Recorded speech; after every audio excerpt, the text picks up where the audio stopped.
So, ladies and gentlemen, I have a massive headache, and I'm kind of tired. And now I'm playing a very hard game I've never played before. This should be fun. And good morning, Act, and good morning, Dr. Winter. Let's see how we do, shall we?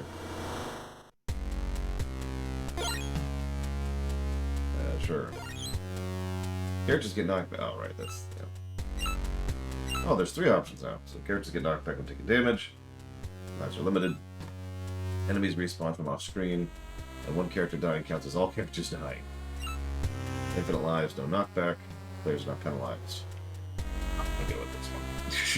This, considering where I am right now.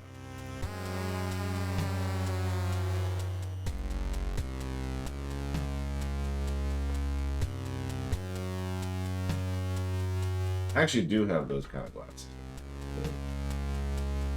The glasses for computer use.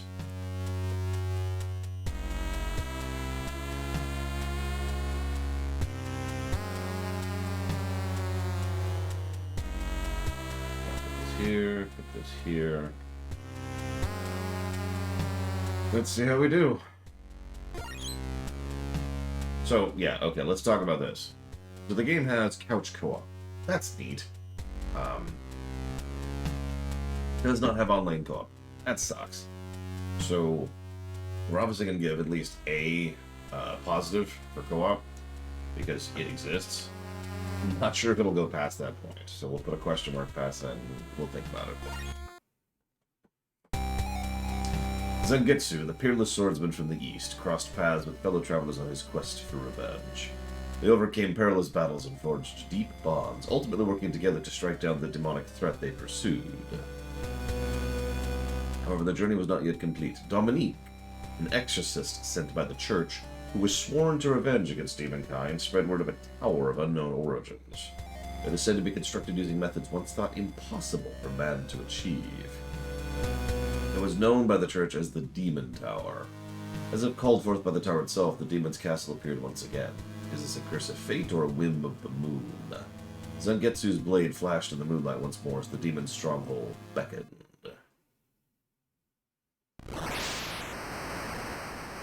That's one way to do that.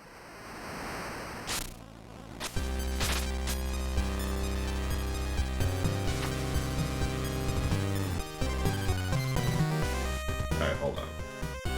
Curious as something.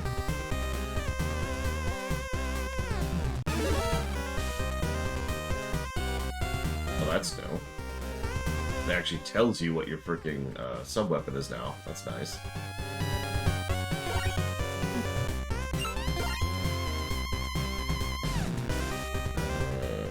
Where is my second weapon?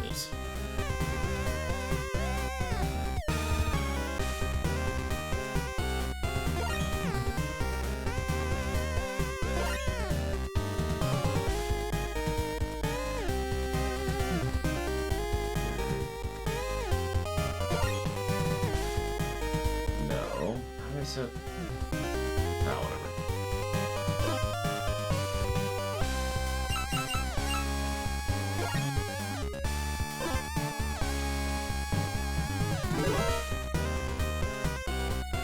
It's a little too early to judge Crazy Horse, but we'll see. I can't say... Oh, whatever. We'll figure out the 2-player mode at some other point, apparently, because it's literally not acknowledging my second controller for some reason. I think what you're really seeing, Crazy Horse, is not improved brickwork so much as improved animation in the brickwork.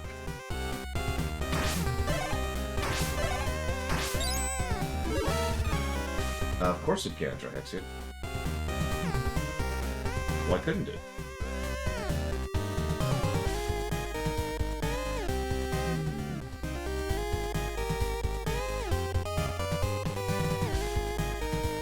I'm going to jot down a potential here. By the way, hi, Cherry Onion. Woof.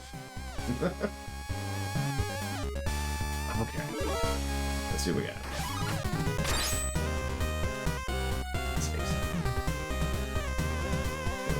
Go away. Steam's like, hey, these games are on sale. Yeah, that's nice. Yeah.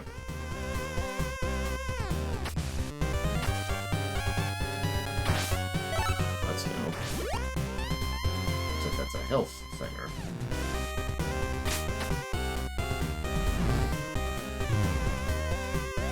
Now we have labeled health lanterns. That's interesting.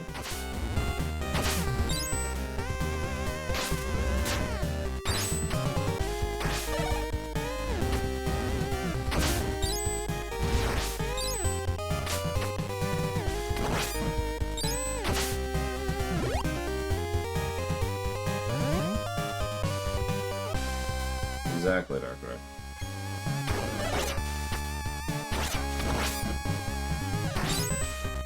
Good morning, Lineru. I know what you meant.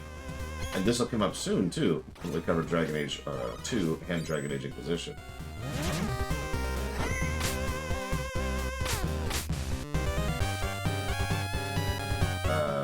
What do you mean, prisoners? Like, I don't really give discounts, if that's what you mean. Having said that, what I do is I buy games on discount almost universally. It's very rare I pay full price for a game.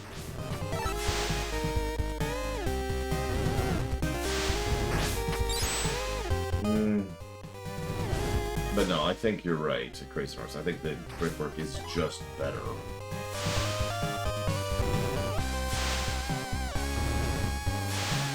Higher fidelity is what I would call that.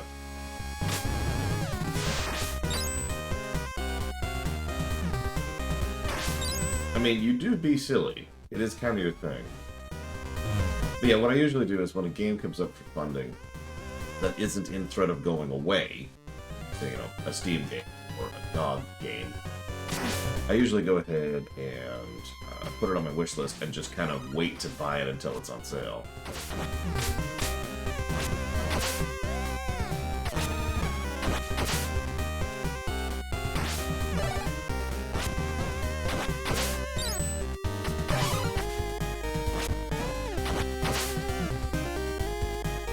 Good question, Lineru.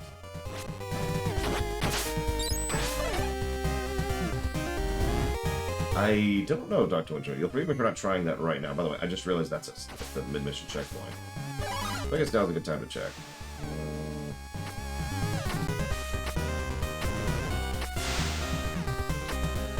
Not in a long time, no changing. Looks like no, Darkrai. And by Darkrai, I mean Dr. Winter. Excuse me.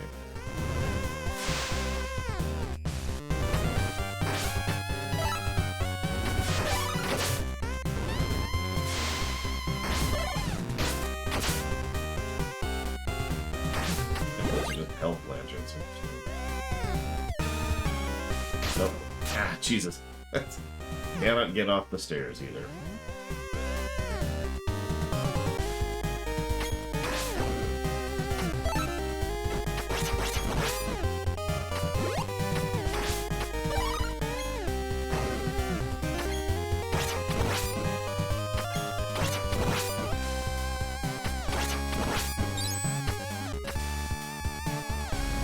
I have no idea what it is.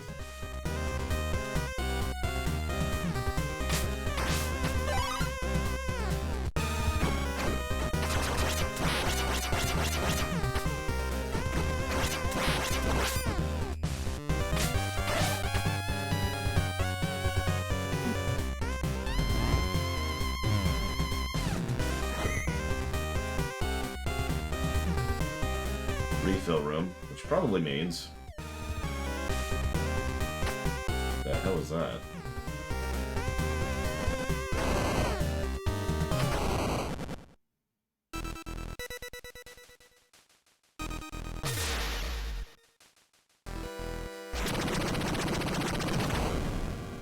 Well, now we're playing Dark Souls.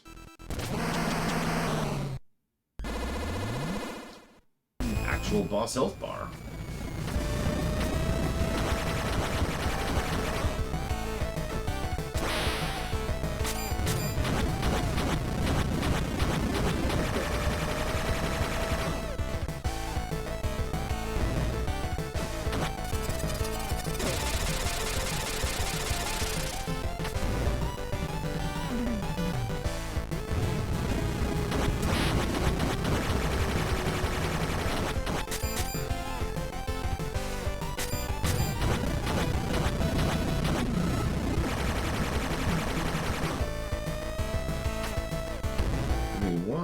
2nd French philosopher. I'll acquiesce to your request. Good afternoon, Jade Palmer. Hope you're doing well today.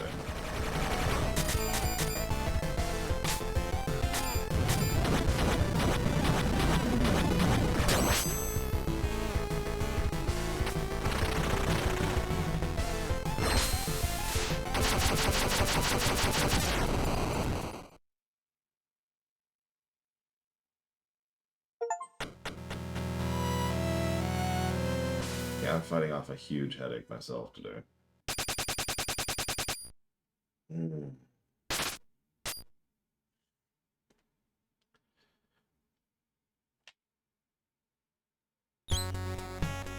too slow, Zangetsu. I felled the target before you.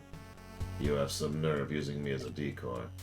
Come on, I had no choice. You were the only person I could rely on for this.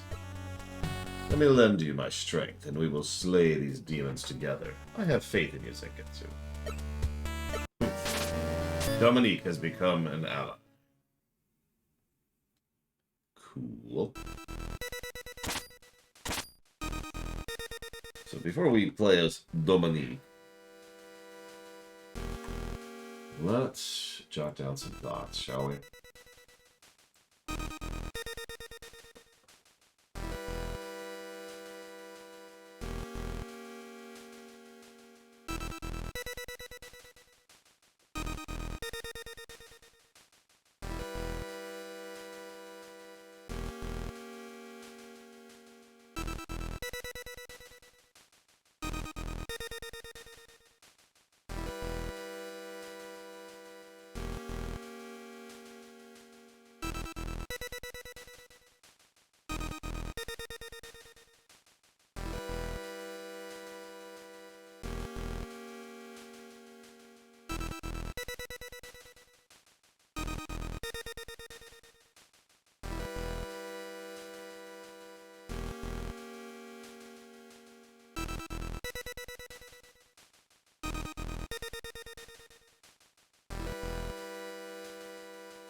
Okay.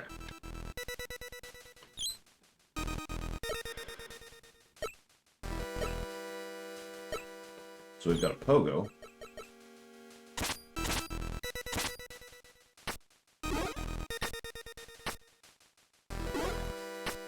So I'm not sure what I feel about a pogo and a commitment platformer.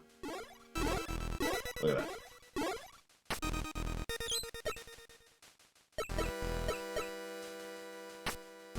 But we're just straight up playing a Dragoon now. Okay, I like that little campfire thing. That's neat. Enchanting Deception. I should be writing those down.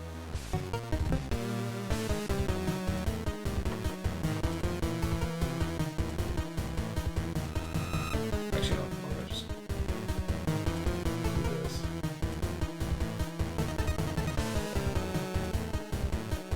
I have no idea, J. Palmer. I can't even find out properly.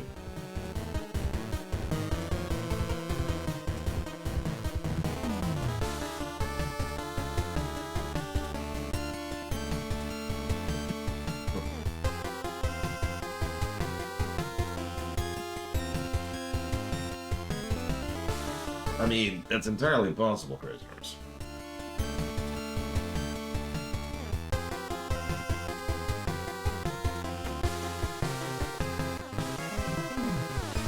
It is local only. That is correct. So,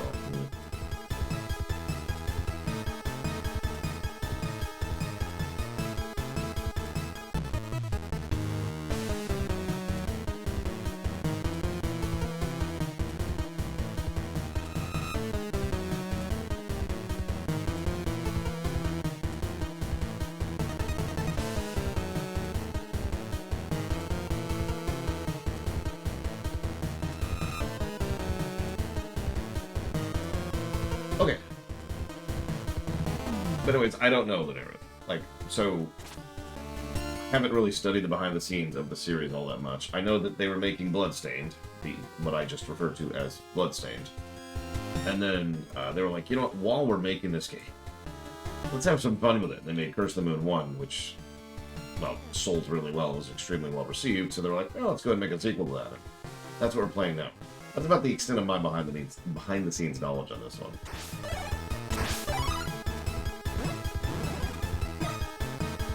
That's an interesting sub-weapon.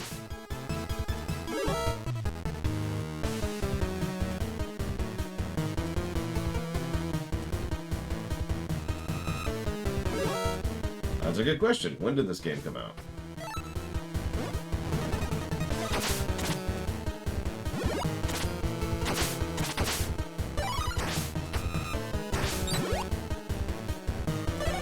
I have never played the second game, Lunera. However, I have streamed the first one. I know you haven't been around lately. Lunera hates me. But a lot of the runs in the immediacy of coming up either have been or will be audit runs. The whole point was, these are the runs that I really wanted to do audits of, and so these are the ones we are doing audits of. We've already done a couple of those. Luigi's Mansion 3. And upcoming is GTA 5, and some of the Mario games, and blah blah blah.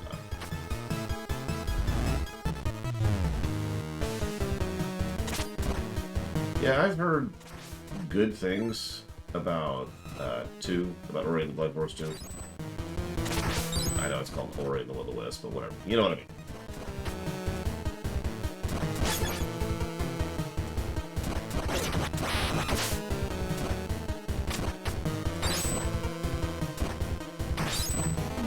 But yeah, no, this game came out pretty recently. 3 years ago, apparently.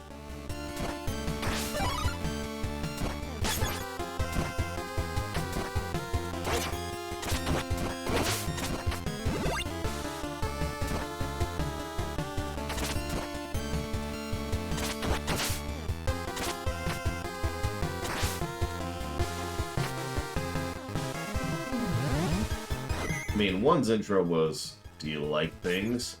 Then we'll kill things, blah. Cry, monkey. That's good. Probably because of the Castlevania Dark Arc, if I were to guess. Because Circle of the Moon is a Castlevania game, for those of you not aware. Okay, so that's nightmarish and hellish.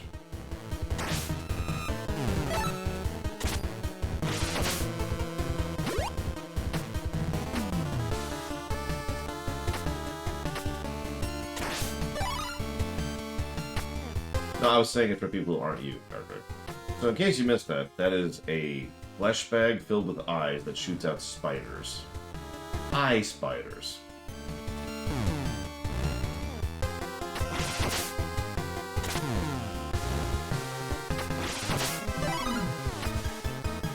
So...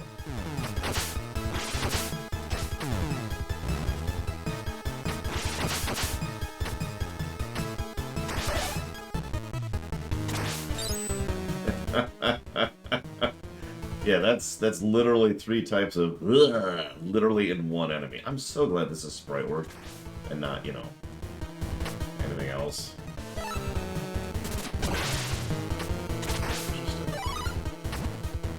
Okay, now we've got whatever those are.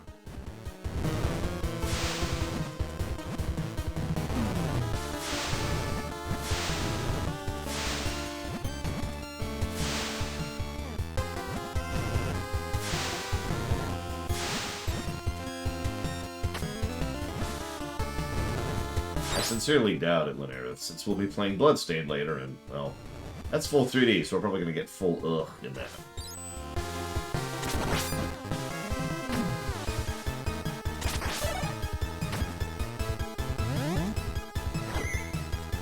Ritual of the Night is not in the queue? Which one's Ritual of the Night? What is Ritual of the Night? Help me out here. I'm terrible with names, you gotta help me out. Also have a colossal headache. Like, seriously, I feel it's gonna... Oh, Bloodstained! Yeah, no, we're playing that next. We're playing it after we play Soten. Because the next game after this is Soten, which, based on previous experience, we're probably starting Soten today.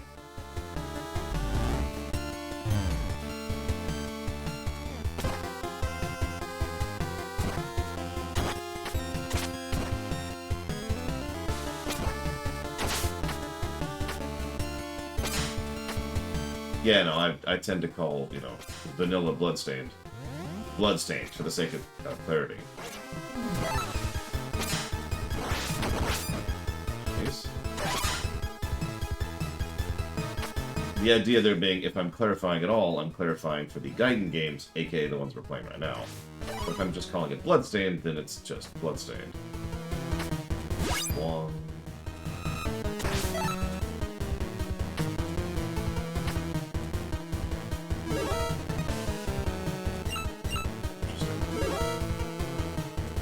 I'm confused by the fact that there's apparently key items.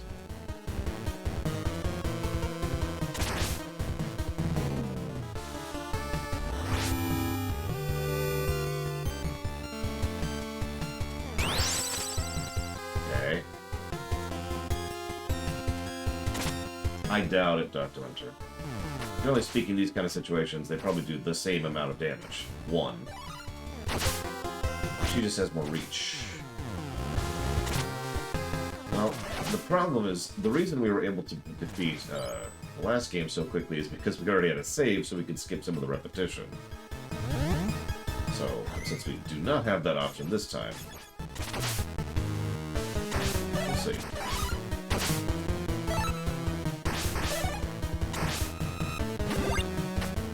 Last time.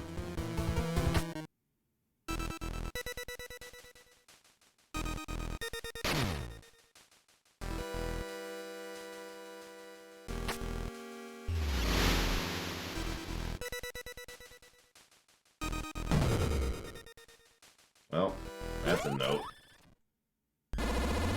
All Fae must die, as the saying goes.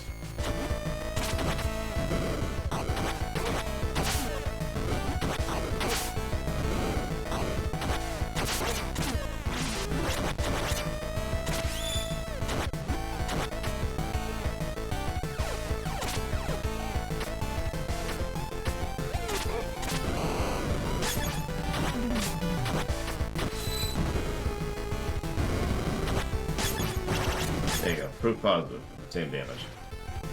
Also, you like what she really looks like? That's cute. Normal. But cute.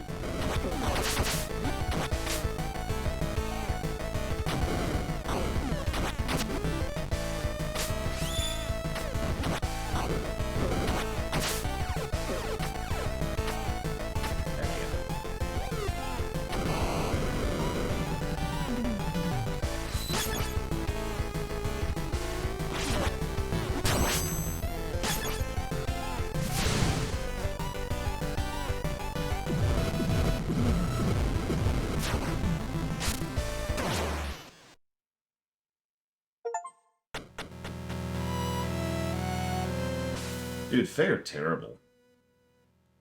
Screw Fae.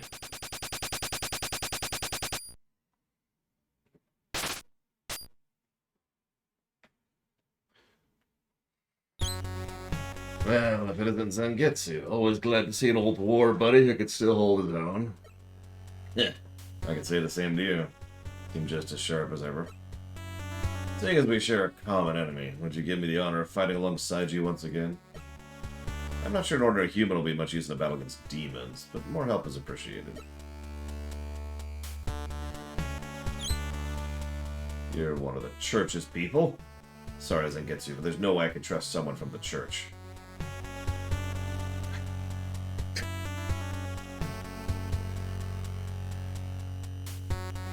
No comment. Robert, don't misunderstand. I don't know what grudge you bear, but she is needed in this battle. I'll trust your judgment, but I'll leave my bullet in the chamber. Should she raise my suspicions at all, it'll find its way into her back. 2D Zelda versus 2D Metroid versus Mega Man versus Castlevania. Which does the best bosses?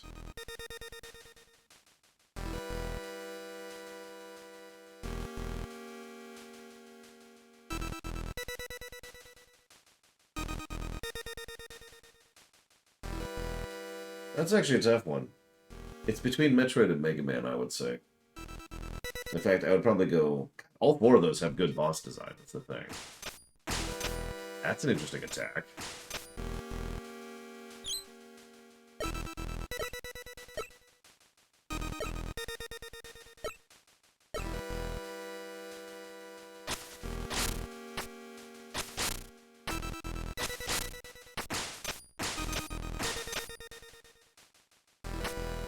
Well, I was thinking about it. I was like, well, 2D Metroid bosses aren't the best. And then I remembered there's not only Fusion, but there's Dread. And it's like, oh, right.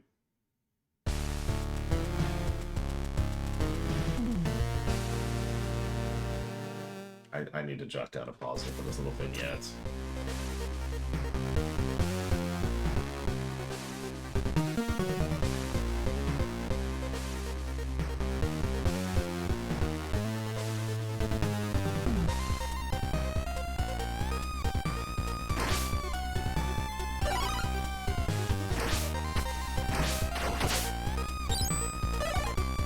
I mean, it's a Castlevania game. The music better be a bop. Like, imagine playing a Mega Man game that has bad music. You have screwed up somehow.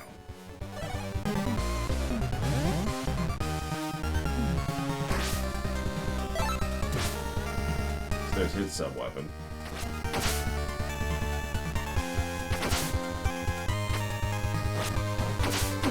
You know what? Yeah.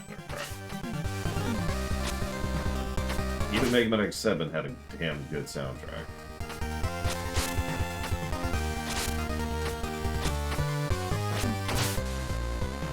Really, J. Palmer? Yeah, I'm gonna need you to base Delta Zero the entire planet. J. Palmer doesn't like Mega Man music. Mm-hmm. Yeah, the whole thing. Whole thing. Yeah, thanks.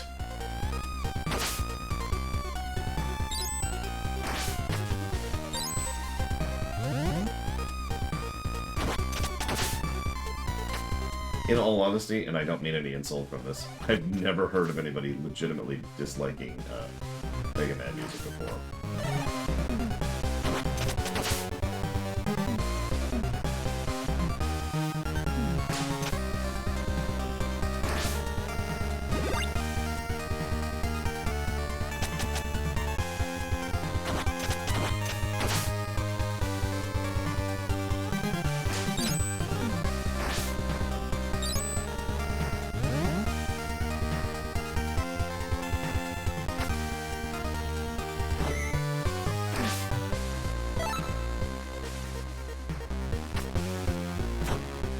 One of our sub-weapons is a freaking grenade.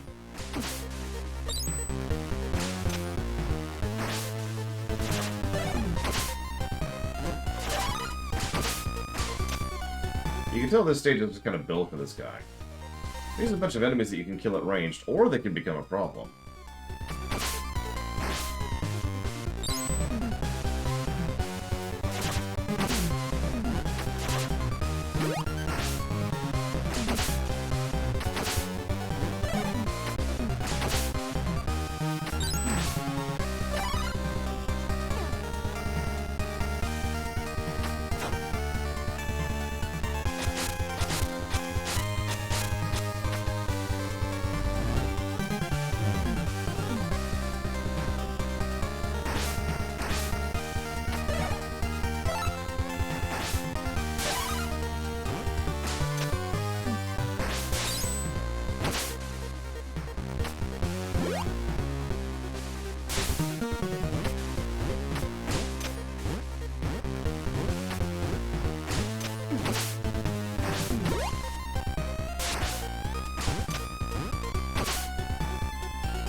Probably not, J. Palmer.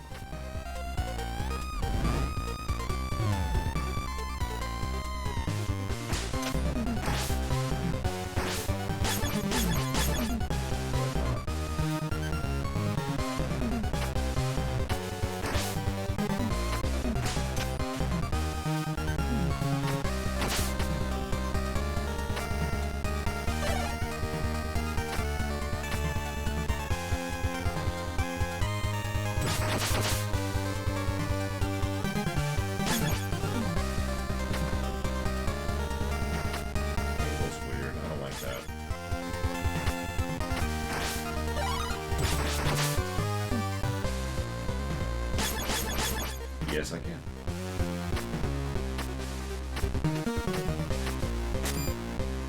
Hey! Health up.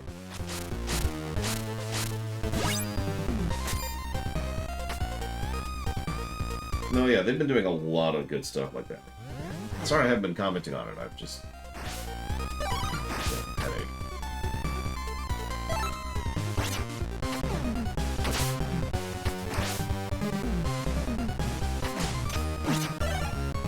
I usually call this concept escalation.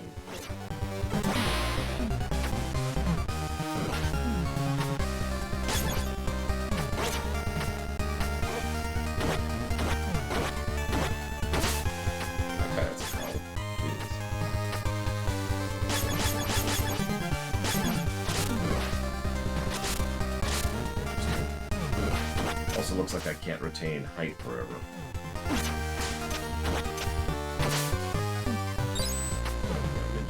Ninja Gaiden style if you don't know what you're doing.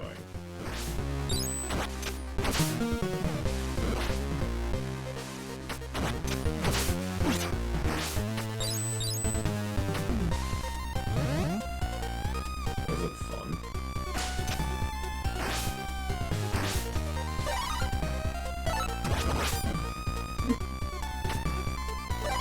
Oh, that's a sub-weapon.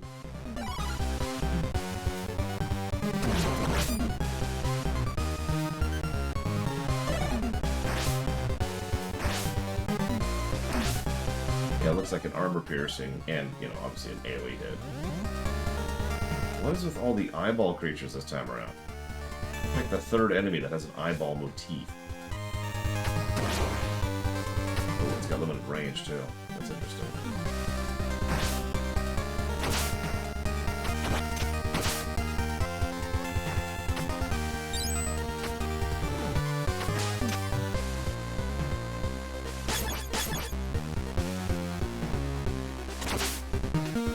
I do believe this... You know, I'm actually not sure if Inti Creates is a Japanese developer. Can I look that, please? Because I actually don't know.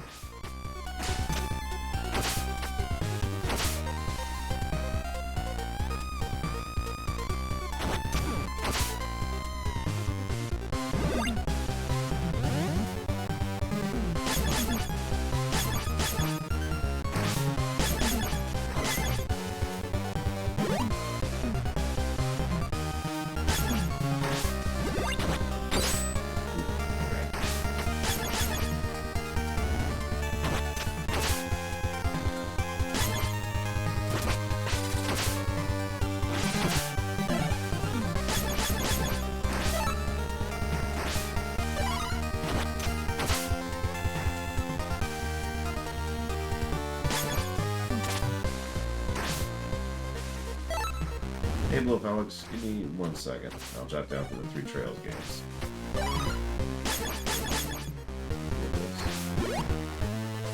Oh, thank you very much, Blue Alex.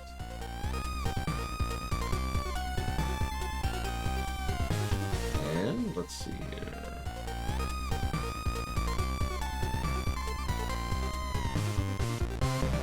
So let's see, Trails. Sky, Crossbell, and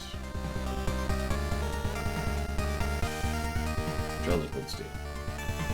Oh. Okay.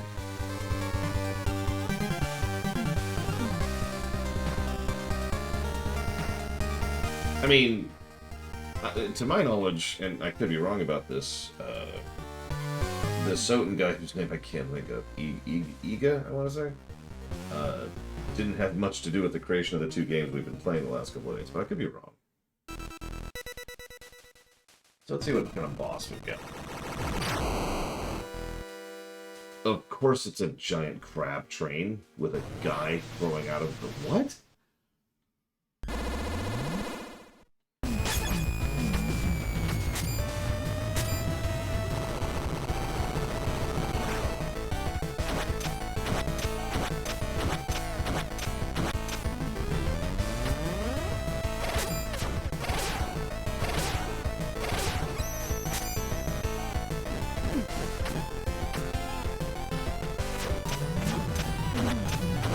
Oh, that's interesting.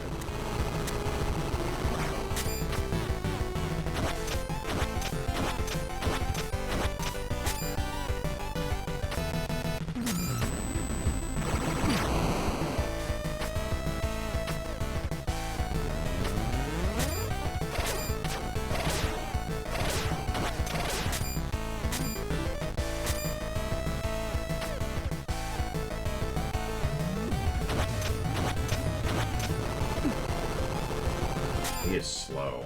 The sniper guy, which makes sense. He's a sniper guy, but damn.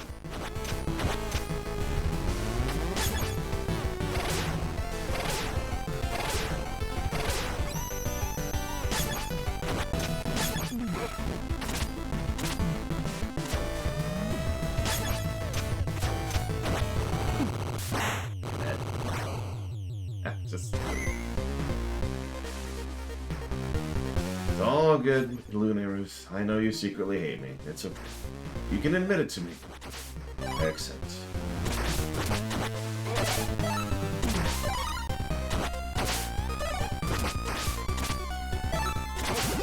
Listen, pixel games are love.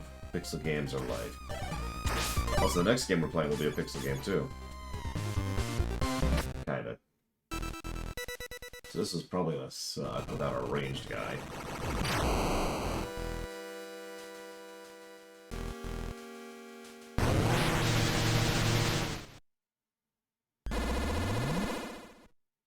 He starts at half health. That's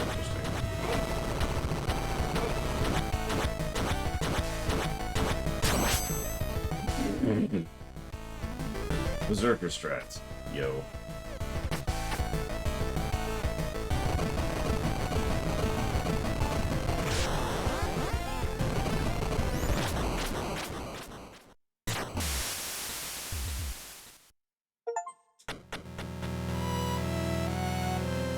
See, that's the real reason I started streaming right there, the narrative.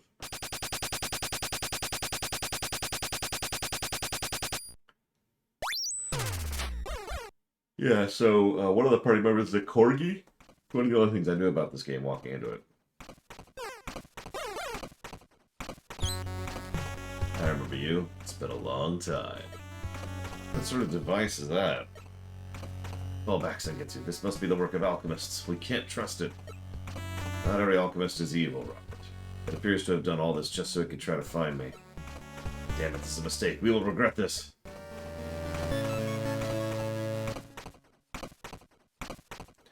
They are either 2D platformers or 2D Metroidvania platformers, depending, play to all.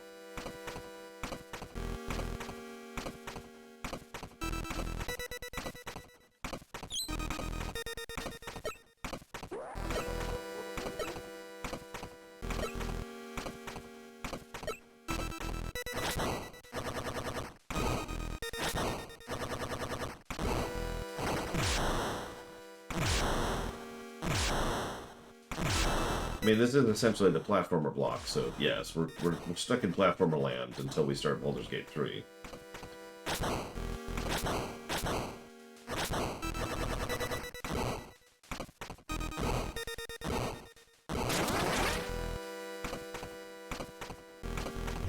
Yes, the queue is currently up to date.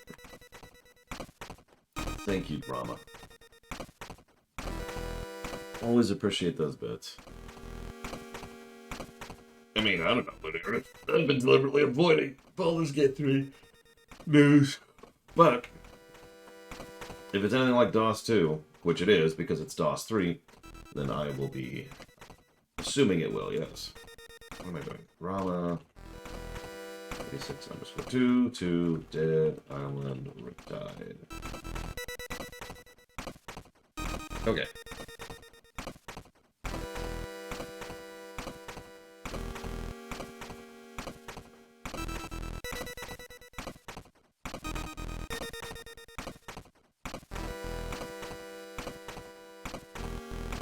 The name of the damn dog.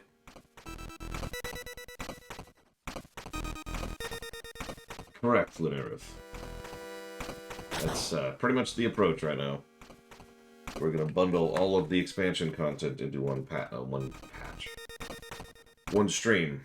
which obviously we're going to wait until it's all out, which at this point is like, what? 9 more months? Something like that?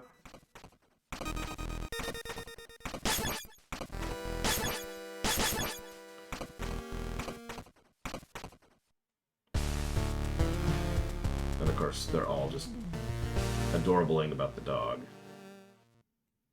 And Robert's like, no. Okay, so what's the dog's name? Hachi. Hachi.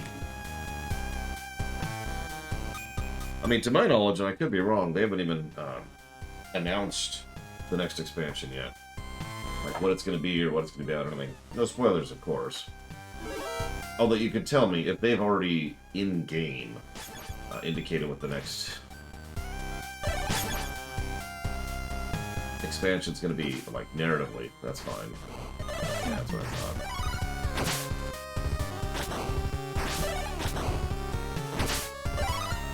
So I bet you this stage is designed for Hachi.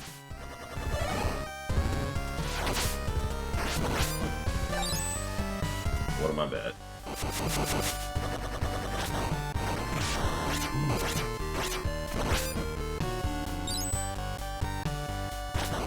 I mean, I'd kind of rather die than go out into the heat and the humidity right now around them.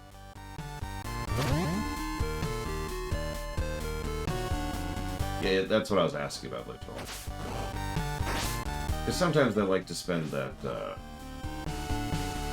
patch content following through on stuff, and sometimes they like to spend it on establishing new stuff. And sometimes they like to keep both.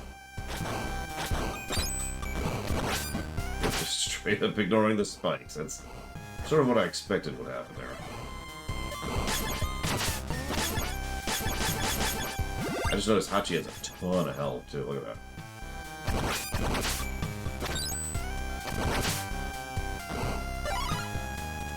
We have defeated Bob. Correct, Noctis.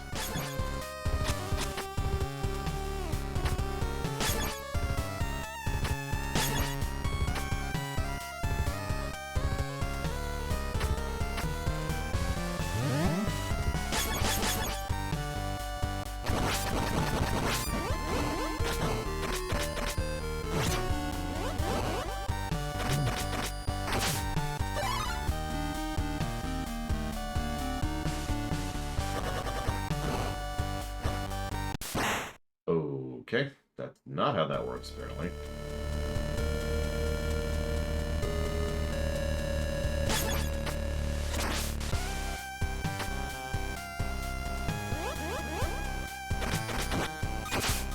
So, I don't know if it's obvious, but there are ice physics in a commitment platformer.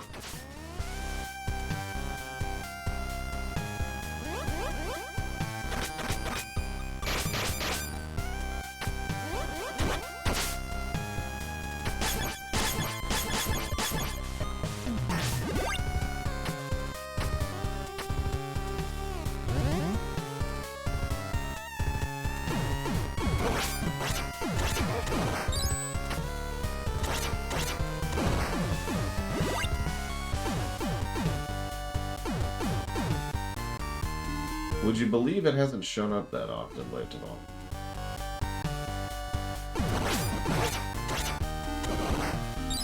As in, we haven't given that many negatives for it yet.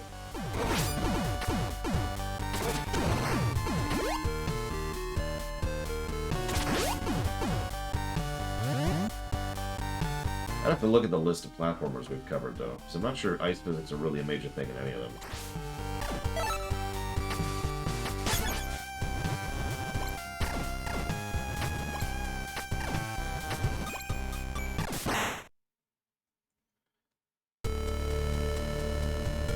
I may have to take a real pain pill at this point. It is getting harder and harder to concentrate.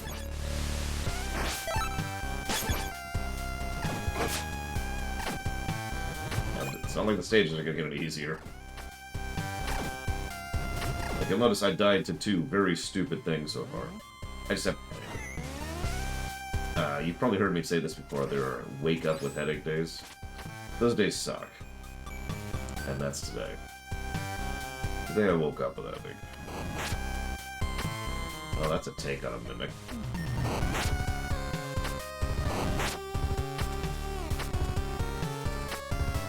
There's 2 Hachi areas, which I'm just not doing. That was the first song in the game I don't really care for.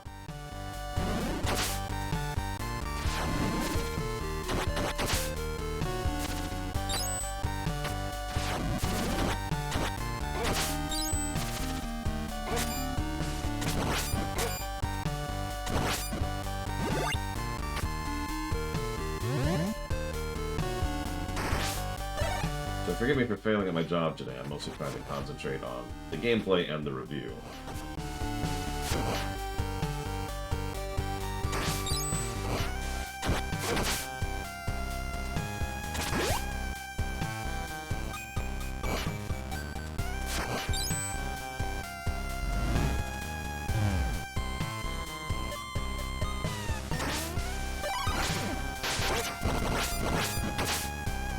Jeez Louise, okay.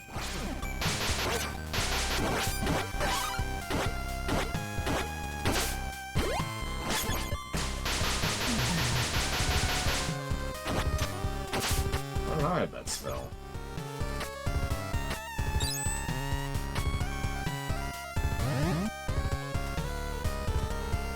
So with regards to FF14, we'll actually have to decide when exactly we cover all the expansion content, because there's a variance of philosophy there. We could do it when the last content patch goes live, which I believe would be 18.5 or whatever number we're up to. We could also do it when the last patch goes live, because there's usually like other little patches after those. We could also do it when the next expansion comes out. It's called the queue on the website, but you could just type !next whatever. That'll give you a link right to it.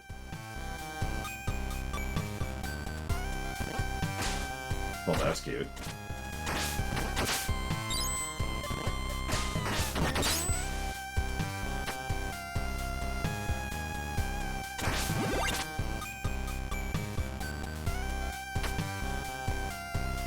Well, generally speaking, it's usually obvious when's the last patch.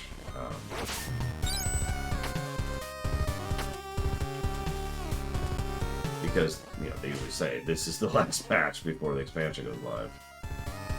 It's also usually the patch after the last content patch, so like 6.55 or whatever the hell. Whatever the number would be.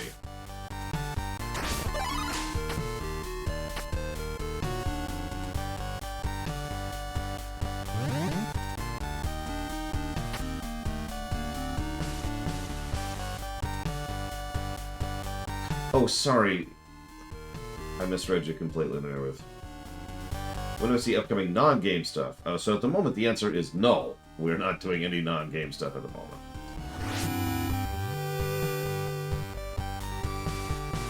So that's kind of your answer there. Oh my god, that's a red. The best boy is back.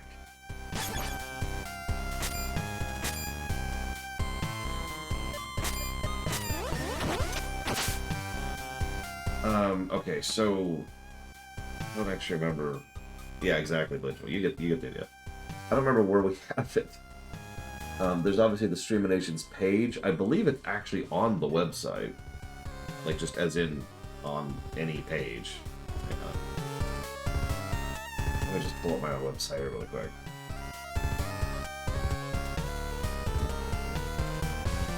Yeah, it's right there. So that would be Arcane, Clone Wars Season 7, Andor Season 1, Mandalorian Seasons 1 and 2, and then Tangled. That's the upcoming Streaminations. And again, it's on the website, so if you just pull up the website, go to lowerrunner.com, you got the left thing, you got the middle thing, you got the right thing. If you scroll down while looking at the right thing, you see button, button, button, button, button, and then you go down to Streamination schedule every Saturday at 11 a.m. EST. There they are. I also, on the left panel, have a brand new thing which keeps track of the exact episodes we're keeping track of and when they're coming out. so people can know which episodes we're covering when. Obviously, since we have paused Streamations for the time being, and will have done so for at least a few more months, bare minimum. That's where those will go.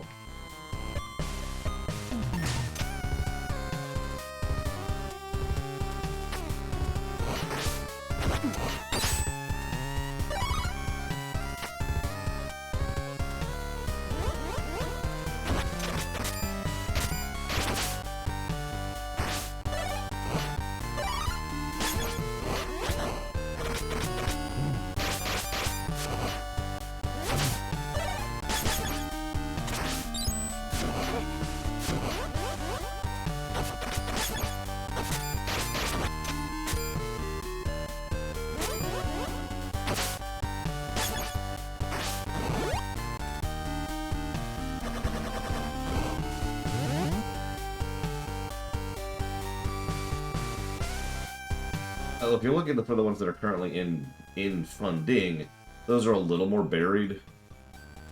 Click the list, and then you will see a link on the list to the Streamations page. And that's where that is. Oh god. Oh god. Frogs. Frogs. Frogs!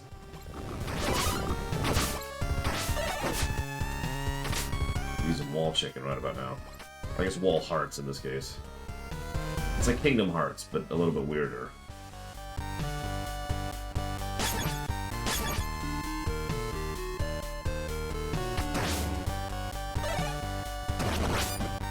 Good morning, Braven. Oh my god, there's a recoil.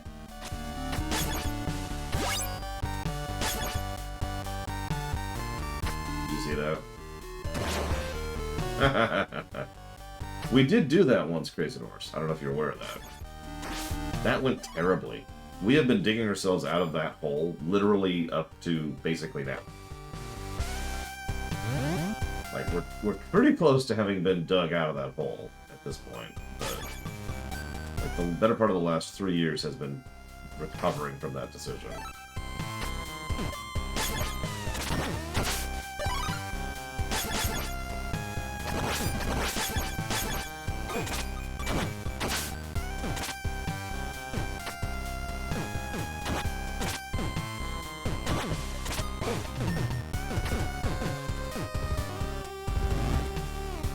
Oh, absolutely, Legend. Am I done with moving? No. Doors should be showing up today, though.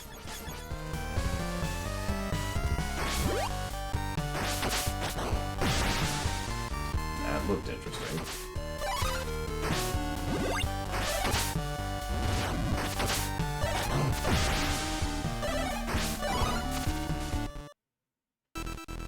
I have yet to have been charged for the doors unless I've missed something somewhere. Which is starting to get suspicious, if I'm being honest.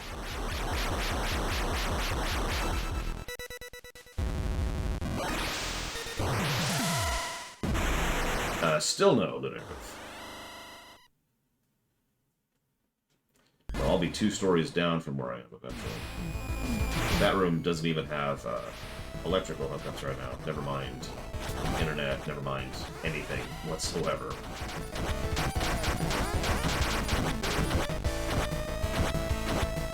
That's one way to do boss fights.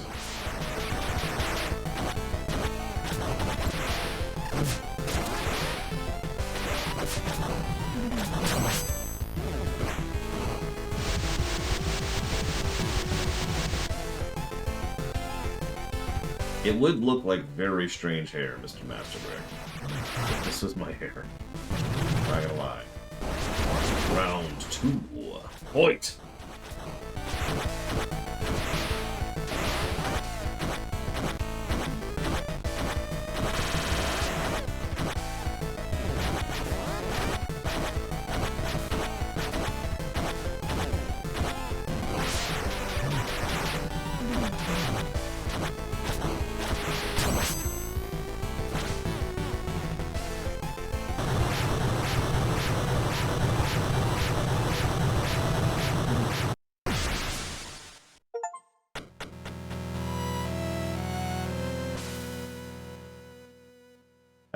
Yeah, 3 stories total to narrow.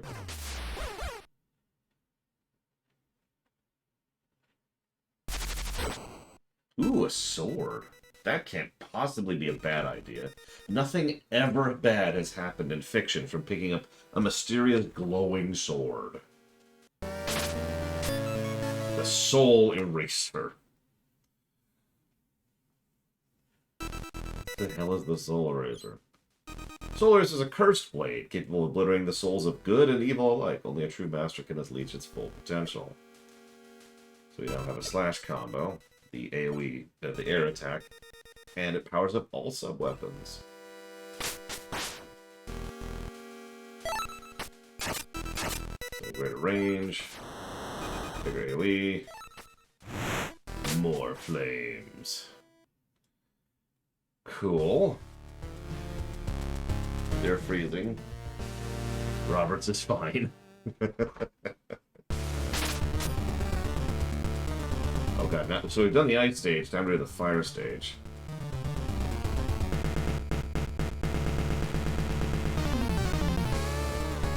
Oh man.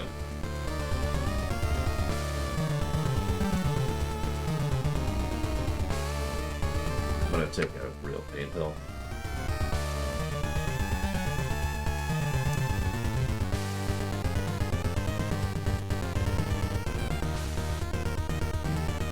I could get away with not doing one.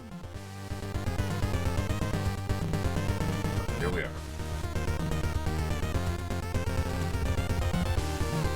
Considering we've probably got like several stages left from Impure, I think you're right. No, this is just headache for everyone.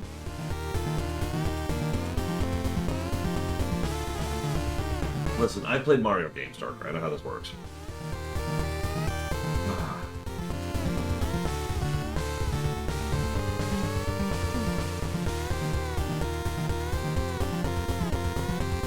Enjoy the music while I jot down some thought before I forget them.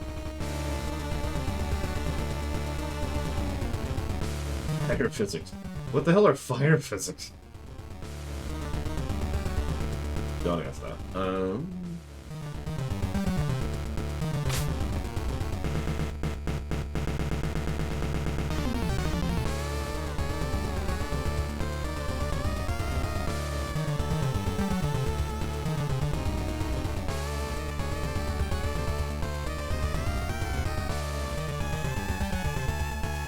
Lava physics, now those are fun.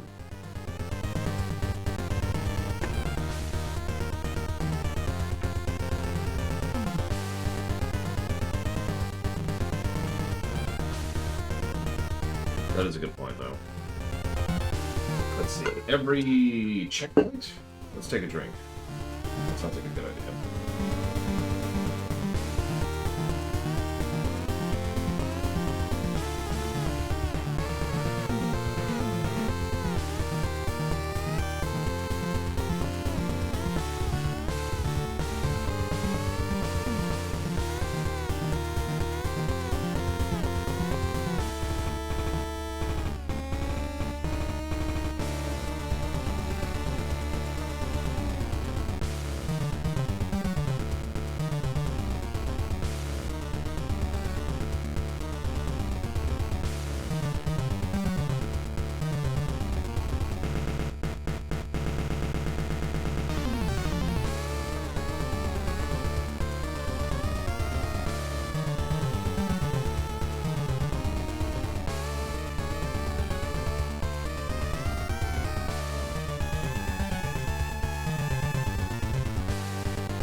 Okay, sorry, let me go ahead and update the HUD. I know these games go by so quickly, I tend to just ignore it. This is what we're thinking of so far, though.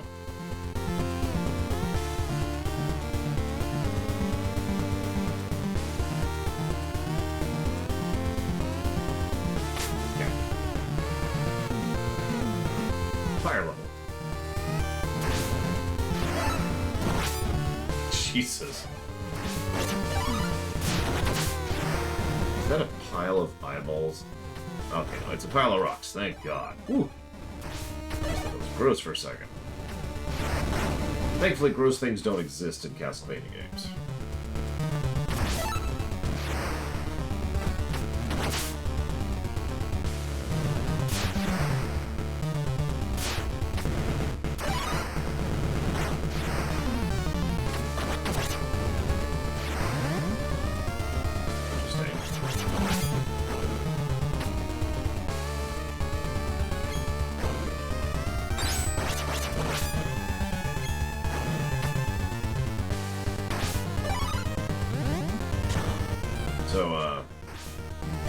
Not those lava physics.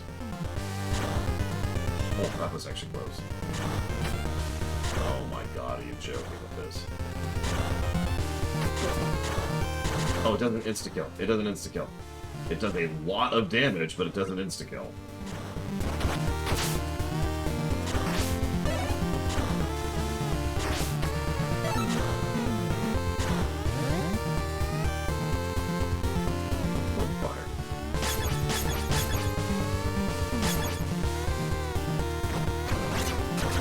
Why does it have an eyeball?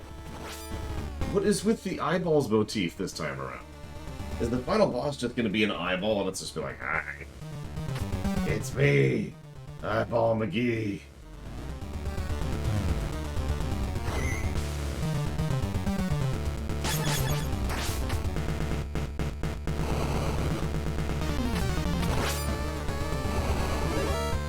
Yeah, Dark Matter's gonna be the last friggin' boss.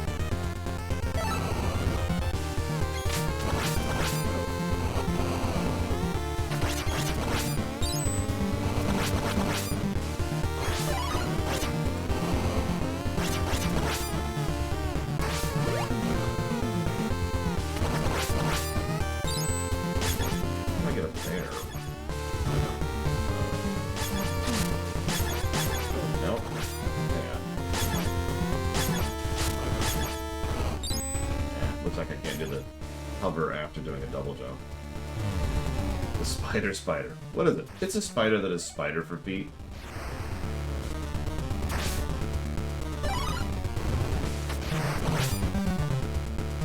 Why?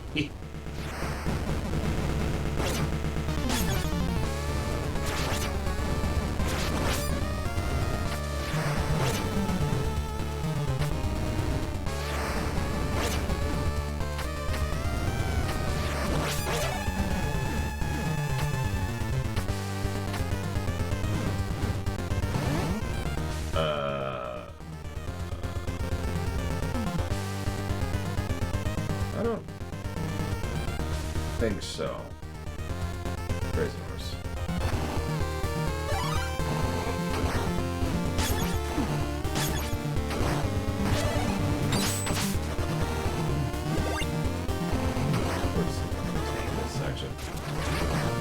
We're just gonna take this section. With our giant mech.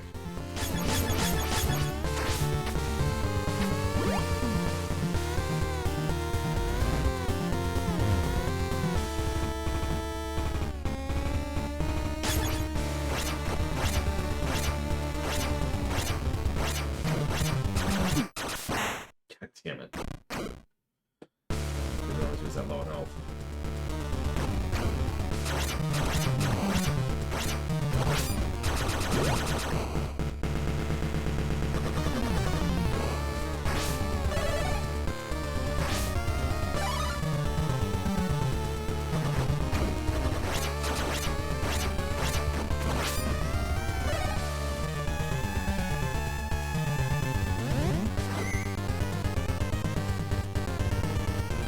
I don't know if you've noticed this, by the way, so when walking around, it's got 2 feet bipedal, right?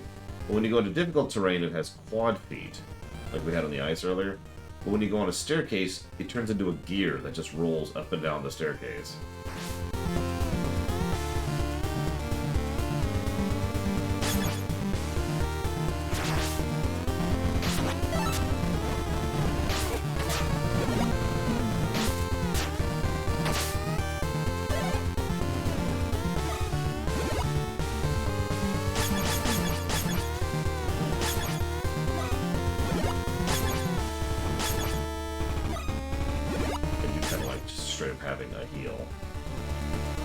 No, I'm not. I'm not rushing. If I am rushing, I'm not doing it deliberately, might be a better way to phrase that. I am playing how the game feels like it wants me to play. I will say this definitely feels like it has a higher pace than the first game. This first game had the whole, you know, meticulous pace, for lack of a better way to put it, which we showed off on camera.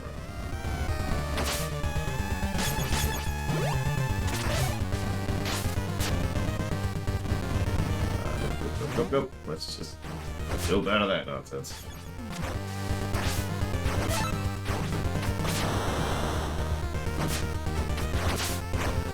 I've also noticed the enemy density is a bit higher.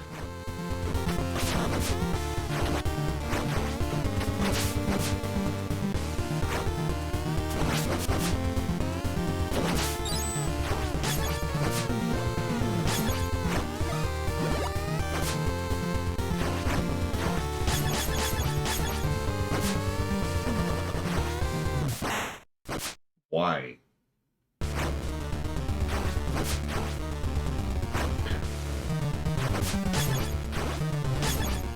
I'm not even sure what happened there.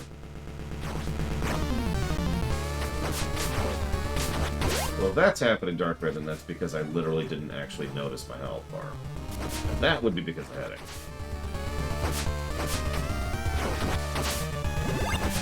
Like, I actually can tell you a specific instance early when I was playing as Robert. I literally didn't notice that he was low in health because I wasn't tracking the health bar up there in the upper left.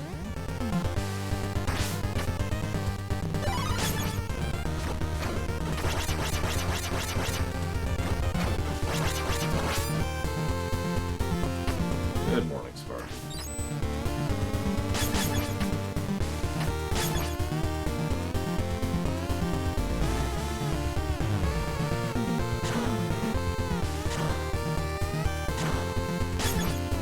Sure.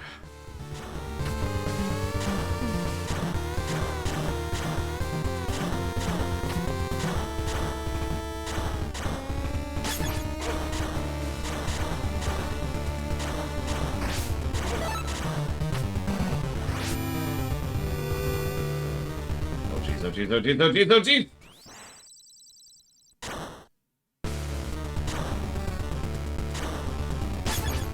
Okay.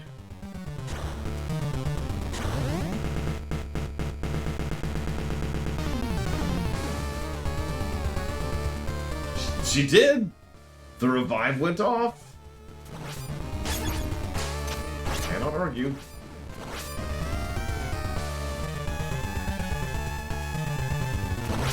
Segment 14 all over again. Alright, the healer died, resing the other party members. Do we have anybody left who can res? No. Well.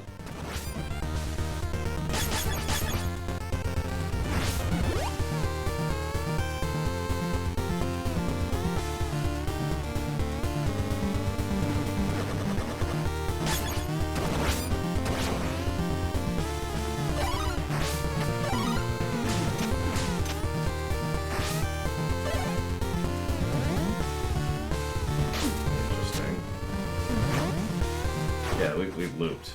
I didn't even know you could loop in this game.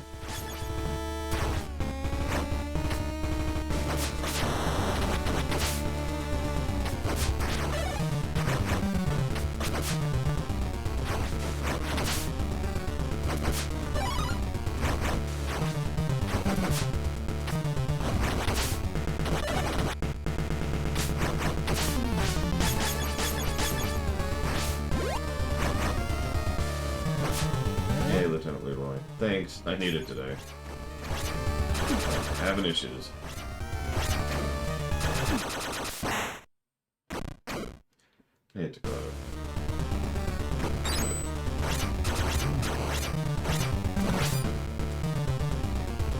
Okay, so I guess I have to do this section.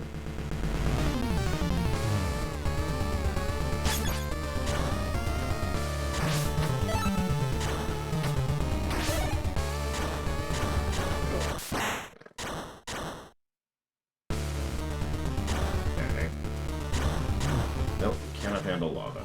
I was curious.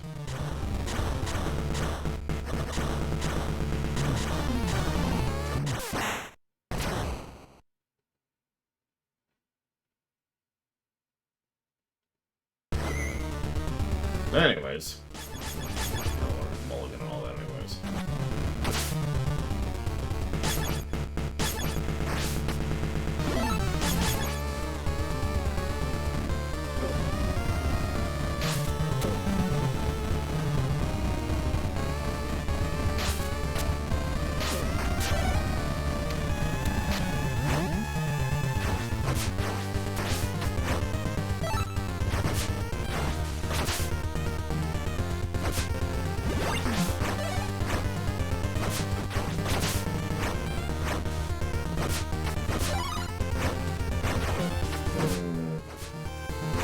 I mean, interestingly, I would say that all of them are pretty equal. They just serve a different purpose, which is good. He has good reach. Reach is the wrong word. He has good coverage. That's actually what I want to use there. She has good mobility. He has good ranged. And the dog is good tank. But all of them also, because of their different movement techs, are good for different circumstances. What I'm trying to say is all four of them are useful for different circumstances, which is good. If you've been paying attention, I've been encouraged to swap semi-frequently.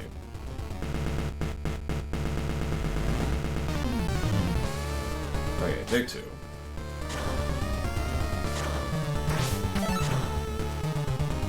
Oh, like four at this point.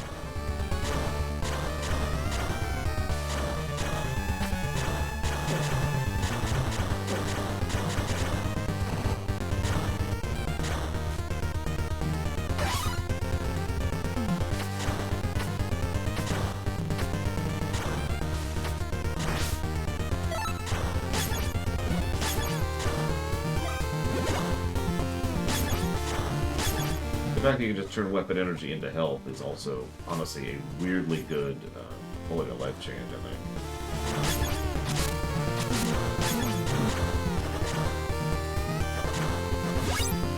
There we go. Exactly, there we go. Okay, so I think I've got a handle on the hover now.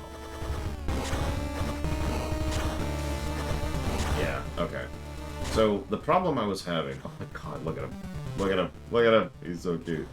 The problem I was having is it's not actually double. It's not double tap. It's hold with the button that you hit to jump. So what I was doing was I was jumping and then holding, which would cause that to happen. And I would fall. I would say yes. Same as in the last game. I'm pretty sure you can play this all with just one character. Somebody need a healing... That's gonna be heal.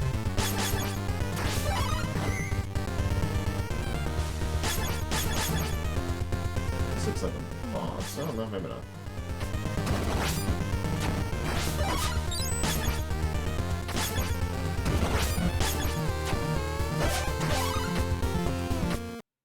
Okay, no, I was wrong. It's a boss.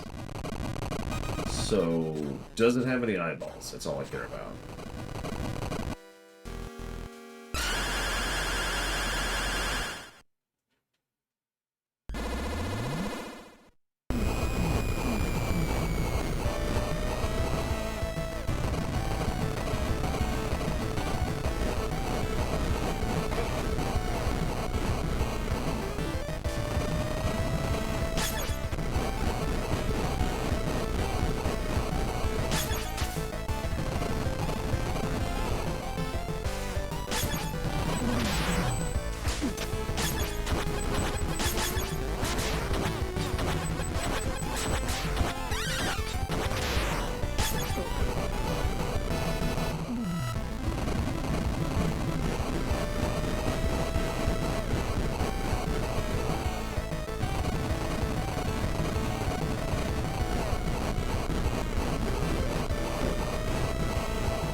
Damn it.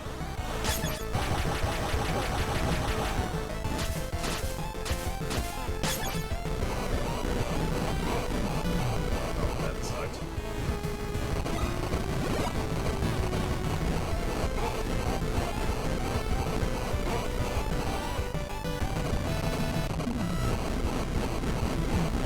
When you're done.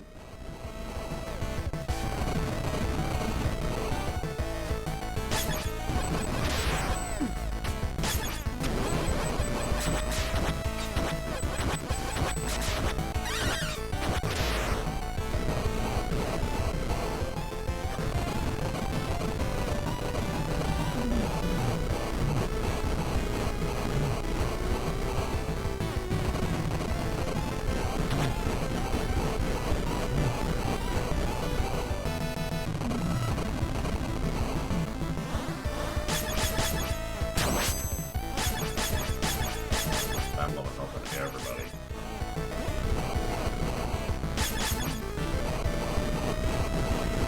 There's the phase 2, I'm just dead. This guy sucks.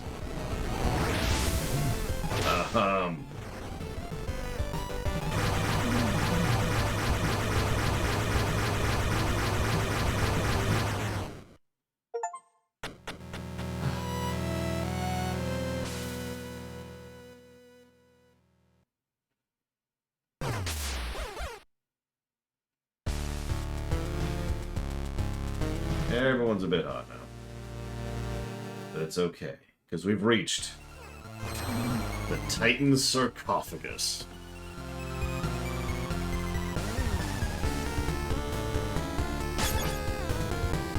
I just noticed we didn't get anything from that boss. Did you catch that?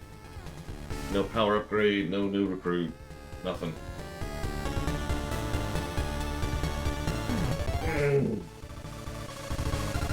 Water. I said I'll drink water.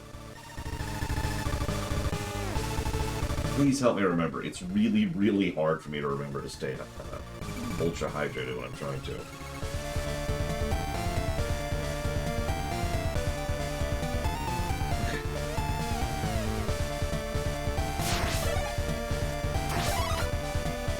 I know that's pathetic, but it's still true.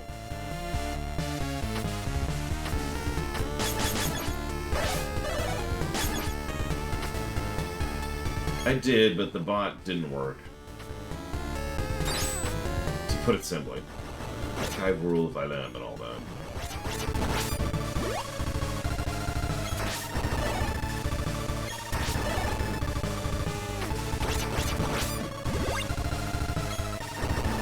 What the hell do I get over there?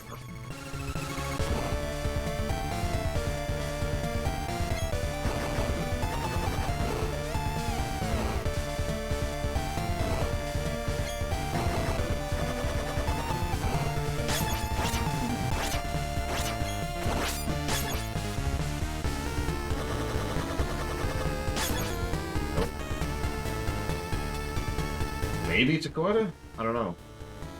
Maybe I need to dodge the desperation attack to get it. Because I super didn't. Someone Google that for me, please? Because I know in the first game you get a life up if you dodge the desperation attack. Yeah, we're just good. And there's several times where I've seen a clear path forward and it's like, I can't reach that with the kit I have. So.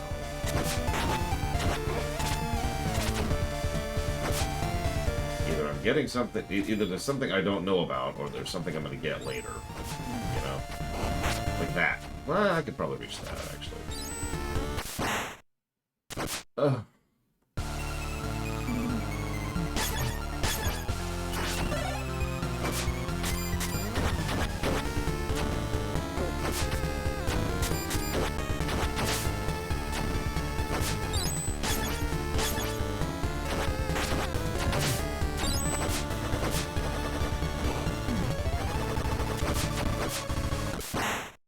Interesting.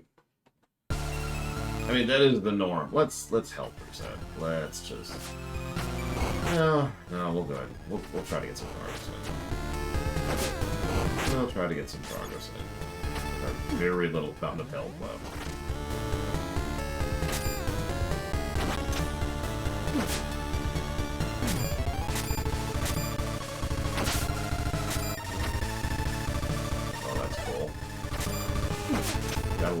executionary blood swords.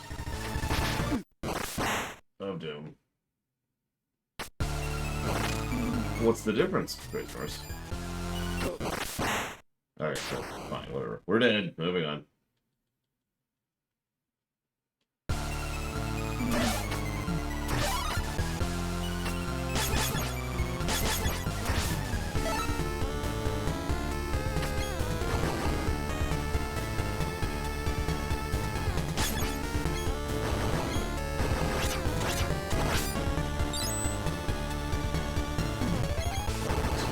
Dragons fighting in the background, by the way.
Some of the early songs were much better, but you're right.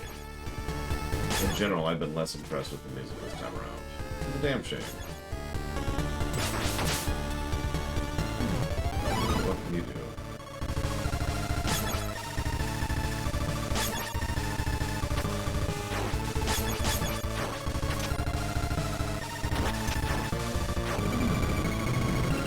Which is funny, the brickwork has been better pretty much across the board. Like, the backgrounds are just really impressive this time.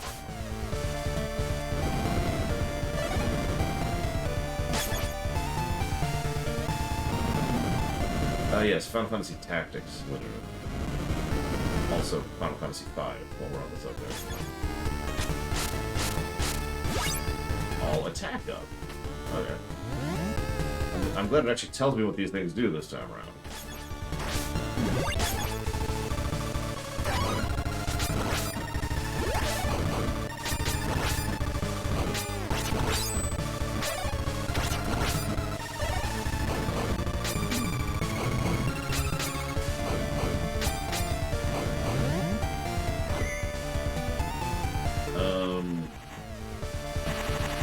Oh god. Okay.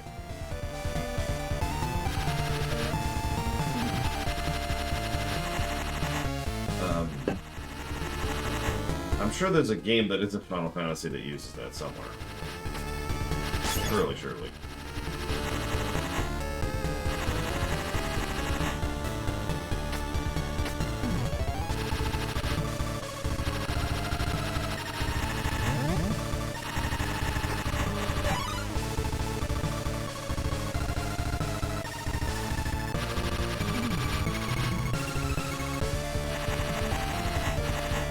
Like that on the right, for example. How the hell do I get to that door on the right? None of the kit I currently have will get me to that door. I can't jump high enough and far enough. I can't jump high enough, period. Oh, there you go, Fire Emblem. I knew there was something else that I played.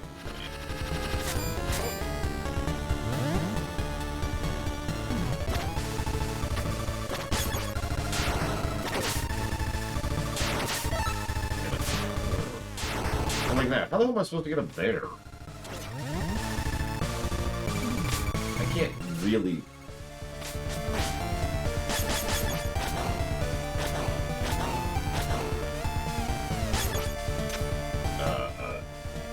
Oh, okay. It's safe. I can't really wall jump. It's the Ninja Gaiden thing. I will lose height. Okay.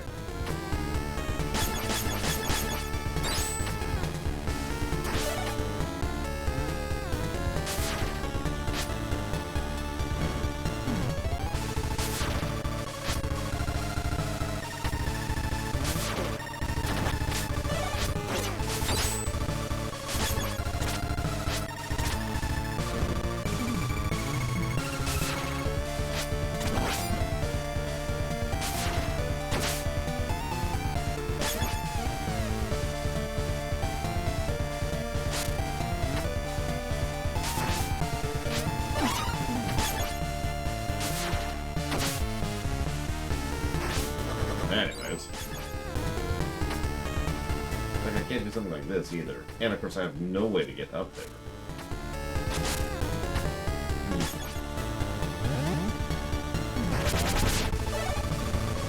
I think Takoida's correct. I think we need to beat the bosses in a certain way to get stuff. Because this whole stage has had multiple exits that are clearly of an up bent. And I bet you there's an upgrade I was supposed to get with someone else that I just haven't.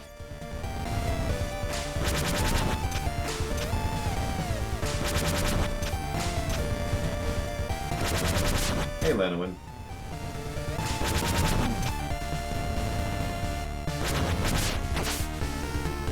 Oh boy, it's health.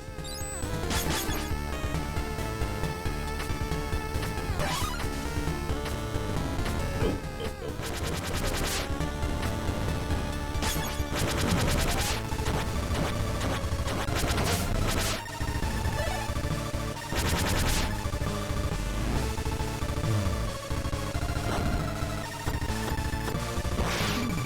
That's an armored suit filled with skulls.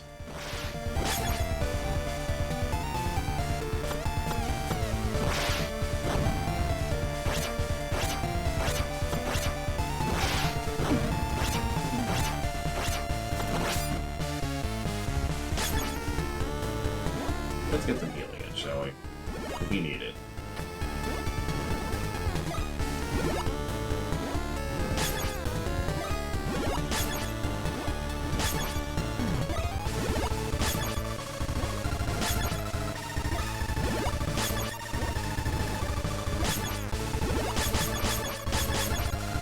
One.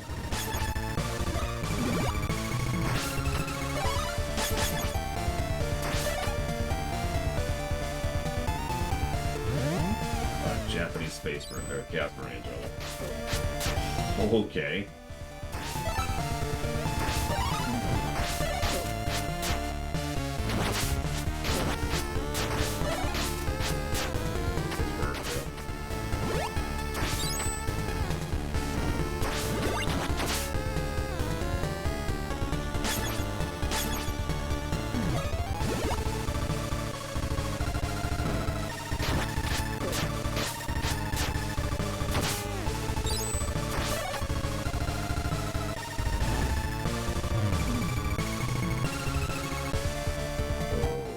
Okay.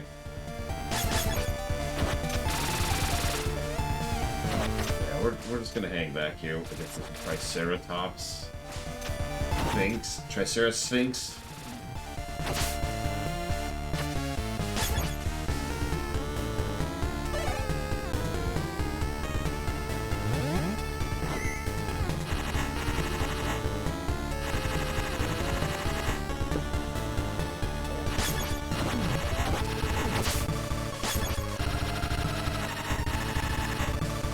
Triceratops.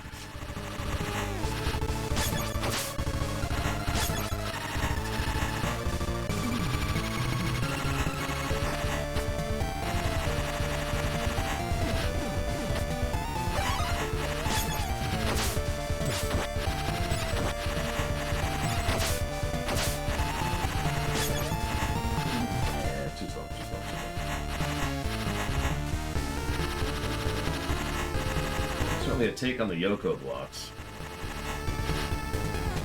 Sure, good take or not, but it's certainly a take.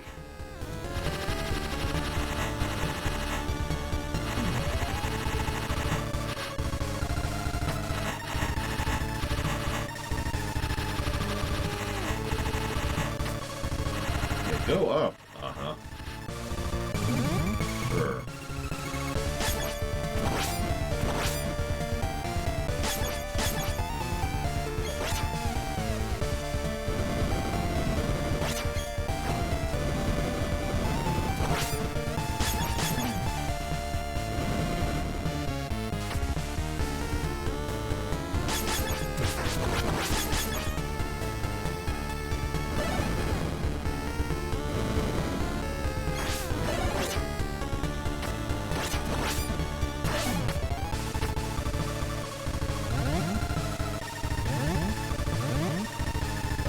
Okay.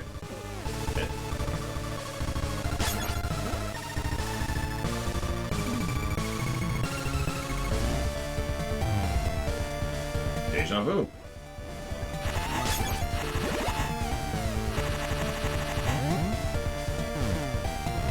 And the eye spiders are back. Because of course they are.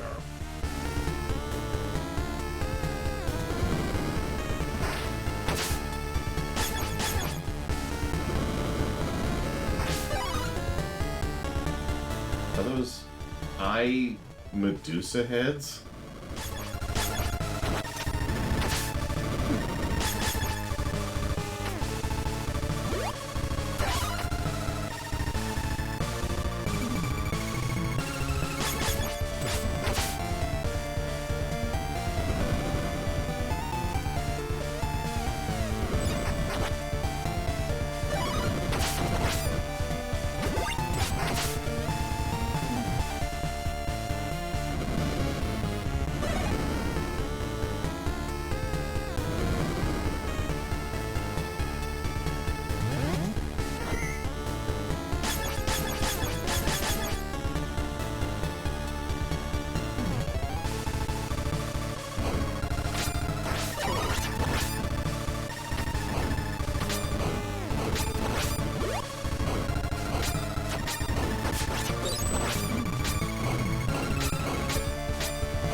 Okay.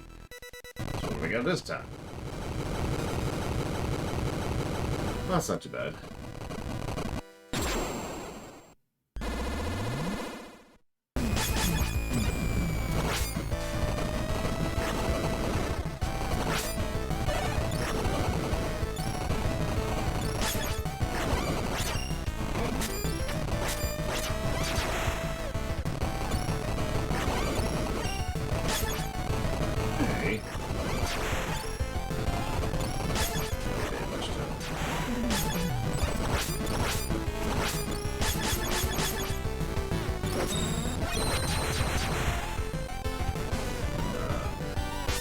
I'm still trying to parse everything that's going on here. I want to be here.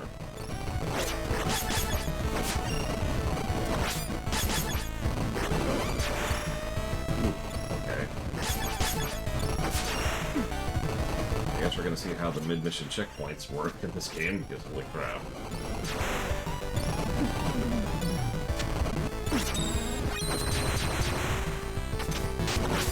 Look at how little damage I've done to the boss.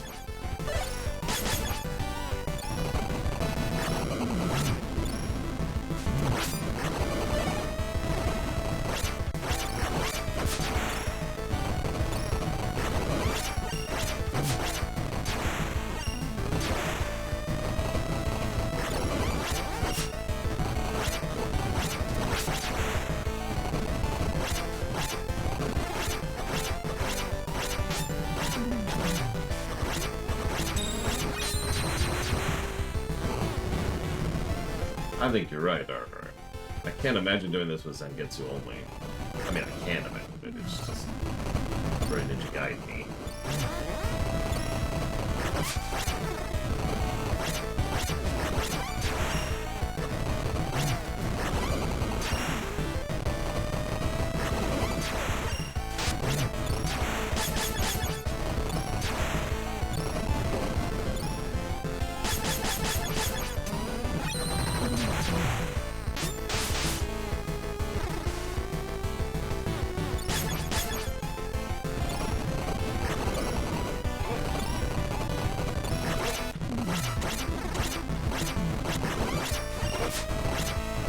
We don't want to bet there's a phase 2.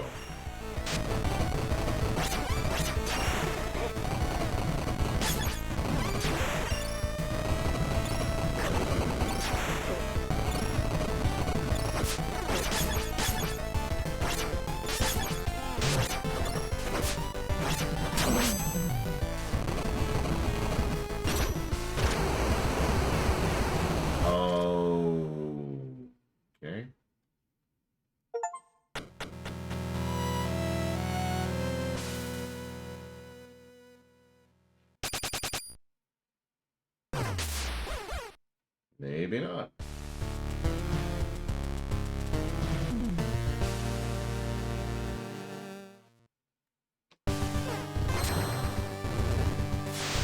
We were fighting a giant sarcophagus filled with eye fighters.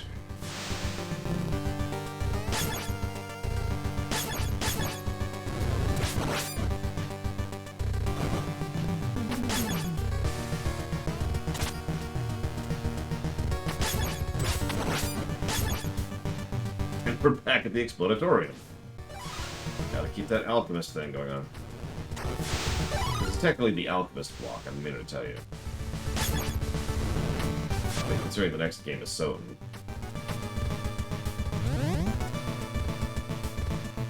So now the moon's red. That's cool. That seems like a good thing.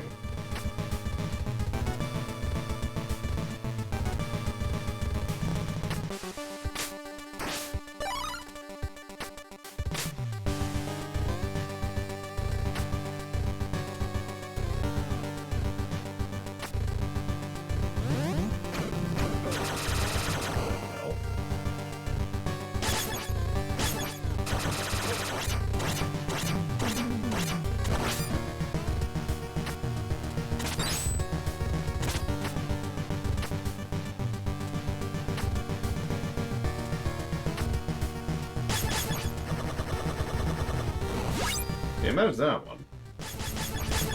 But that's all horizontal. I was also able to figure that out pretty quickly.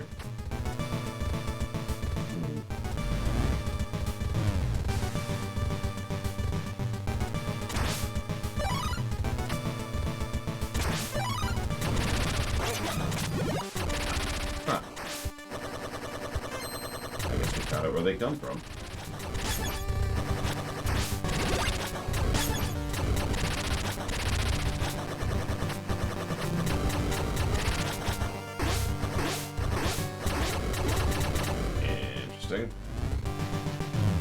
Not the kind of thing I would expect in a Castlevania game, but that's okay.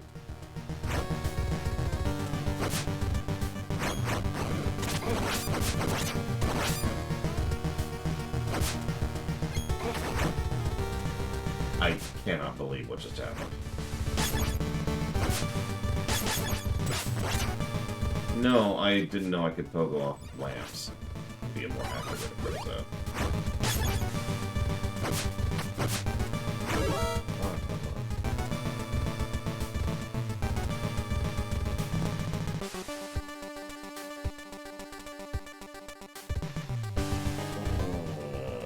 What day is today? This is Friday, right? Sync? It is Friday. Okay, good, good.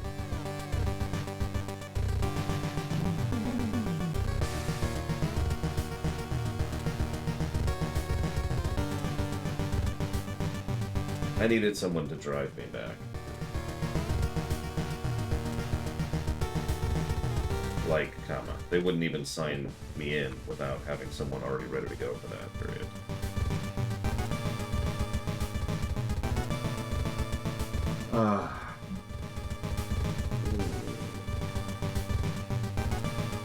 Thank you for being a part of the show, Ledwin. If you want to put that towards something, you can. If you don't want to, then I don't know. Oh my goodness.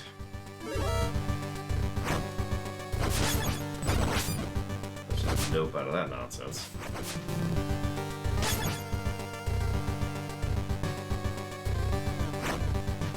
Persona, etc. You got it.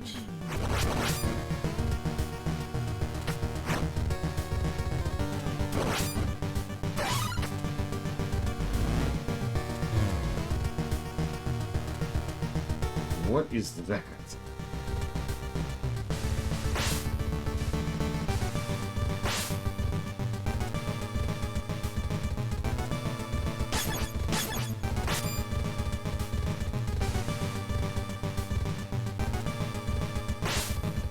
It basically isn't Sputnik Law.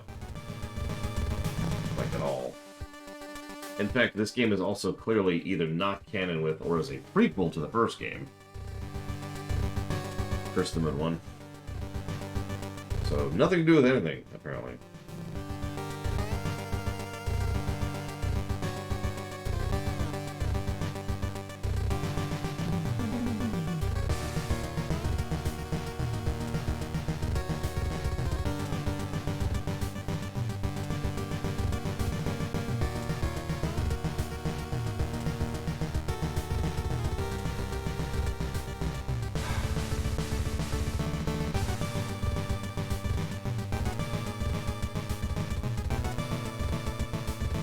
Yeah, some of the characters are repeated, and that's about it.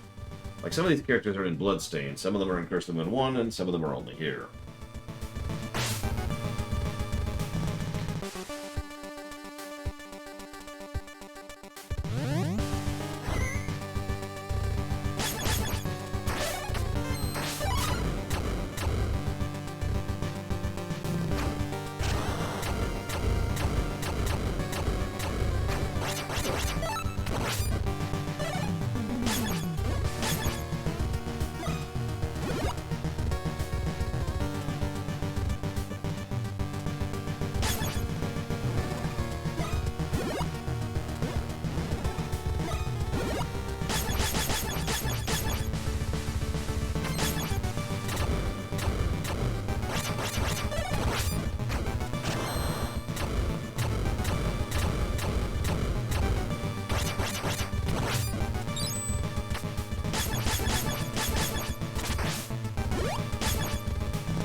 Okay.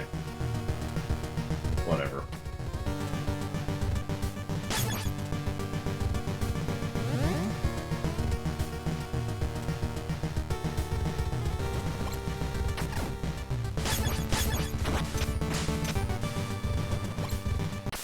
I disagree with that.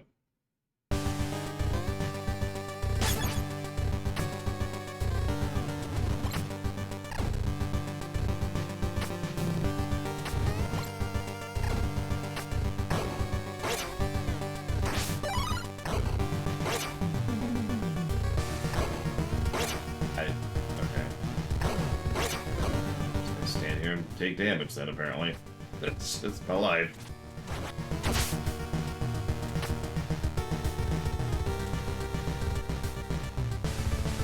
Aww. I try, Roman Cure, and I do apologize. I know I'm not at my best today. I'm sorry. I will put that towards Wonder Song.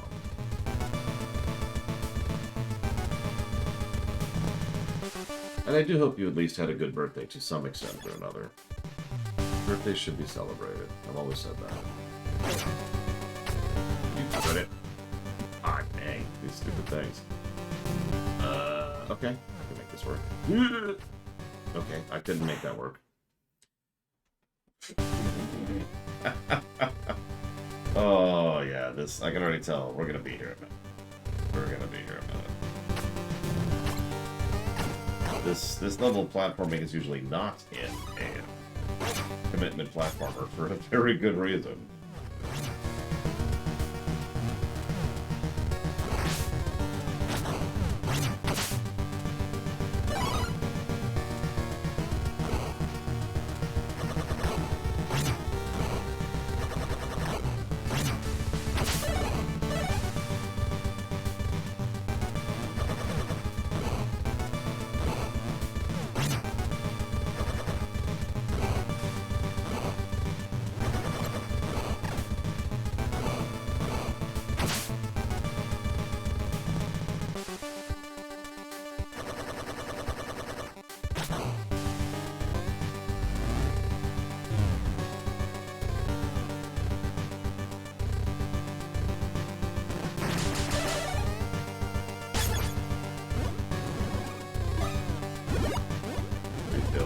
Quick.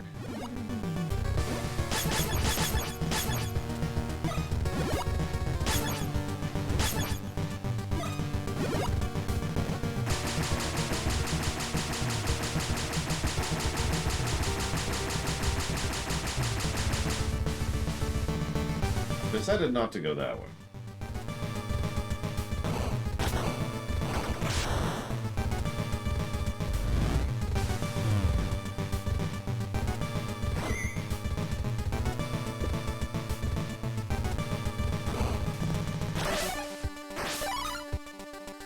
But no, I can't revive unless I get one of the revived sub-weapons. Dark Right, it's the glowing yellow ones.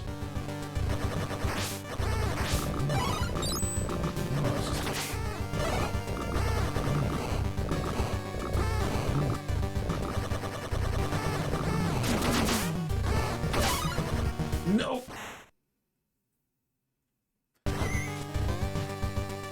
Oh, this is going to be much worse than what it just was.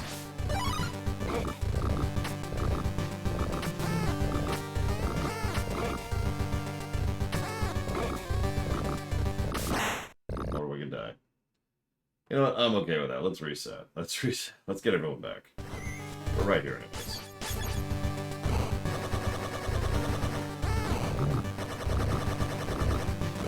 I kind of just dislike the hover mechanic because it keeps consistently throwing me. One of the things I've noticed is that if you... So the hover mechanic starts by the button press that you do the jump with, right? That means if you're trying to do a tall jump, like you would in any other platformer, then you're holding down the button slightly longer to get that height of that jump, which means it then hovers. You didn't want to hover, so you're like, oh shoot, and now you're screwed. Hi, Walker.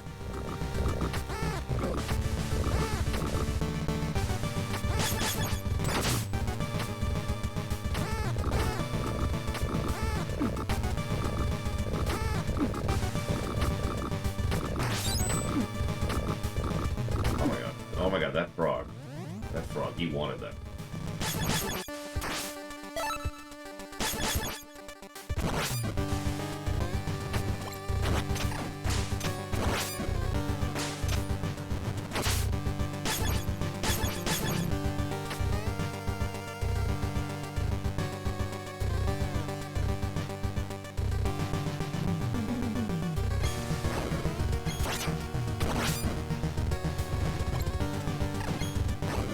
Oh, this is fun.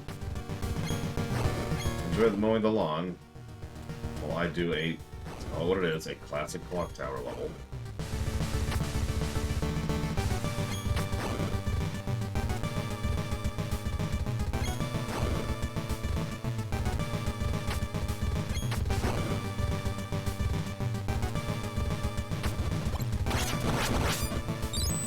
That's not true. We haven't had, Medusa heads. That would make this a clock tower level. Now that I've said that,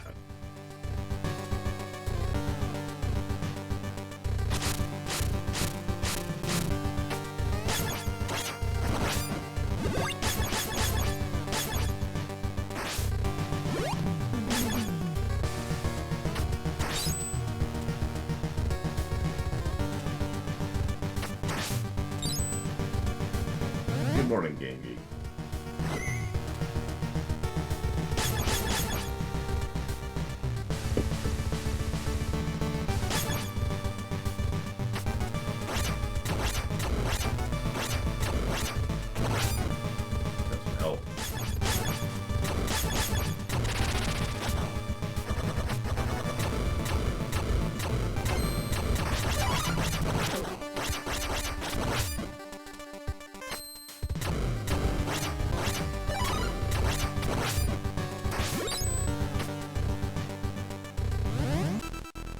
Okay.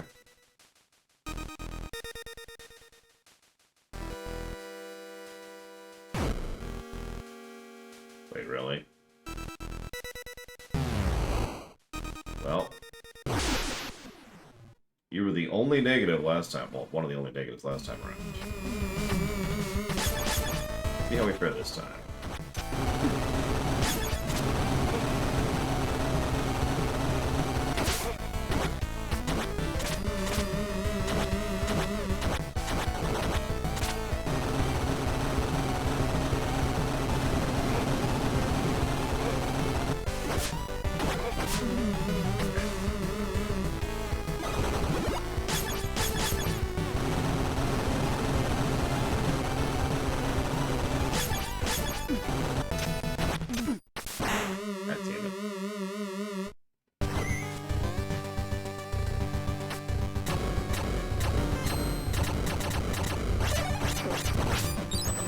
having the Golem Gauntlet right before the boss is an interesting decision.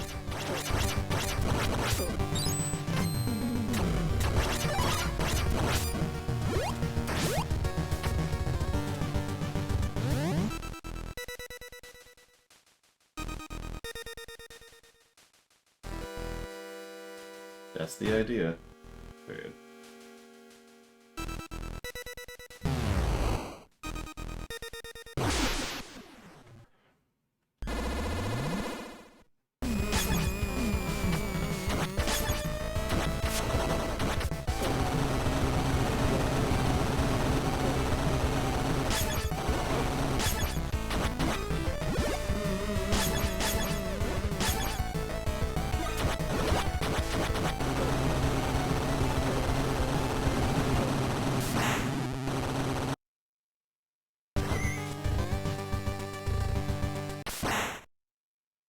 Gonna reset the board there.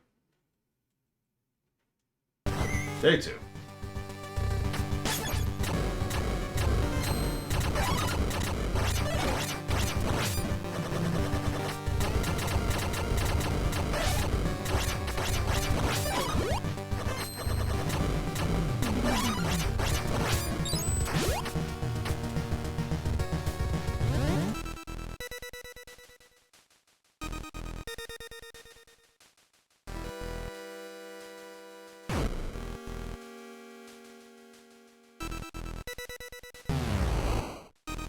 Okay.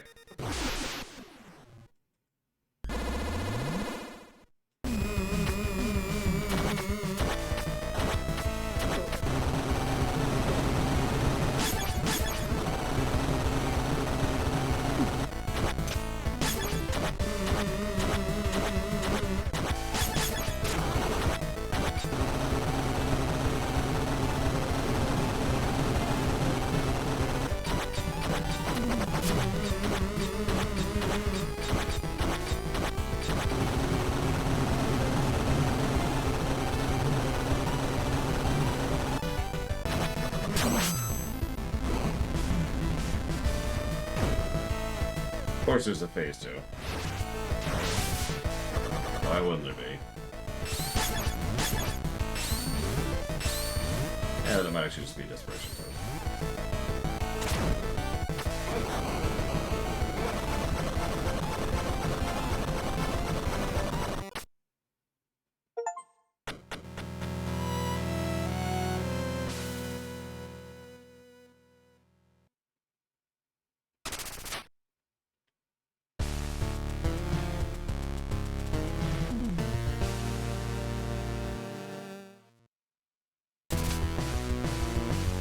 Demon's Crown, totally the last stage. Wink, wink. Ooh. Oh my god. Oh my god. Oh my god.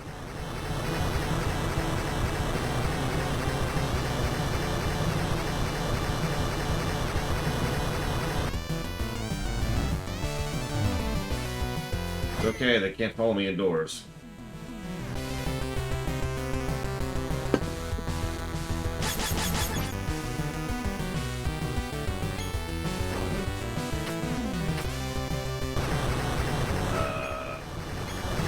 I kind of saw that coming, and I'm still kind of upset that's happening.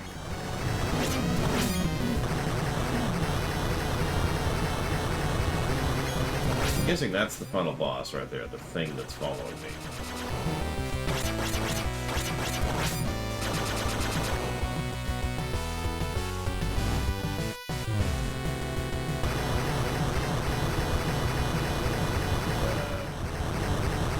Hi.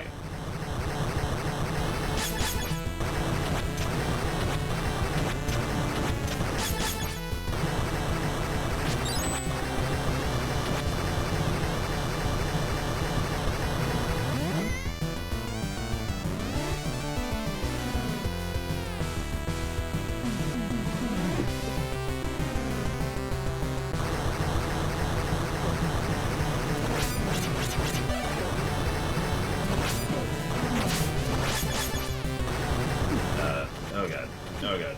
Oh god. Oh god.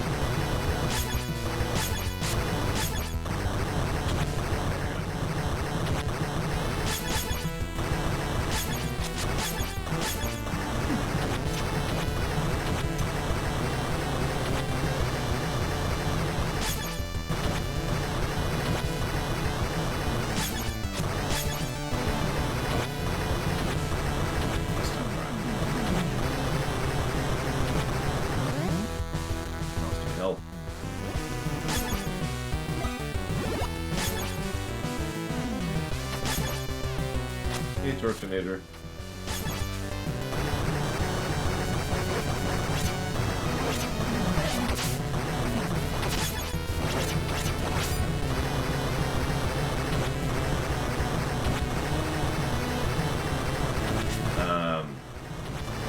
Strong points of this game. Level design, boss design, and background visuals, I would say, are the three biggest things so far.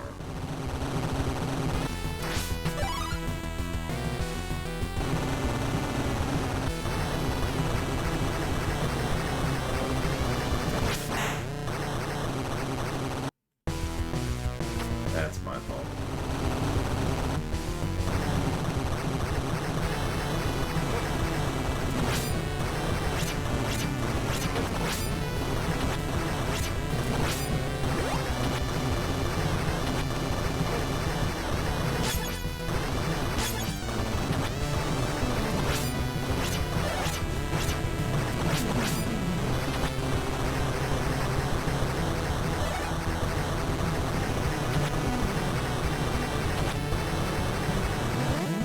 Hello, Carwelas.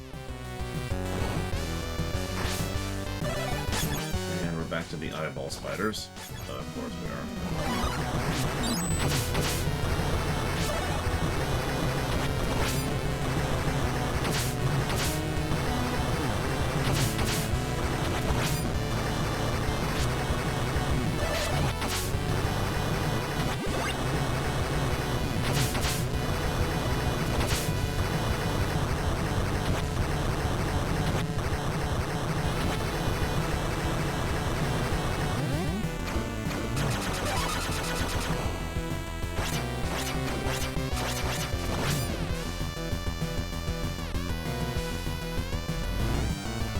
okay.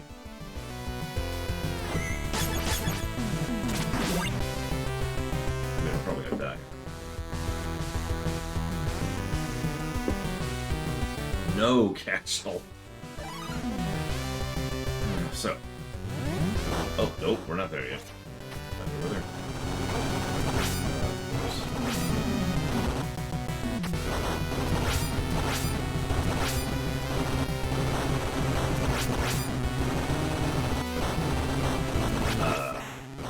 What? Okay.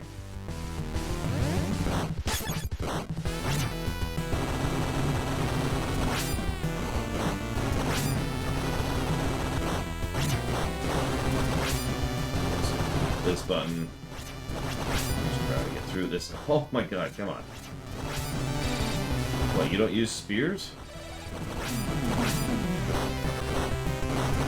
Who doesn't use spears? What do you got against spears? Oh my god. This...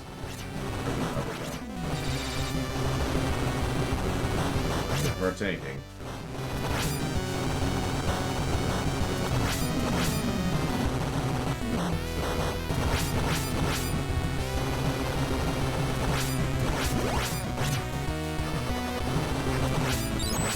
Stop hovering when I don't want you to, please.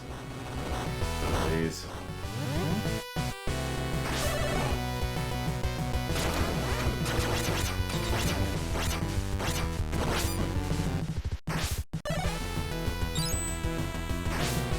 We were, Czar, I think, asked about that.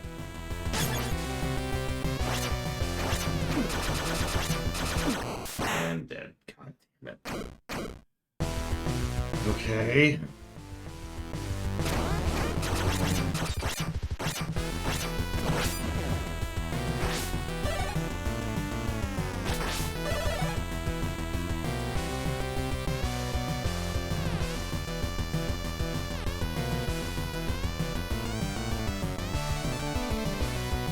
Double check with your doctor, Dama.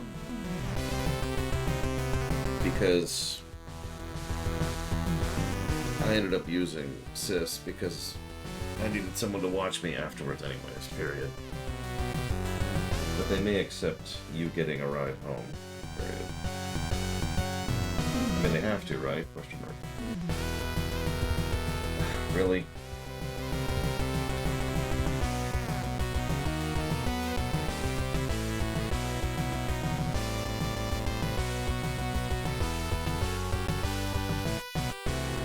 sounds like fun, period. Hey, stop bothering me. Oh, God. Oh. Hi, sir.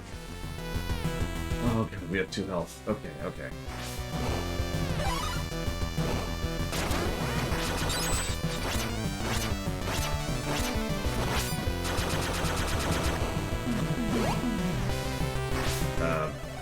There, jeez, Ginger Ninja, that's honestly impressive. Did you know we have 40 separate commands for the review dog?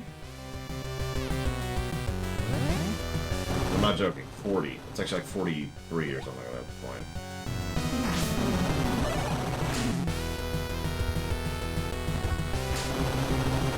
Yes, review, current, positives, negatives. Like we got a bunch. I literally can't hit them.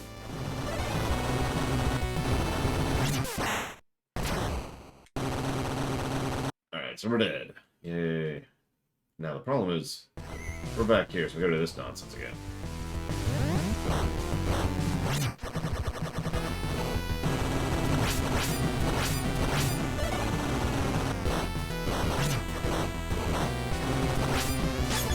Worst characters to do that with. Frickin' hover. And yes, I am jotting down a negative for the hover controls. That's honestly bad controls.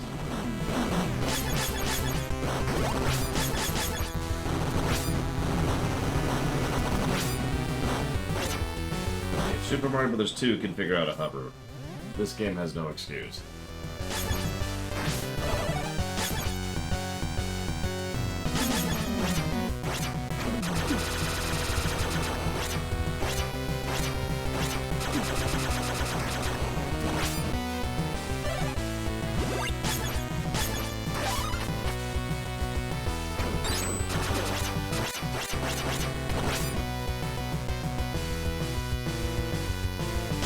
What is it for Ginger Ninja? You're always welcome to propose positives and negatives. Oh. Pain pills kick in a little bit. Just a little bit, you know? Just 5%? 50? I don't know. Something.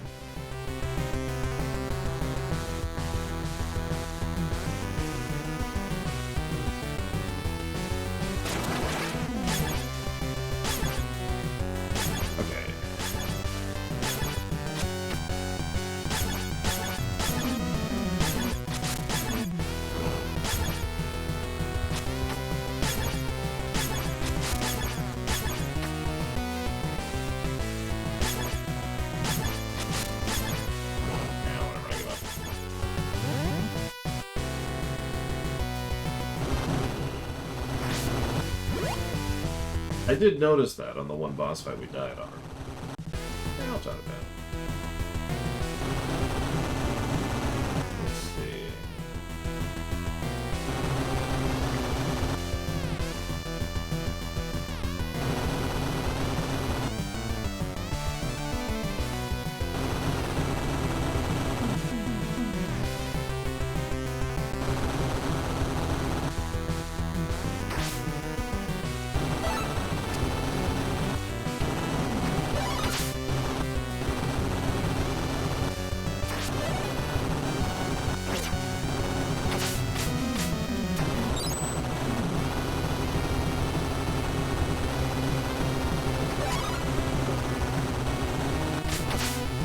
Someone do me a favor.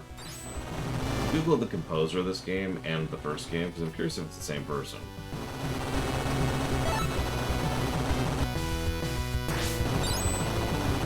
It honestly does not sound like it.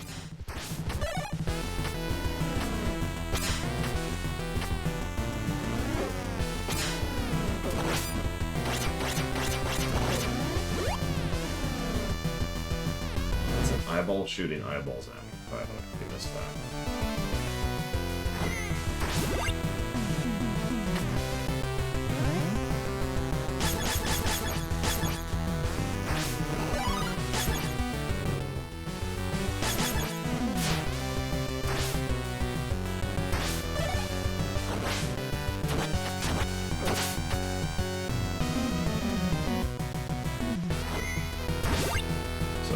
probably the last boss here. The first last boss.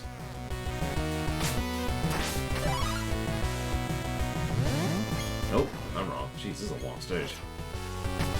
It's twice now I thought we were at the last boss, and we were not.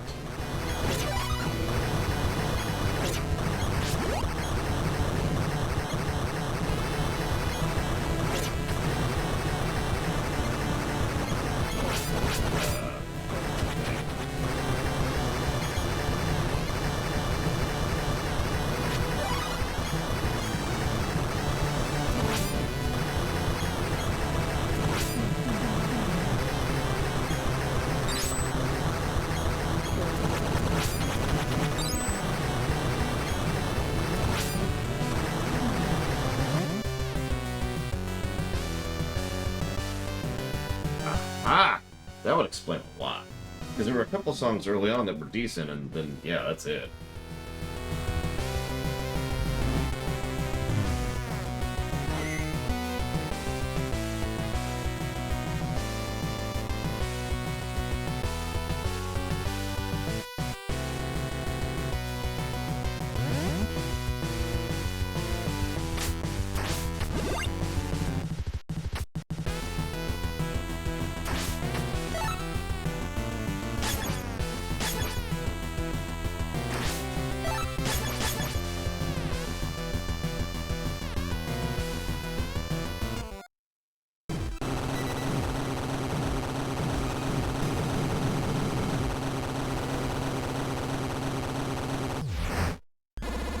What the hell are you?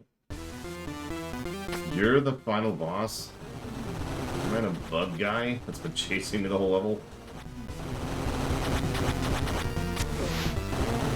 Who the hell is this guy?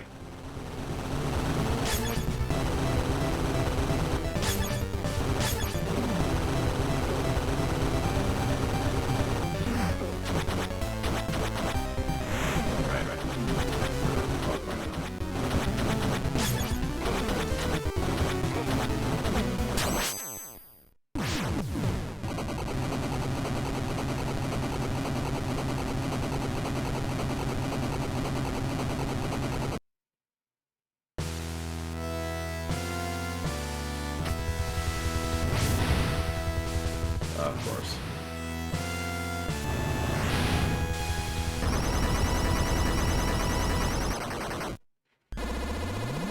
Of course, he's got the eyeballs and a crown. Gotta have a crown.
Phase 3.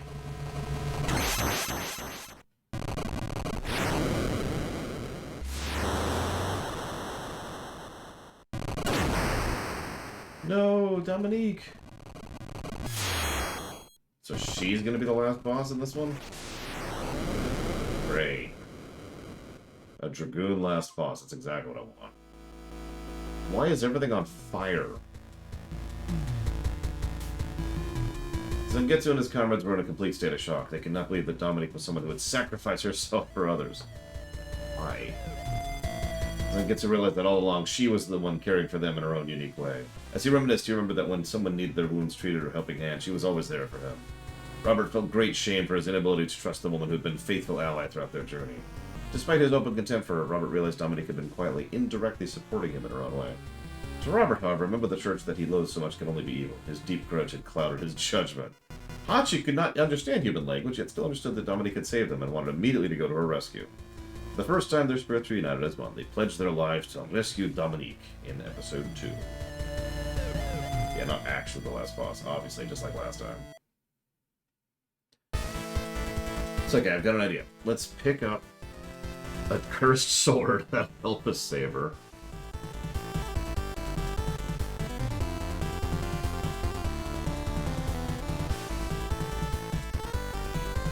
Here's the music team. That's a big music team, my goodness.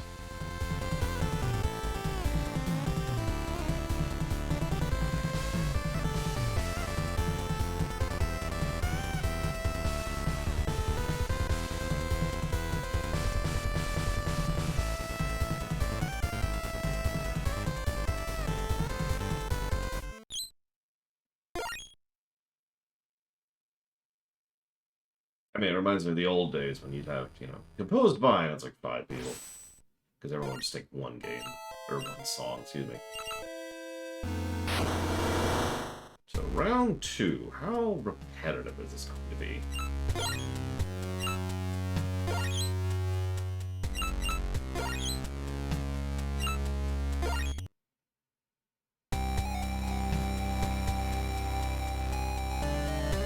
Yep. 2 men and a dog.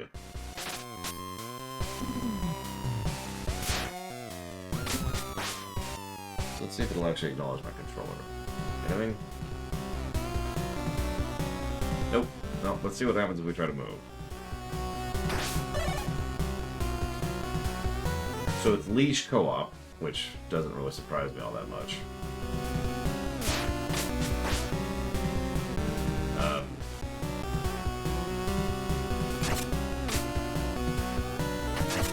Looks like we have a shared pool of mana. That's interesting. Ugh. I don't know. That's a decent co-op. We'll give it a second positive.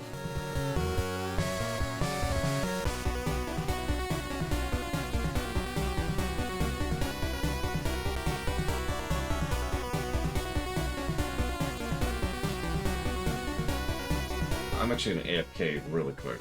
I'll be right back.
Okay.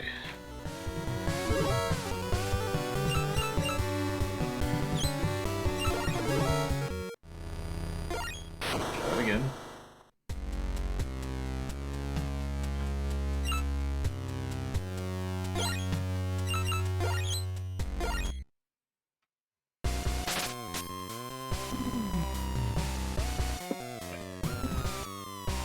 See if anything's different this time around. Alright, so we start with, you know, everyone except for Dominique.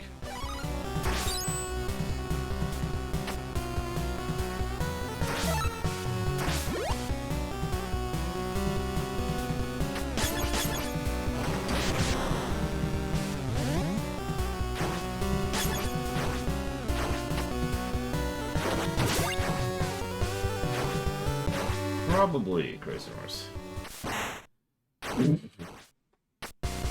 Okay.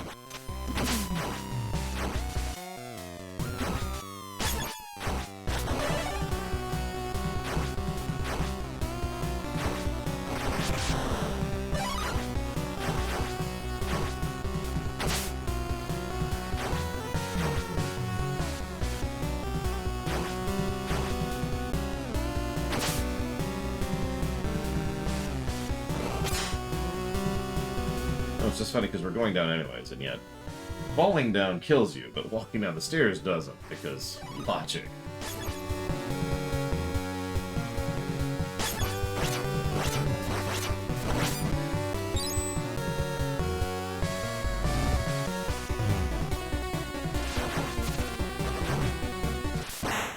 Oh my god, that frickin' hover.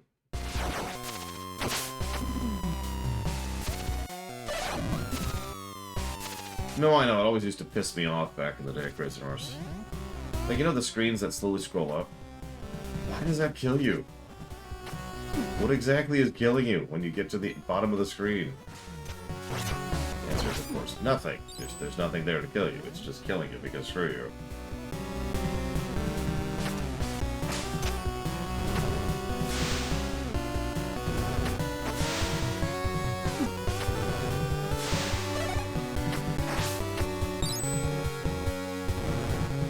Checkpoint or help, sure.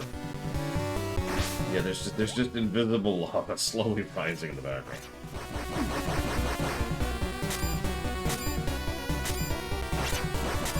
Yeah, we're done.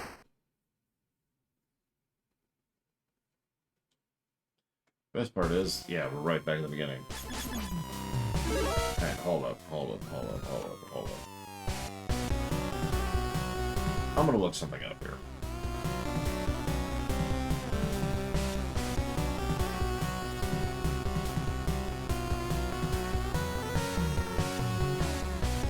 Yes, that is a Corgi party member. I think it's a Corgi.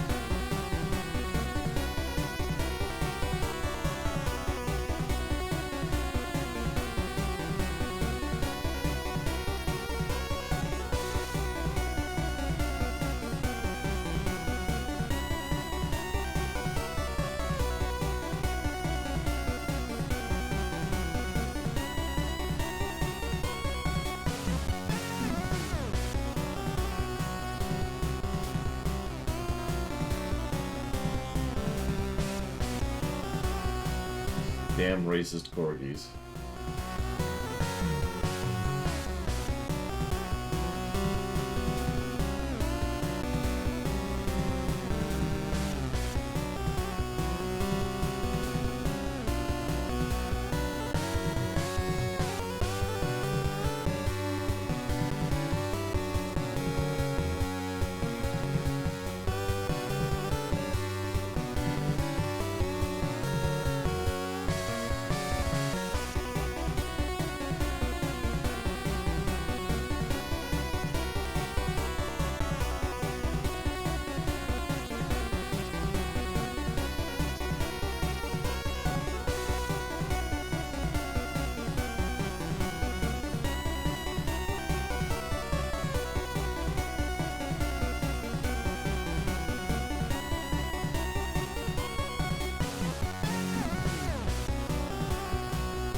to...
Sounds like the doors are about to be delivered.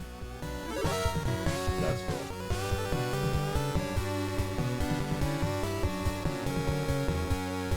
Sorry about that, comma.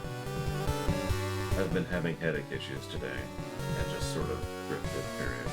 Phone hugs, exclamation mark.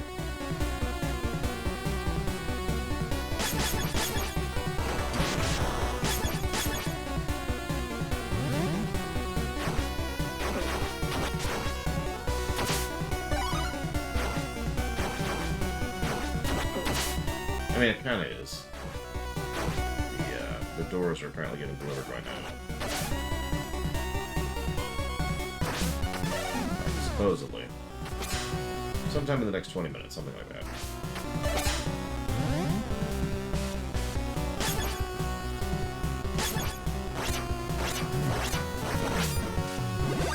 Damn it.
I mean, this and the first game were pretty much based off of Castlevania 3, so that makes sense.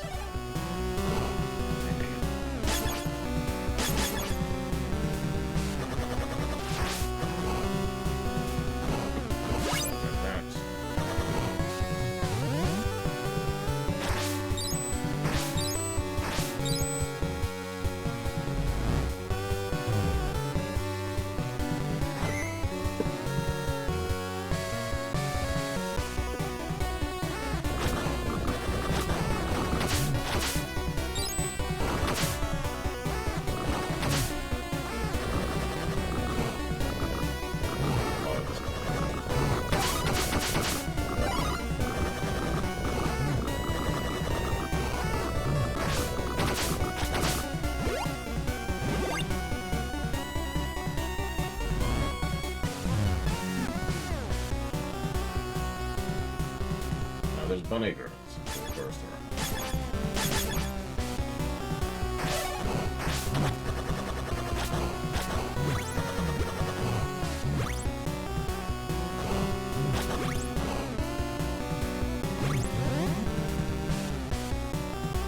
Feel bad at that nonsense.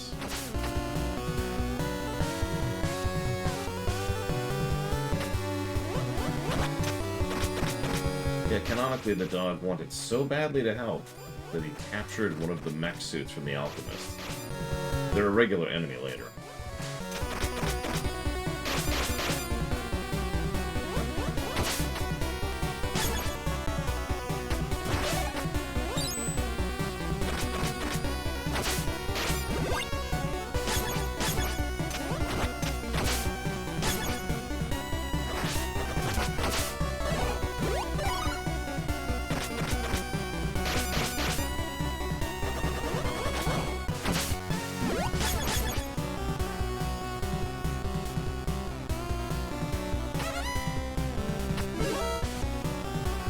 the key item.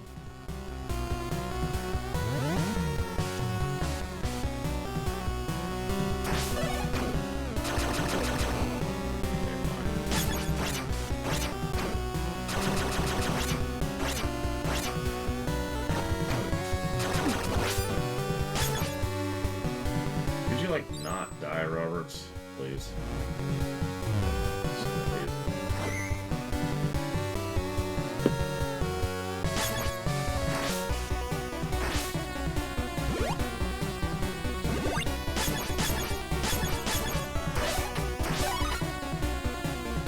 First boss again.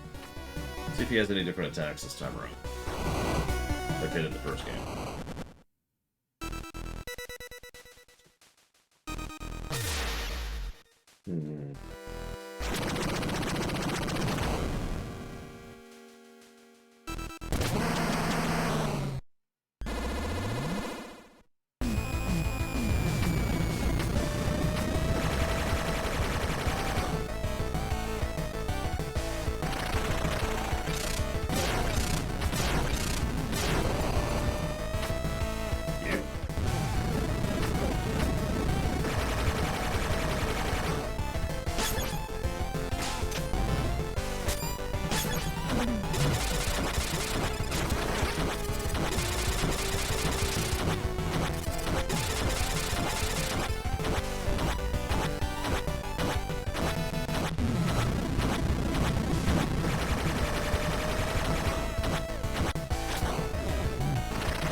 I accept this.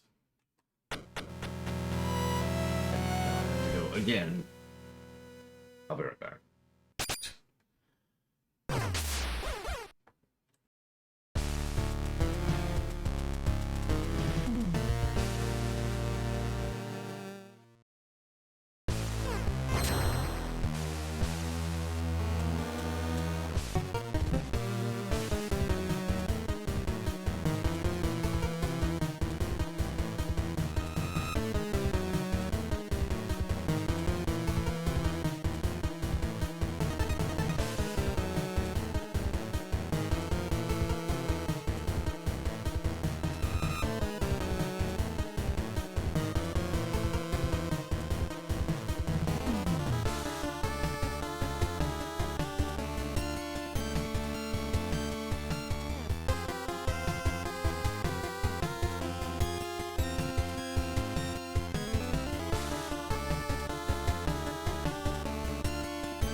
apologize about all that.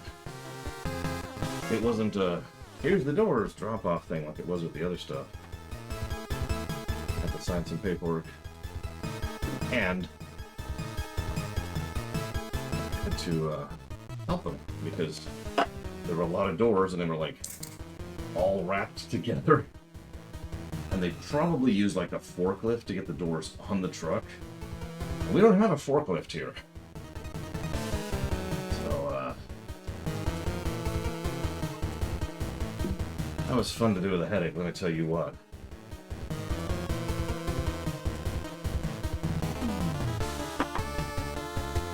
Okay. So I apologize, everyone. Thank you, Savakam, very, very much. I will jot that down. Something. Let's see, the Breath of Fire block. We could hit 4, and we could hit active. You got it. Alright, now that my headache is worse.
So I apologize, Sodom. I know you've answered this question.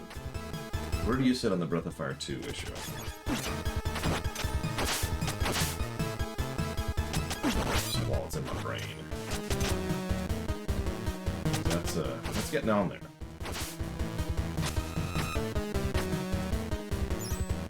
Good morning, Ross. Welcome to the Headache Runner. I am your host.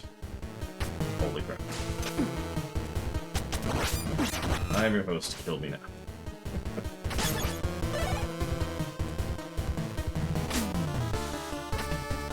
I'm not doing well.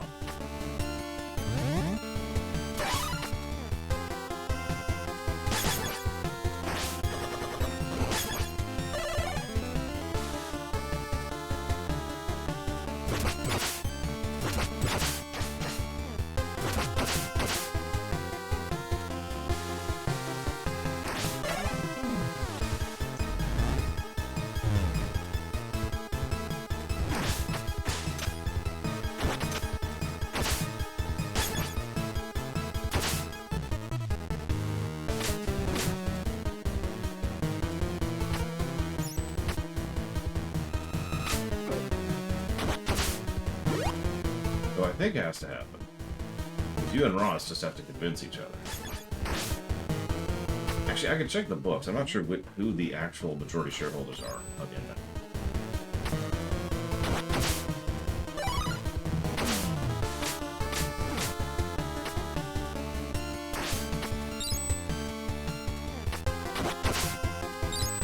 Always with the eyeballs.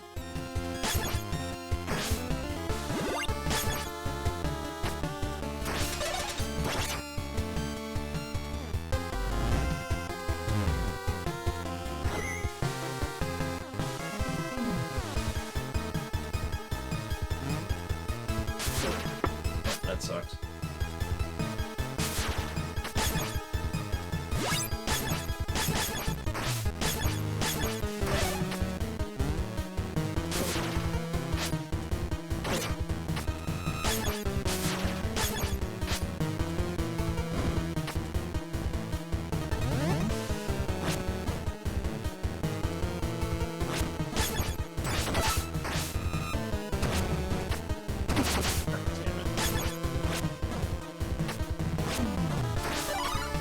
In case you missed what just happened, I was using my attack upwards ability to kill that thing. And then, in the process of doing so, I gained the attack sideways ability, accidentally. I didn't even notice it at first. No, I'll admit, part of it is my own consideration. It kind of irritates me that Bach 2 is one of the games that hasn't gotten an audit run. Or rather, is not a current review. It also would be interesting to see how badly Bach 2 scores in the current system, because it would score pretty badly.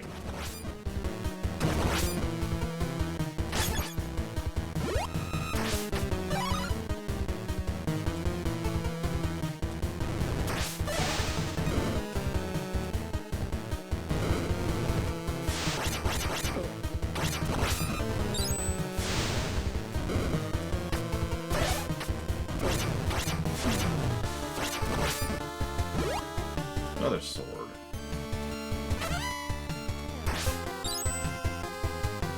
Hold on. So I saw something about unlocking the last stage thing requires getting swords. Here we go. There's 3 colored blades from episode 2. And... hang on. Check something real quick. Yep. So in stage 3, there's another sword.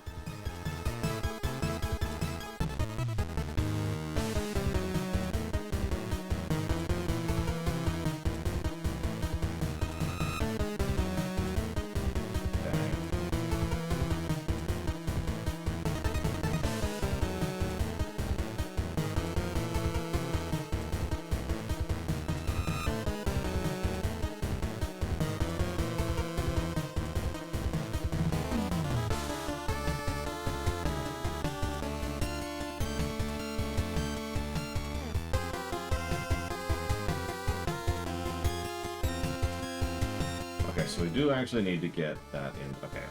So there's something in stage 3 and something in stage 4 we need to access the final stage. That's what I was wondering. So far it's been relatively intuitive. We've kind of stumbled into both, but it is good to know that there are requirements for the alternate ending or the alternate final stage or the super last stage or however you want to think of it.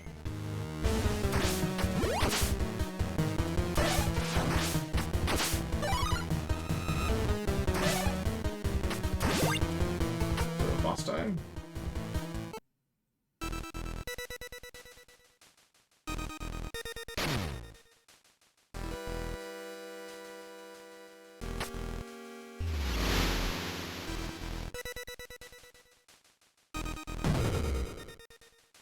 Oh god, she's hot!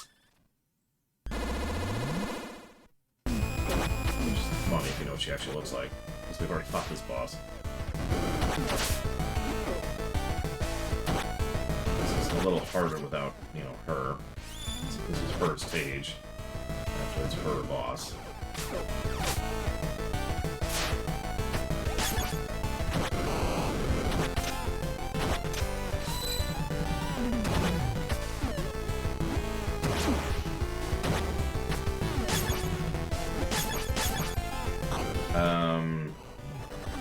Now that I can think of stuff, let me process that for a minute.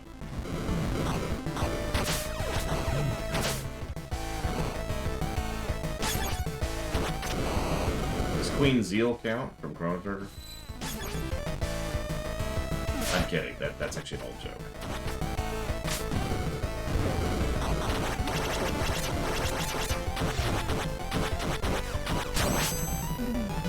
So that's what she actually looks like.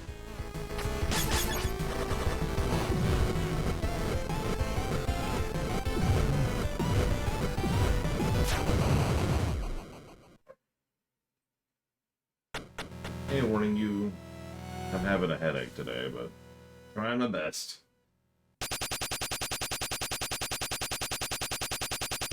Yeah, the moon's not pink anymore, so that's nice.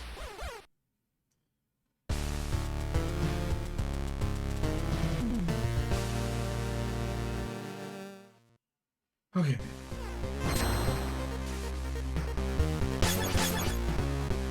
Poison Ivy. I don't find Poison Ivy attractive. Like, I know there's that old trope, right, of the femme fatale and how the female villains are supposed to be sexier, but I've never really found that to be true, historically speaking.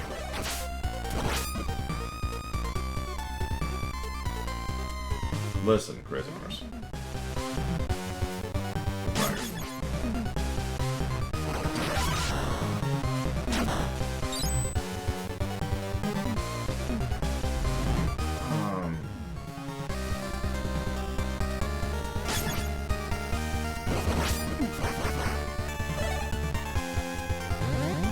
Someone was asking me if I find any female villain sexy, and yeah, I couldn't think of any. I still can't think of any.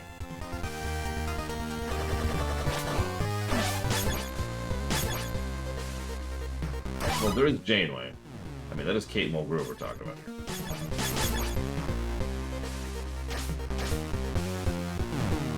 I don't even know who that is, Kay.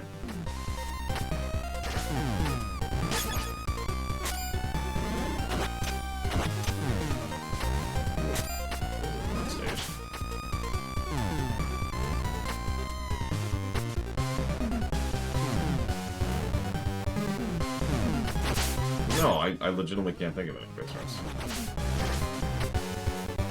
Then again, I usually tend to not find female heroes sexy either.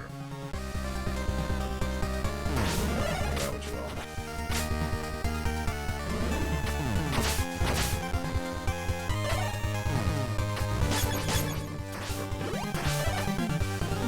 will. Like, obviously there's the old joke of, Miss Crusher. Ms. Crusher.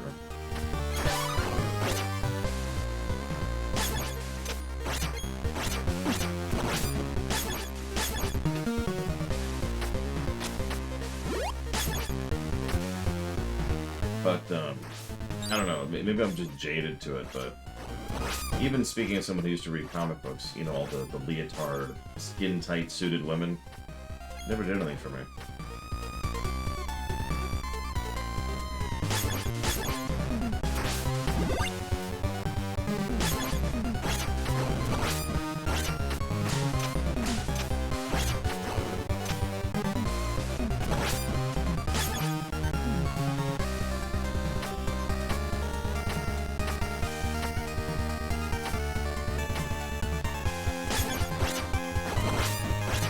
The old cliche of the Baroness, too. Yeah, I'm kidding. That's not how spines work! But you're right, like, I think I've talked about this before.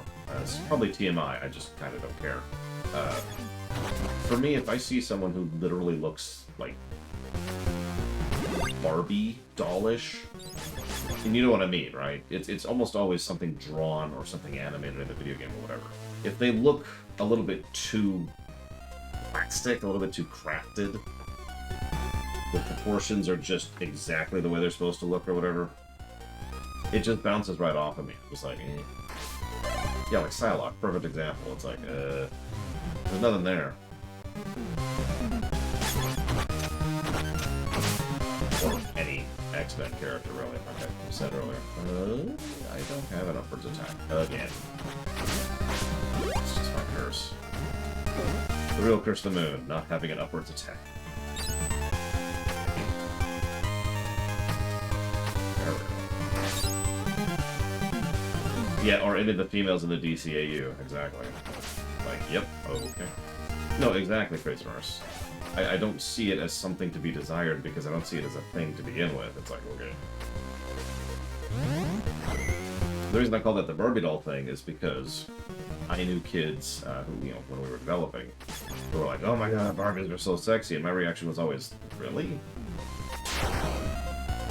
For a little bit there were, to use this word, concerns that I was actually homosexual because of the fact that I had such a non-response to certain things like Barbie dolls. How the hell do we get up there?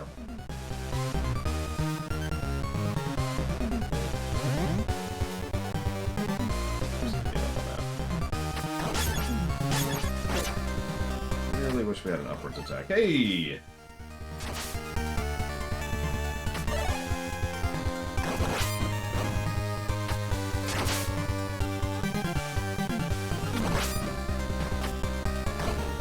And yes, deliberately trying to be topical with the upcoming movie. Or is it already out now?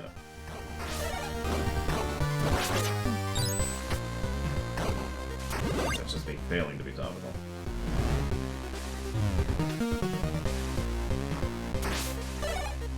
This looks like a fun room.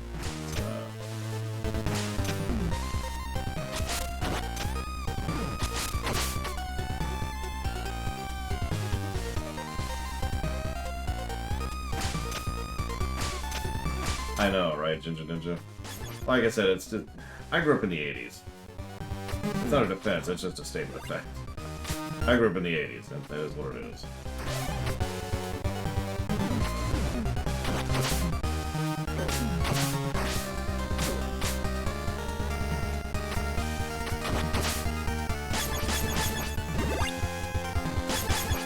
I think I can make that jump. Yay. Health is good.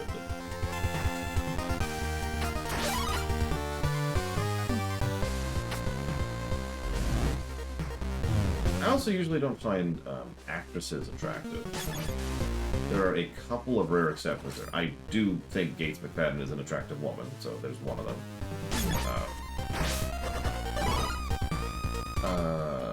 Elizabeth Olsen, I think? She's done a few movies, but she's probably most known for playing the Scarlet Witch over in the MCU.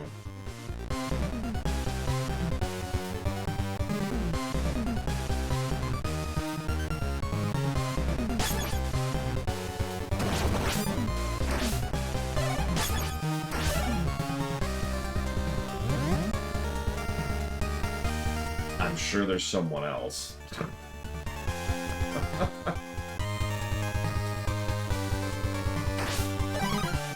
By the way, it's the face. In both cases, I freely admit I'm one of those weirdos who finds a woman's face to be one of her most attractive features. And both women I just mentioned have very, very nicely shaped faces.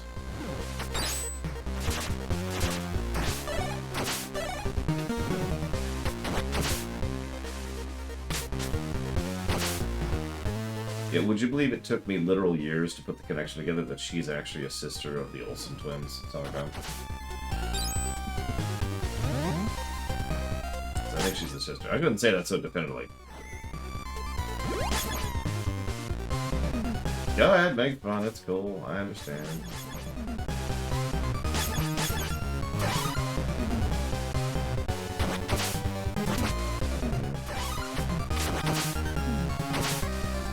Now, it's a lot easier to think of men who are sexy. I'm not actually joking about that. I am not into men, but I can acknowledge and look at someone and say, that is a sexy man. Like, and I know I'm going to get some hackles for this, Patrick Stewart. Seriously. That dude. He takes good care of himself, too, even now. And back when he was in his 40s, holy crap.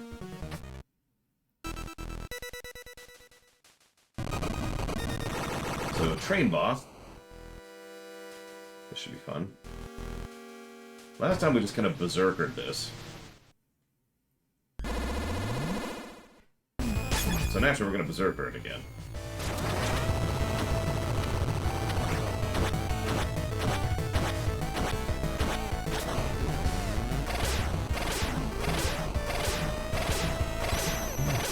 I don't cover when I don't want you to.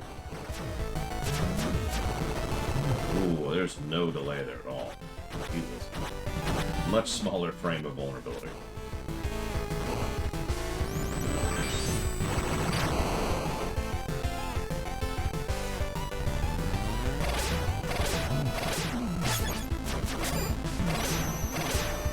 Damn, yeah, that's... Turn around! Oh my god.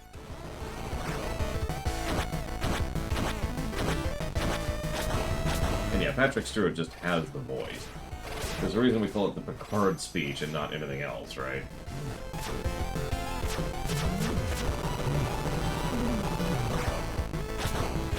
my god, I'm too far away. I can play video games, I swear.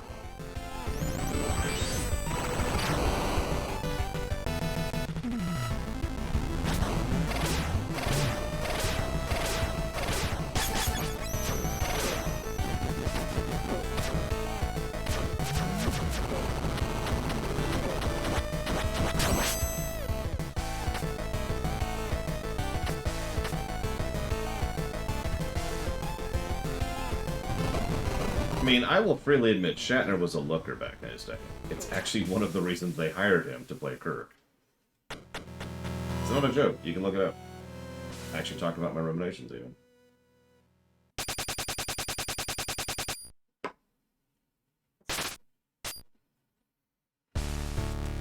Of course, we all know Nimoy. Oh, look at the puppy. We all know Nimoy is the actual looker of the TOS class.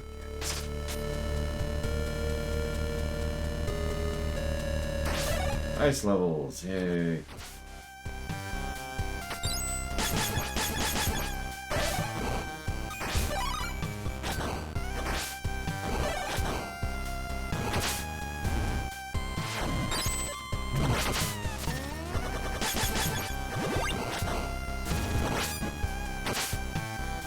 Just thinking to myself, this game needs more ice. Damn it if this game didn't deliver. By the way, this is showing off what I mentioned earlier. So he's completely immune to ice physics. Notice how he's on the quad spikes instead of, you know, the normal. Like,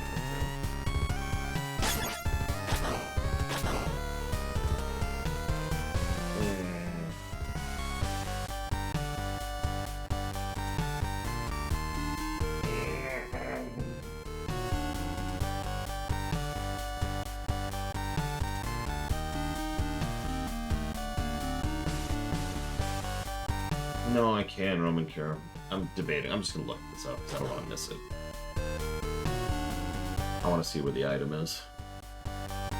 Just to make sure I don't screw it up.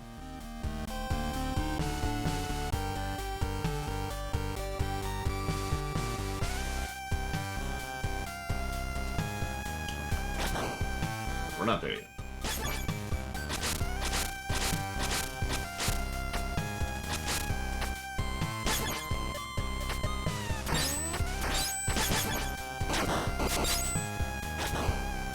Really? That's it?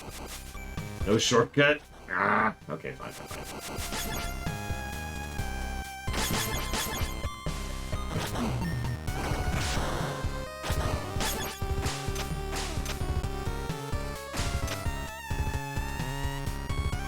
Okay, I give up. Whatever. We're going down.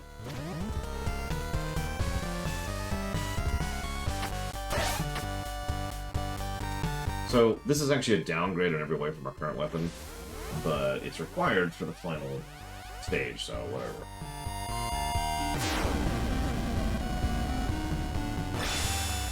Oh no, Tim Russ. Now there's an attractive man.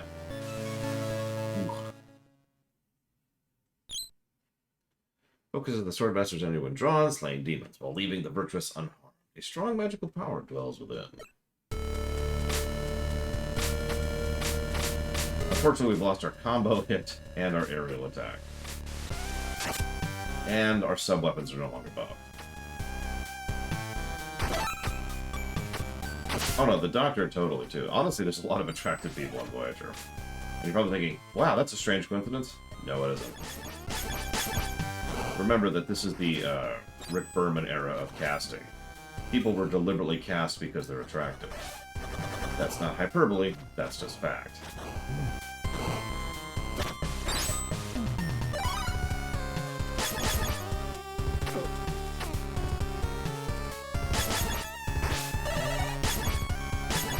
It is therefore, honestly, coincidence that we actually got some good actors who lined up well with each other with Voyager.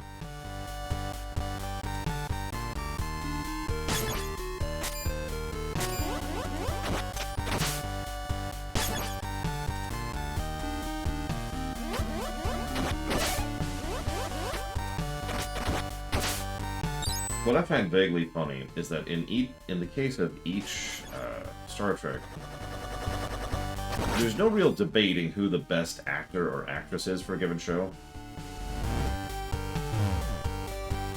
But there's always a debate on who the second best is. Like TNG, it's Patrick Stewart. Voyager, it's Robert Picardo. It's pretty flat in all cases.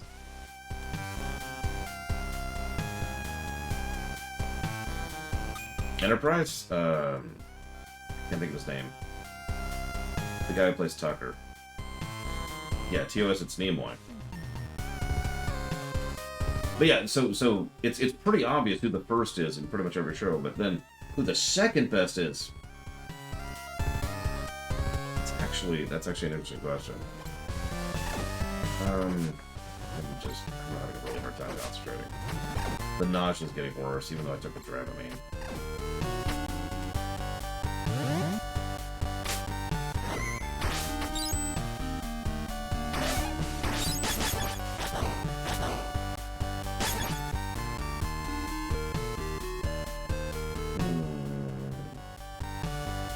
Yeah, I could see Ethan Phillips as the number 2 for Voyager. Go away, Spider. Nobody likes you.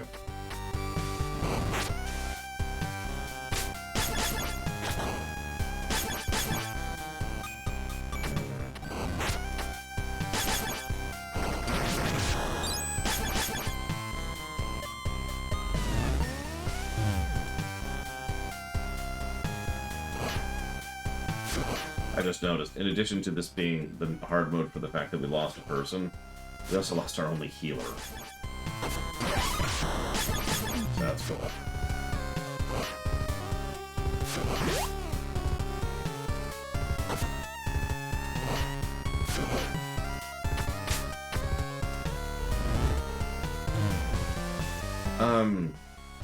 I know this is going to raise some hackles, but I stand by this firmly. I would say Shatner's the second best actor on TOS. As I've said before, Shatner's a good actor. And I know that always raises eyebrows when I say it, but it's still true. He relies a lot on his directors, but he knows how to do good acting, and he's done it many times. Now, that being said, he is, and I've said this before too, he's a better comedic actor than he is a dramatic actor. Because he just absolutely shines anytime this topic material is lighthearted or positive or humorous or whatever.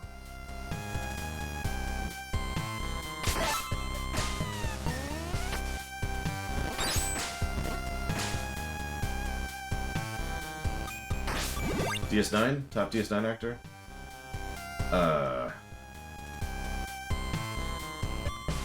So, my immediate answer was Colmini. Like, without even hesitating. But then I thought about 2 other actors who might qualify. I think I'm going to stick with Colmini, though. It was my knee-jerk reaction. I think it's a valid one. The number 2, that's trickier. Armin Shimmerman is really high up there, though, I would say. I was deliberately not counting recurring characters and guest stars. Because that opens up a hell of a door in all the tracks. Oh, this guy. Oh, Jesus. Okay, hang on. Avery Brooks? No, I agree with that. Avery Brooks is a very attractive man, especially when he was allowed to shave his head. No personal bias involved.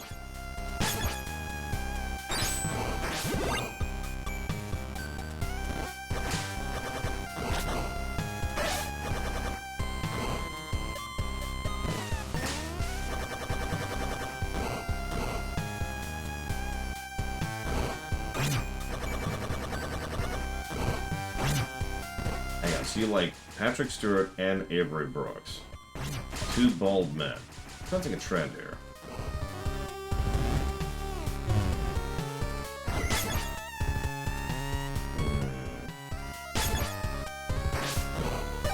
Also Robert Picardo. No, I'm joking. Although Tim Russ also shaves, so that's whatever. I think we'll stick with that. Probably about to die on this. I'm just gonna check on it. Push through this.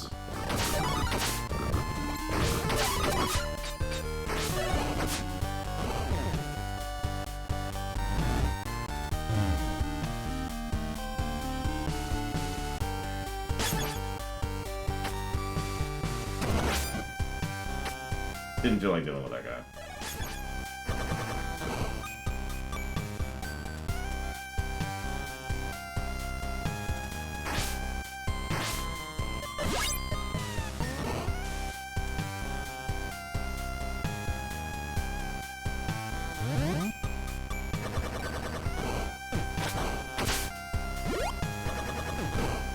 was debating if I can't think of his name. Garrick's actor actually qualifies for this conversation, since he usually falls under recurring or guest star, like Combs, for example. Let's see how we do against the squid boss this time around. Down 2 people.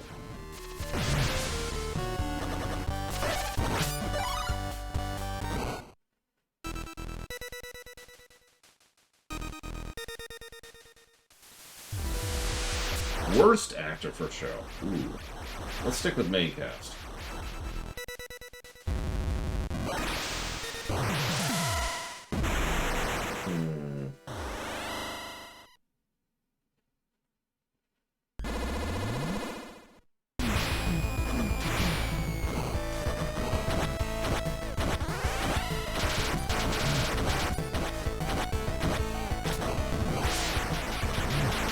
I mean, within the confines of the show, it would probably be Walter Koenig over in TOS, which I know is unfair.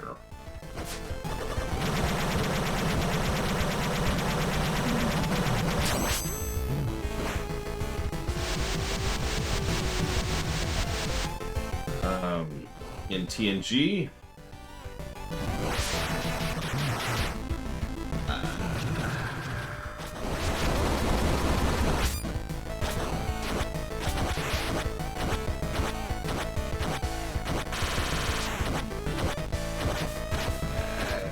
so I know this is gonna be. Ooh, whoops. Not paying attention. Well.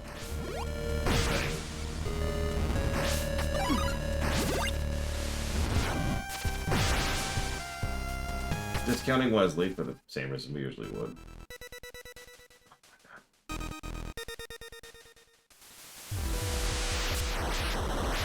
Yeah, I would honestly have to say Marina Sirtis. My other pick is one that I don't think a lot of people would agree with either, but that's okay. No, I mean, like, Wesley doesn't count as main cast, which is what we're limiting ourselves to.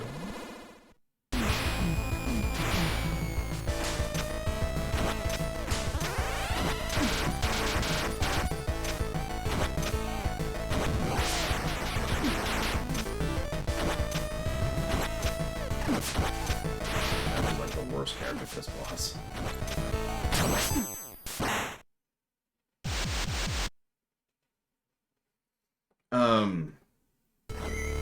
I mean, yeah, considering that Terry Farrell was literally brand new to acting in DS9. I've pointed this out before. You could literally tell early on when she's trying to do things like figure out where her marks are and things like that. You know, because she's a new actress. She was brand new to acting. It makes sense.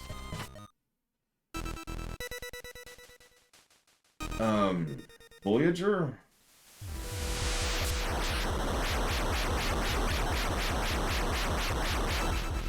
Voyager is hard, because they're all good actors.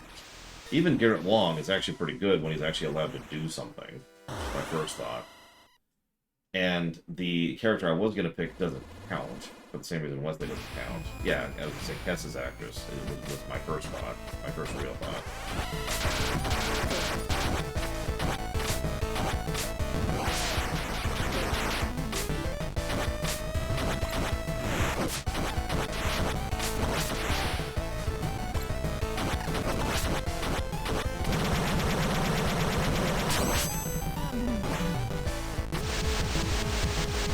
Yeah, actually, I'll go with that. Robert Beltran.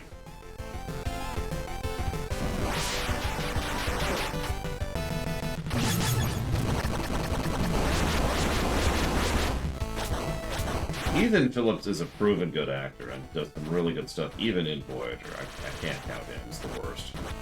I think I'm going to go with Robert Beltran.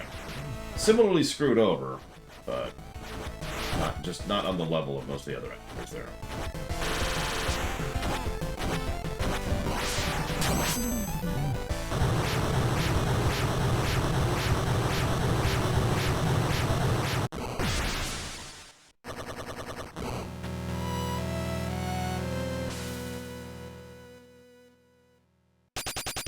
In Enterprise,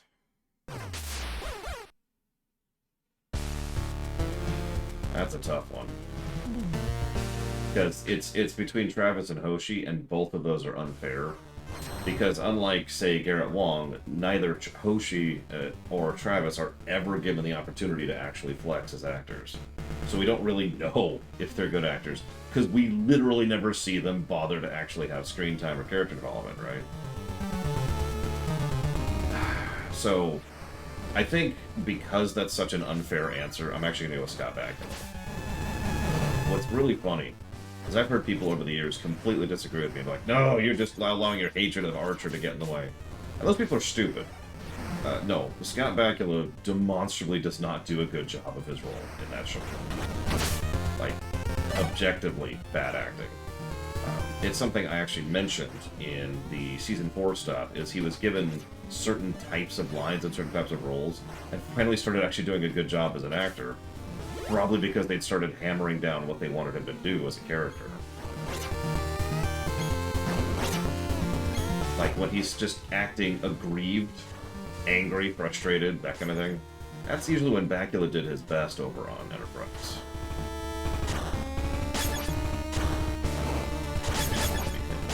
Oh, jeez. Quite possible, Blitchable, but honestly, I would say that that still puts him as the least good actor there. You know what I mean?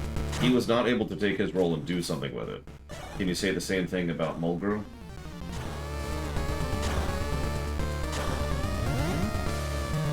Like, consider for a moment that Kate Mulgrew had all of the limitations that Archer did, or that Bakula did, and still managed to make Janeway an interesting character, periodically. Yeah, exactly. Awkward's the right word, Games and Bills. I like that. Because you're right. He would just come across as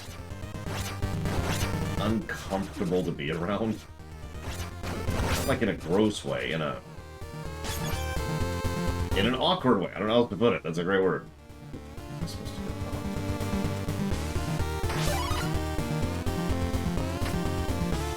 How do I go up?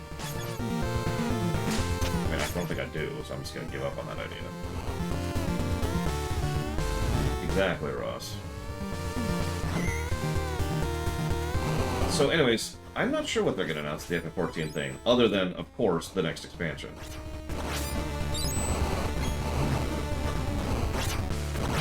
In all honesty, while I personally would say that they shouldn't announce the next expansion yet, not for... I'd say about 2 months. That's a good range. Nevertheless, it is very likely they're going to announce the next expansion, because I guarantee you, because of how development cycles work, they're already working on the next expansion for FF14 now.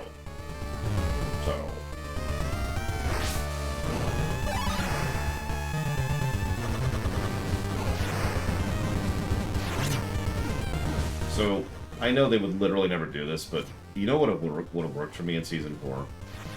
You remember the part where Archer is like, okay, look, we have this diplomatic incident between these races who hate each other. We need all of you to be on the same side. The only person, if one of you dies, everybody's upset. If the other of you dies, everybody's upset. Nobody gives a crap about me. So I'm the only one who can actually die here. So I'm going to go into this thing and die, and satisfy this so we can have peace. Now, he then won in a fight to the death, no explanation ever given. He should have died. I don't mean that because I hate Archer. I think because it would be perfectly in character, especially for what they were going for with that scene. The human lays down his life in order to ensure peace between the two warring species.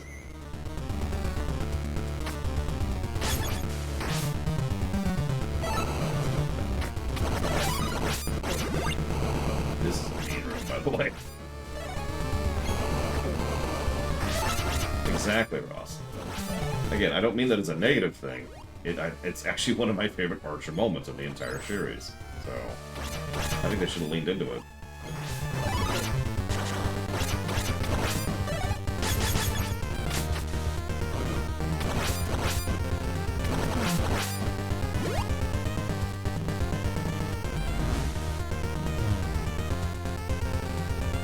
And I mean, Shran could have totally taken up that mantle, I'm just saying. Probably not as, like, the hero captain, as the main character of the show, but as, like, just the proponent of the Federation, right? The person pushing for that idea. And Shred was already getting pretty well known and well respected amongst his people at that point in time.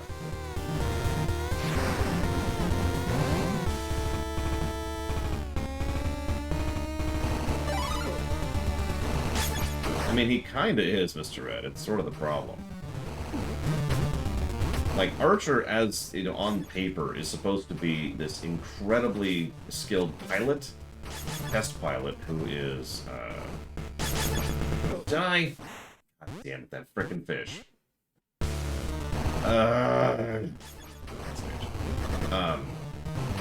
He's a test pilot, he hates Vulcans, and he wants to get out there and explore stuff. Like, those are his character traits. Pretty much none of that actually shows up on the screen, though. That's the problem.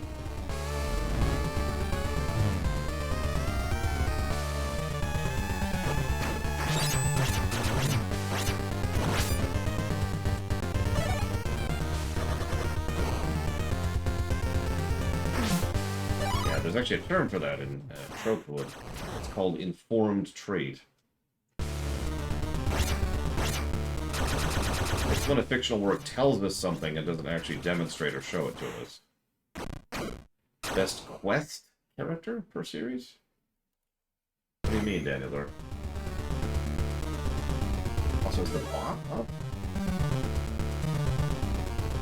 The bot is not up, but I still got your question.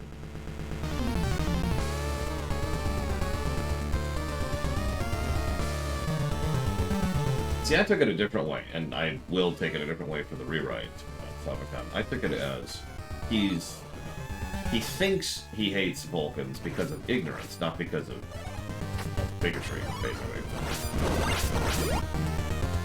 That's actually something I've written before, more than once, the idea of a character who's like, I hate such and such, and then they meet such and such, and they're like, wait, they're perfectly fine.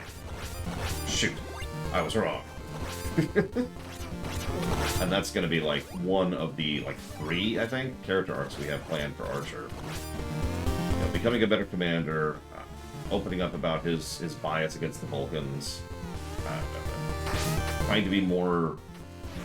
So, in Trek Rewrite, he is a political officer. He is someone who is very attached to the current political party that's in charge of EarthGov. And so he's a political appointee. Hence having to learn how to command. But the point is, he's going to drift away from that. I just realized literally this very second I'm describing Sheridan. I didn't do that on purpose, I swear. Because I literally just figured I just processed that. But yeah, Sheridan, right? Someone that the reigning political power thinks is going to be their guy in the chair, and isn't. And grows out of it, and that whole idea.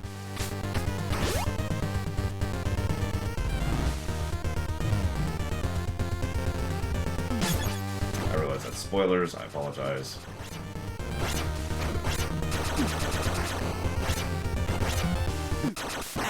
That's bullcrap.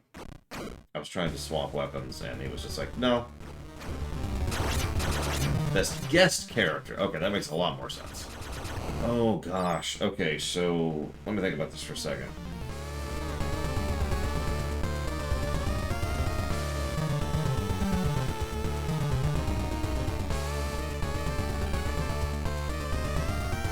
Yeah, I was gonna say, let's take true guest characters. So if they get a second appearance, yes, that's right, even so much as a second appearance, they do not count. So for example, the Traveler would not count, who shows up 3 times. Wayun shows up 50 times, so he doesn't count. You know, Damar wouldn't count. Stuff like that. So, guest character. One-offs. Guests of the week. Double episodes don't... Or, if they show up in a 2-parter, it counts, is what I'm trying to say.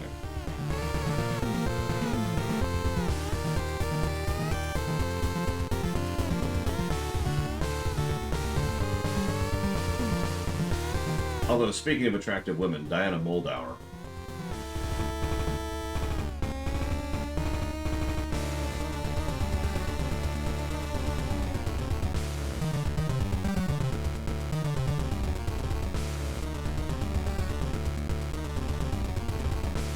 I'm tempted with the Romulan commander in Balance of Terror, the Romulan commander in the Enterprise Incident, or Sarek in TOS.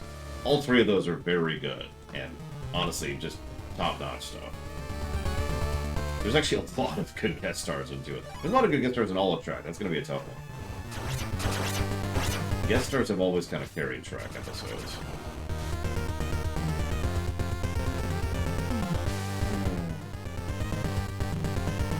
So, TNG, God, where do I even go with TNG? No, Khan counts, I just don't think he's at the level of the three I just mentioned. He did, absolutely something. Mark Leonard, in many ways, established what Vulcans are. Helped to establish, I should say. I don't want to put too much of it on there. Also true, Crazy Norse.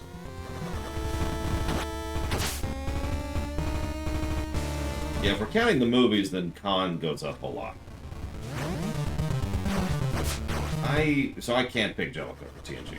There's too many good ones, and I'm not even sure he'd top the top 5 for me. I like Johnny Cox as much as the next person. I do, and I think he does a good job as Jellicoe, but yeah. Then you got Admiral Jarok in The Defector.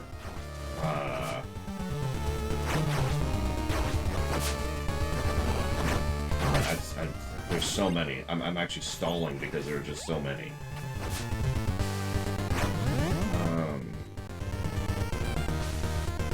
Gowron. No, I'm joking.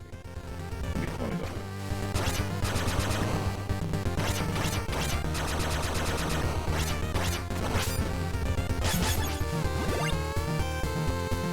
Shimmerman or TNG?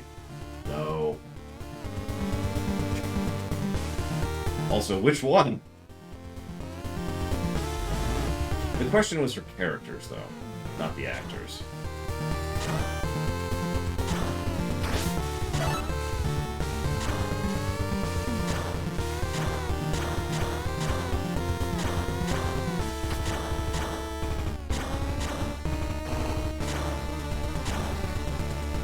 Well, lore wouldn't count for the same reasons we've already mentioned. I don't disagree with you, I just think it doesn't count. It's a good thing. Anorax and Voyager, he's a good fit.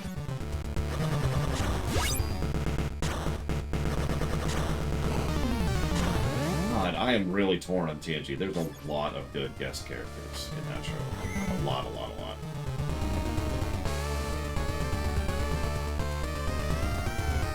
Helped by his actor, Mr. Red. I agree with you.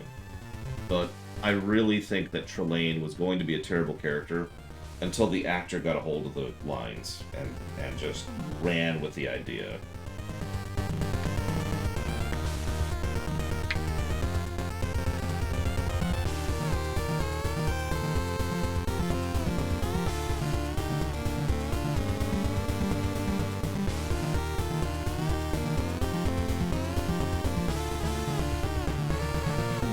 What was the Admiral in, oh god, I can't think of the frickin' name of the episode now.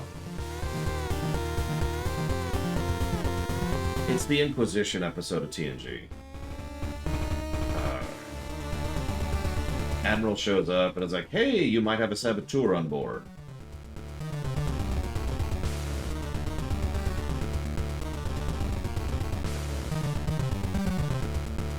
I can't think of it. It's the other term for a kangaroo court. I can't think of that frickin' term because I just don't have my brain here.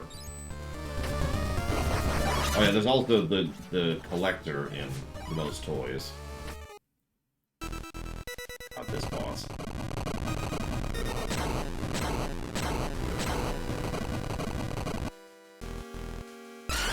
The Drumhead. That's it. The Admiral from the Drumhead.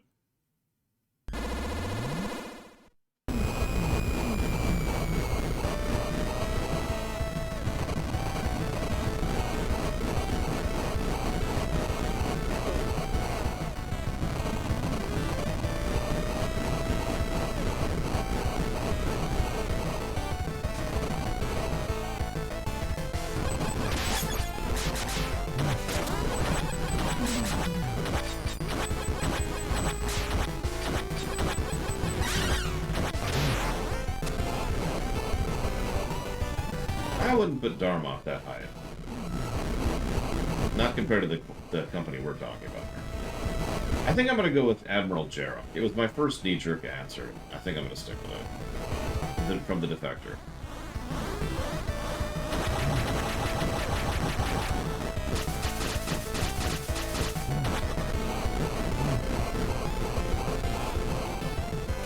Oh, I know. Crazy Horse. The drumhead woman was not named Admiral Henry. No. I don't think she was. So this should be fun. So DS9. Tati, that's her.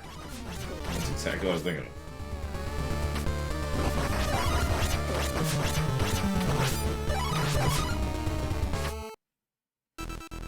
Okay, so hang on. Best guest character in DS9.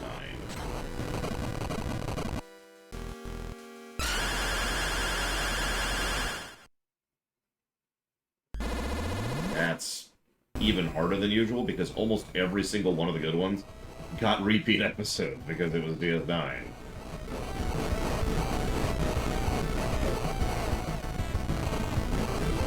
So yeah, that's just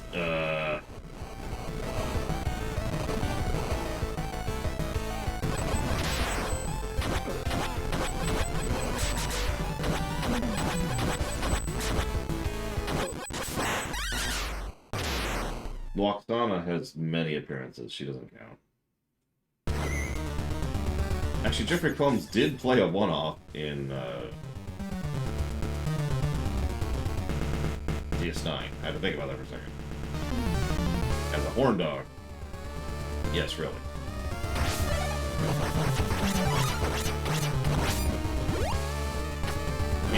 That's just cheating. That is straight up cheating.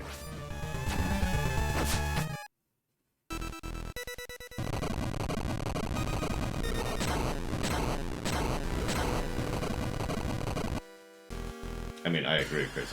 Jeffrey Combs is amazing. No, he didn't play 12. He shows up in STO, but he doesn't show up in the shows.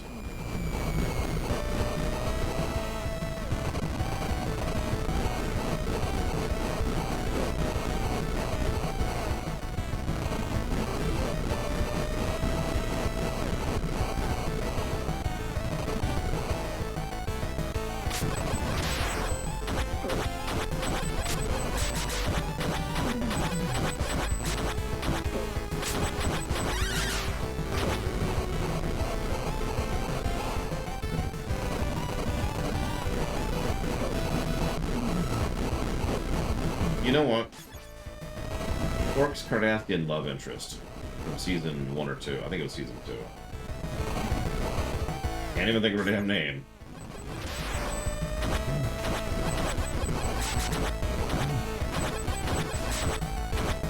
He also showed up several times, Sputnik. Yeah, the Resistance lady.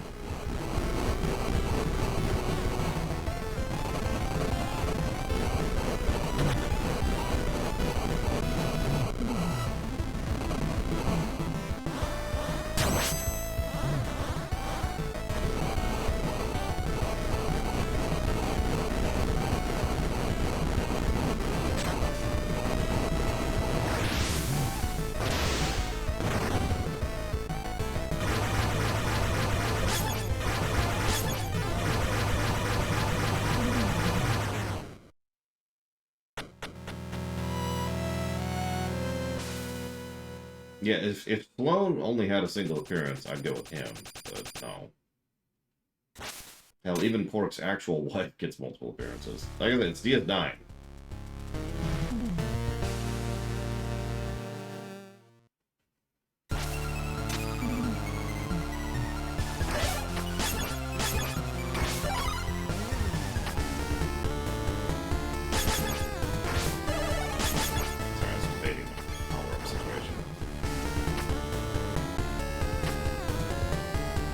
Defector lady. I don't even remember who that is off the top of my head.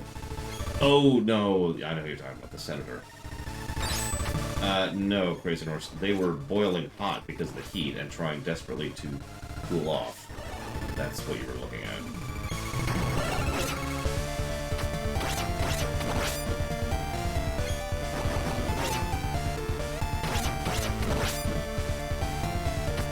the hell do I make that happen?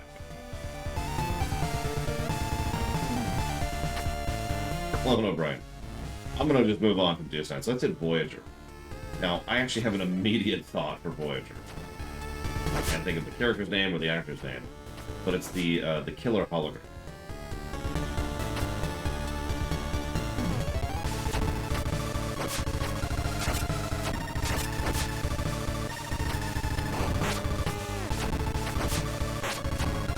He does a really, really good job of the role. But the guy who has no lines and no dialogue and no character and no anything, Ross? Look, I like Dwayne Johnson too, but no. Well, I like Dwayne Johnson as an actor. He's apparently a dick off camera, but that's neither here nor there. And yeah, we have Anorax, who's a very strong one. Voyager actually has a lot of really good ones. And unlike DS9, they usually only show up once.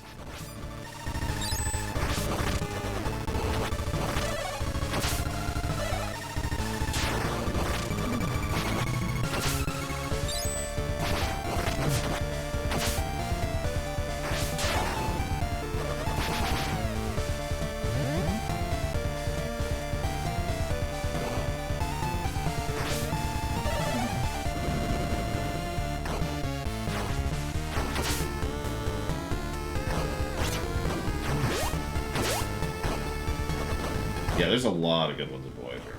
There's the Killer Hologram guy, I just mentioned him. There's Anorax, which was just mentioned.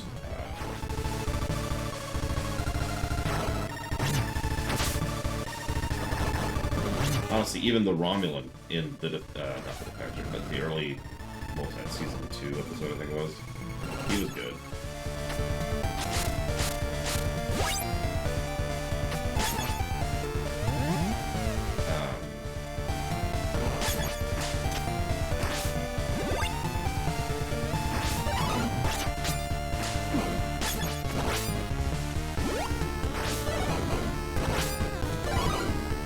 The continuity. It really bonkers me how much they are pro-anti-continuity. Like, not even in a joking way, just in a no really. Continuity is bad for television kind of way. It's like, really? Oh yeah, the Voth leader, she was pretty good. Extraordinarily evil. Hell, even the Voth scientist was amusing. Oh, you know what? Yeah. The Cardassian from Duet. You know the one. That's a good pick. I'm gonna change my pick to that. I'm gonna change my pick to that.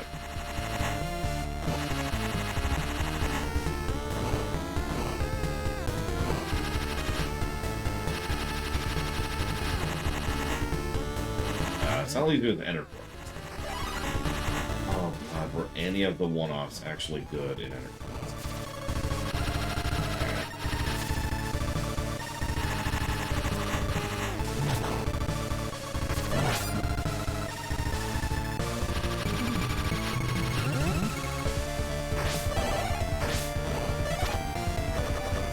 Still doing best. Let's try. Give me a sec. Give me a sec.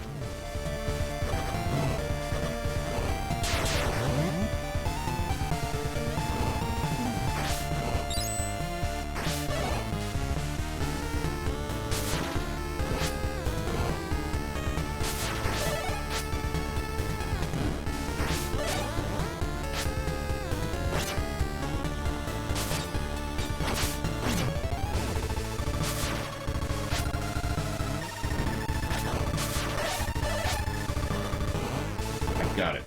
Racist guy from the Western episode. I'm joking. I'm joking. Sim does not count. Sim is cheating.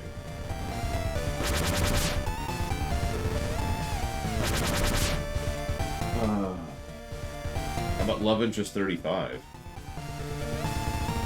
She was a great character.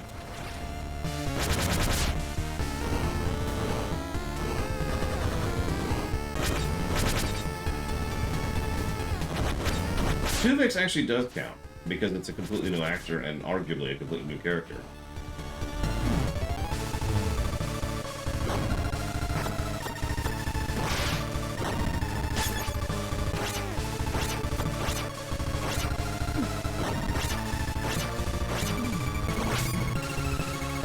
Like I said, Voyager had a bunch of good ones.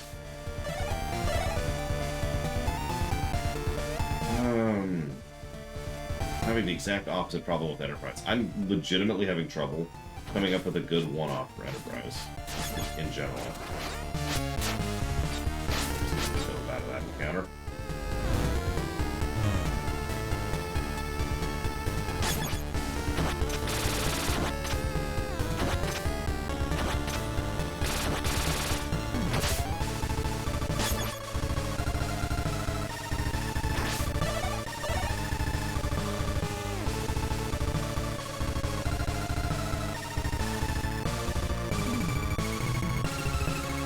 You know what? I'm going to cheat with Enterprise, but it's okay. Enterprise was the first show to actually approach television in general from a different format from the entirety of the rest of Trek. Season 4 of Enterprise. The arcs concept. The little arcs and the overarching arcs. So, with that proviso added, we can add characters who are in those arcs. So we've got the Klingon Doctor from the Augments arc. We've got the villainous Vulcan from the Vulcan arc. And we've got RoboCop from the Human Supremacist arc. So there you go. We finally come up with some good ones. Thank God, it's 8 point.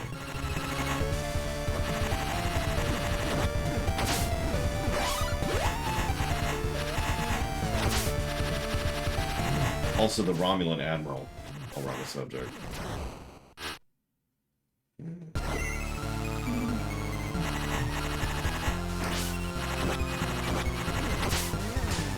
He was kicked. Twice. Very technically Blades of All, but considering he sucked in that episode, and that whole episode sucked, I don't think that counts. Man, my head hurts. Alright, okay, so.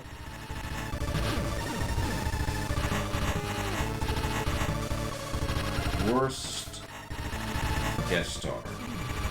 Each Star Trek.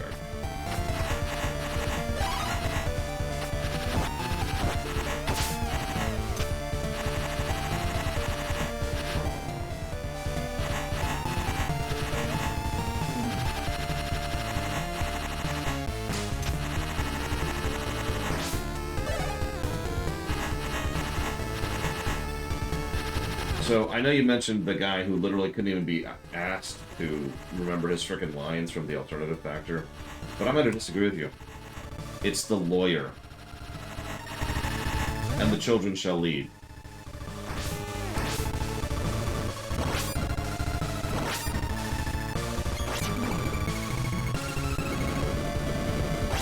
He's much worse. His character was dumb. And he's the worst actor in that entire show. Probably because he wasn't an actor, which is the problem.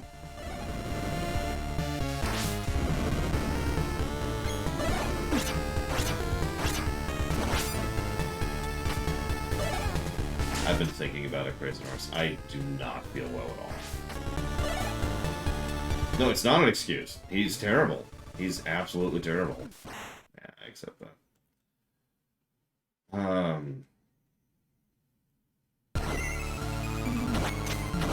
So, that's my pick for TOS.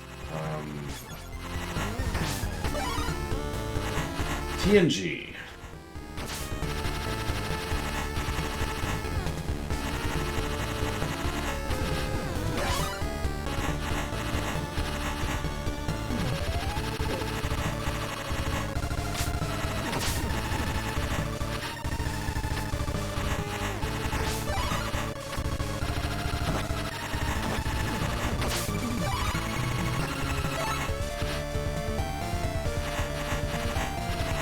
I was actually thinking about the creep from Man of the People.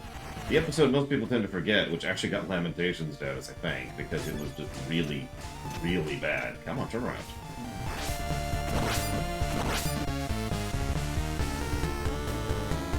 What's your news, warning you? Sorry, I'm having trouble keeping up with things right now because of my headache. I apologize.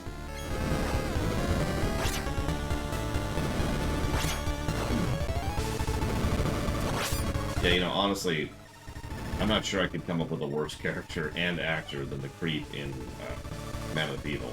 I shouldn't say actor. He wasn't a bad actor. He just did a really, really good job of portraying a complete scumlord.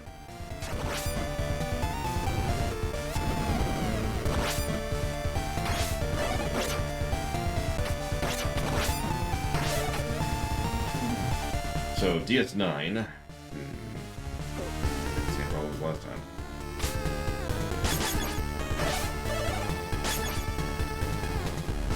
The Wadi in Move Along Home. That's a good pick.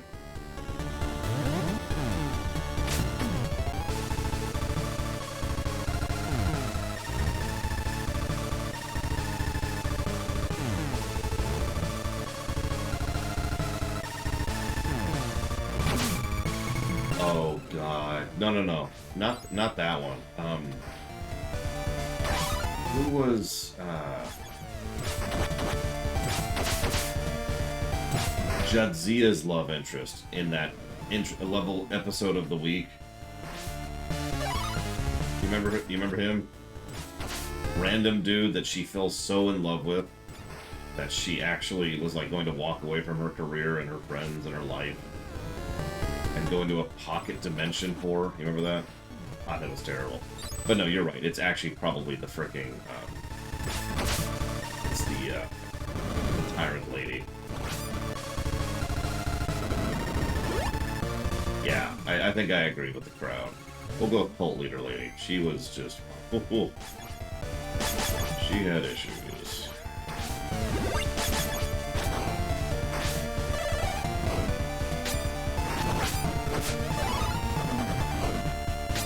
She wasn't badly acted, but we mostly... Again, the question was character. It's just, in some of these cases, being badly acted kind of adds to making them even worse. Last time. In Voyager, I agree completely. The 1159 dude, who was badly acted and honestly ruins that episode for me. Like an otherwise interesting episode completely ruined by his extremely tepid performance.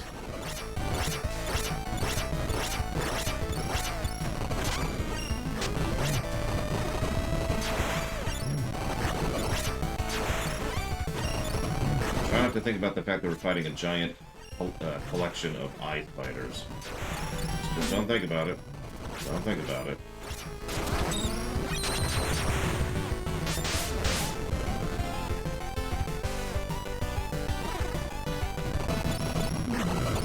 He's got 2 projectiles this time around.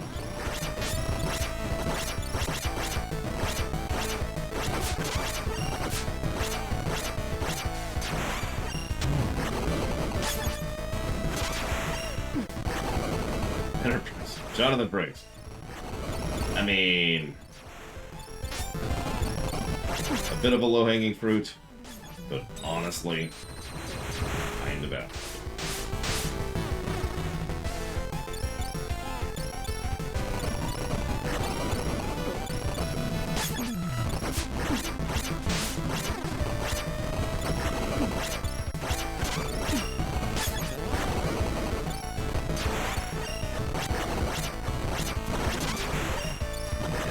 Literally 1 health. Come on.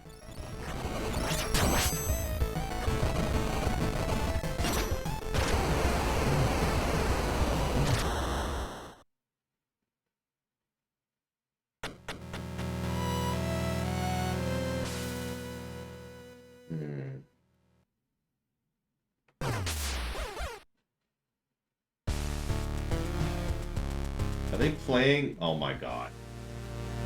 That's so cute.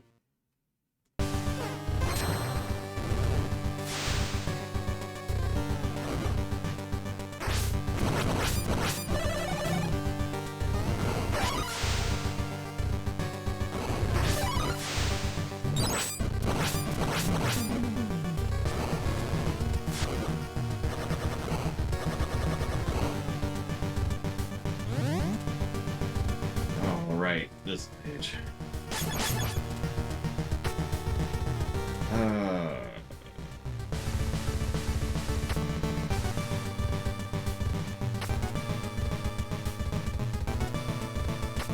Did we pick one for... No, we did pick one. I guess we picked one for all of them. Never mind.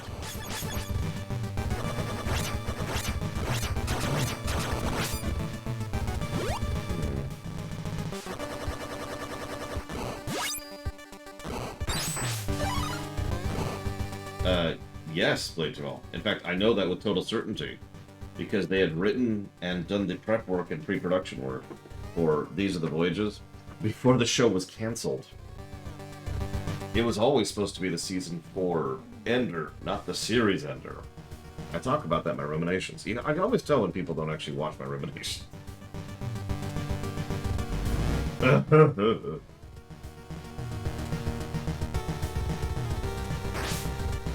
I mean, Tony Todd is amazing.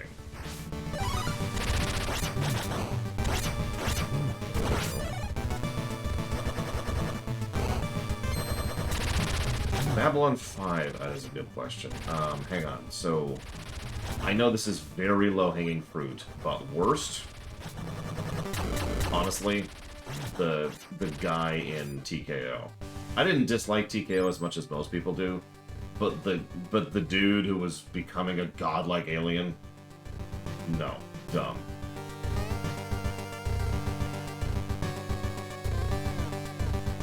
I don't know if I can make this jump. Let's try it. Nope. That's a no.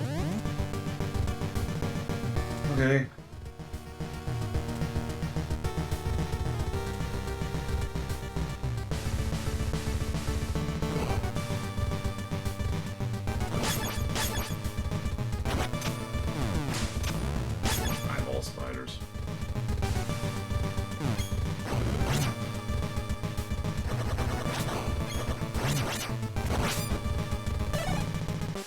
I really didn't like that episode. It's actually funny. I've heard some people say that when I gave Transfigurations a Lamentation, is the official moment Lamentations lost all meaning, and I was just giving it to random episodes without any thought or effort put into the concept. What's also funny is I've heard that several times for several other episodes across the series. That's across everything I've done as well. So yeah. Fairness all.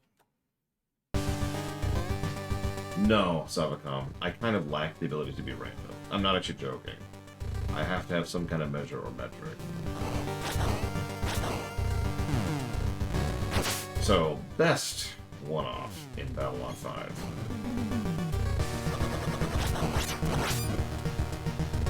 See, the problem is there aren't a lot of one-offs in Babylon 5.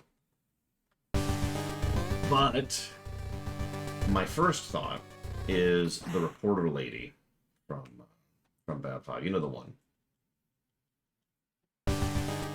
Terrible person, but, you know, good character.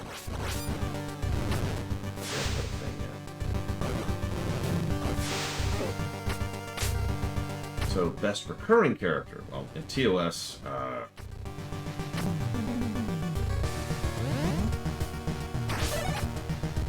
I'm leaning towards Nurse Chapel in TOS.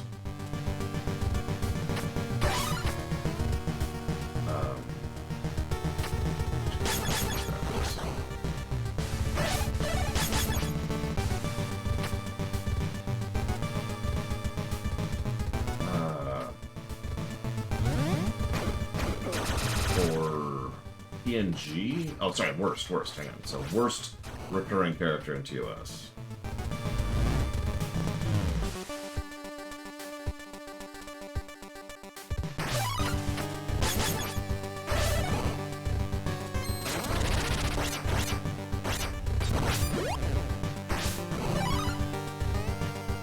Yeah, no kidding, Brazen Horse. It's Morton. It's Morton in Bab 5. There's no contest there. For recurring. Worst recurring is a little trickier, but I actually have an answer for that. The frickin' psychic leader dude from season 4. You know the one. The guy who was played by an actor I really like, who was just starting his career, and I can't even think of his name, because I can't think of anybody's name right now. Names are a construct at this point in my life. In TNG, the best is Q. As much as I like Barkley, and I really do. It's Q.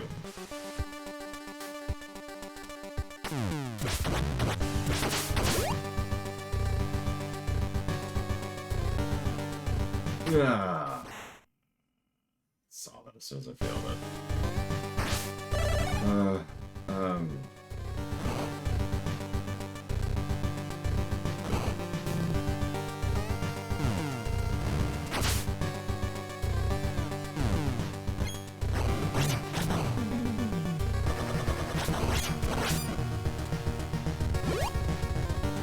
No, actually, I'm with you, Savicom. I was gonna say worst for TNG is probably Loxana Troll. It took until her husband died for her to finally be a good character. That's kind of a damning indictment. I hate this screen. I hate this screen so much. No, Nechayev never really bothered me that much, which I know is antithetical, but it's true. And Loxana is much worse. Back when she was written to be the annoying stepmother archetype.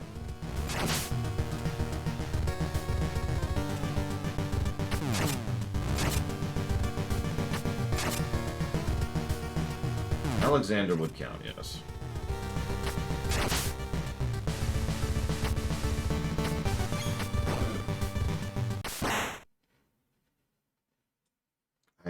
Yeah, damn it.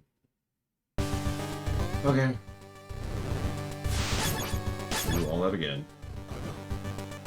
What do you want to bet, like, the first checkpoint is, like, right after that screen?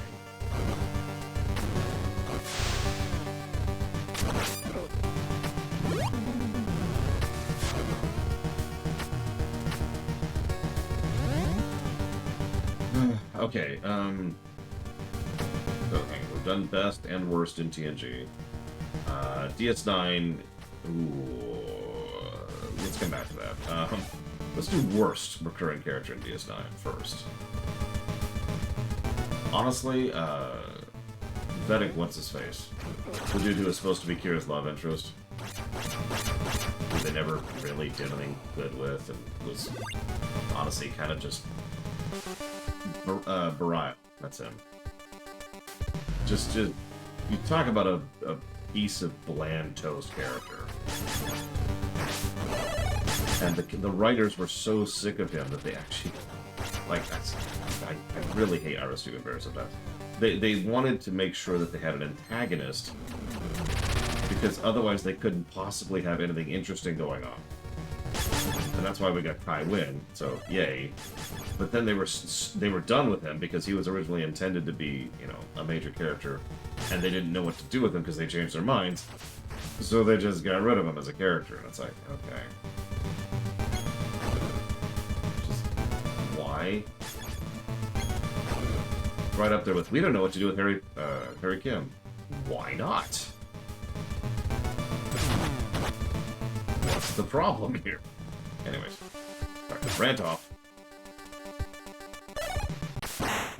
God, why? No, Kai Wynn is a very, very well acted, extraordinarily evil character. They do a really scarily good job with her.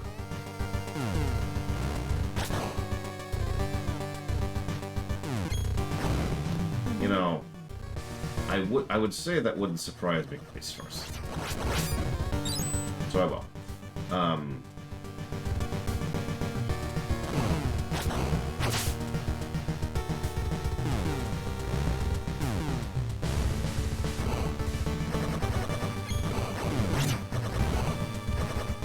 Almost lost that again.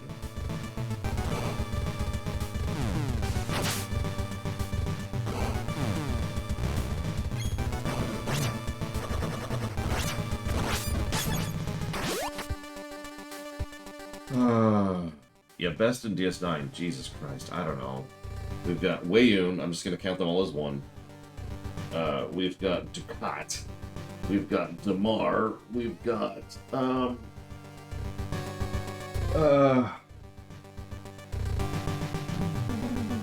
we've got some debatables in there. Nog would count. Martok would count. Galron would count. Ross would count. Sloan would count. Garrick would debatable, but Garrick would probably count as well. Yeah, we've got some options there.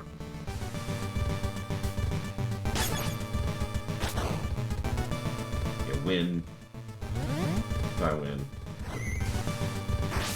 Like we are so spoiled for choice. I don't think I could actually pick one best major character from DS9. There's just too many.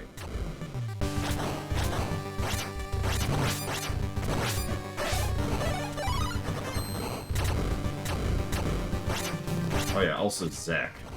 I know not a lot of people like him, and that's very valid, but he was still a good character. The Liquidator, Brunt, thank you. Lita, yeah. While we're on the subject, Rom.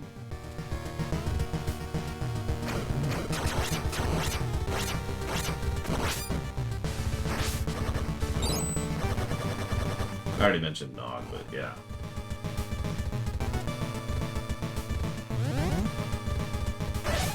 Jake is not main cast. There's a reason he kind of stopped being a character at a certain point.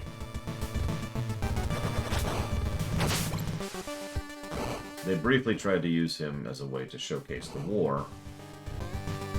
No, not that one. The first one. It didn't really work out that well, so they kind of just pushed him off to the side of it. Sure, I accept that.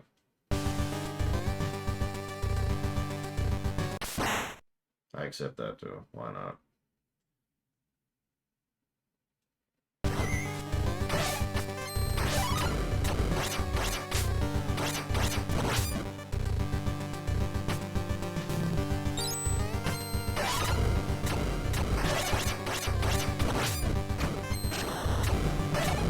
I mean, of the ones I mentioned, I would pretty much have to give it to Garrick. But he is kind of cheating, so if we assume Garrick is off limits, that would also remove Ducat from the board.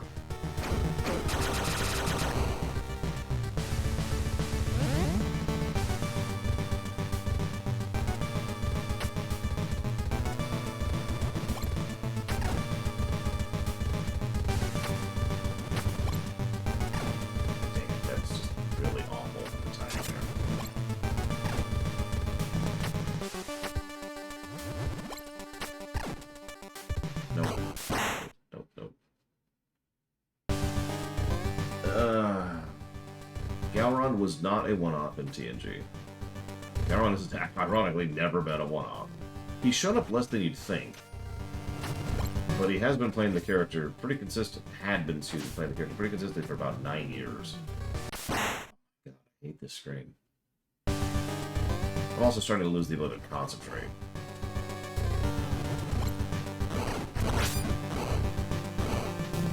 Which is probably starting to be obvious because I'm losing my jump angles and everything. I didn't die this much last time we did this.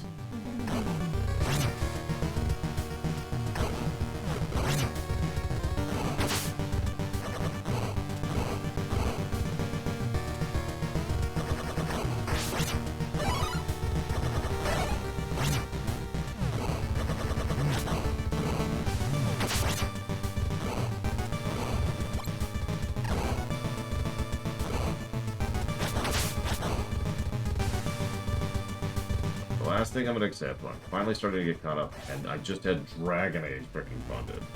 It's getting even further behind just because I'm sick.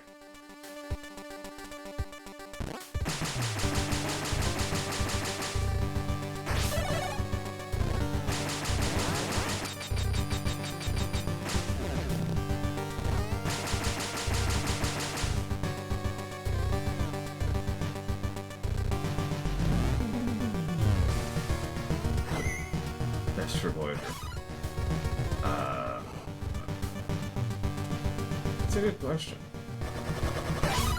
Here's a slightly different question. Who are the recurring characters in Voyager other than Barclay? I actually can't think of one.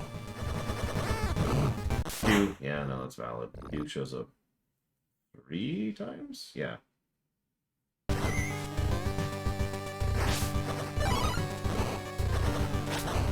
First of all, Combs isn't a character, and second of all, I don't remember Jeffrey Combs being in Voyager.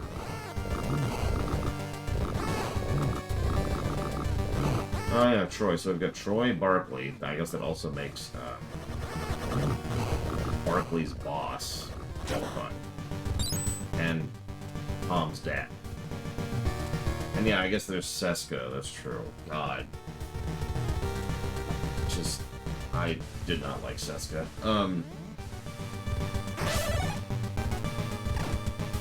Yeah, the Kazon guy.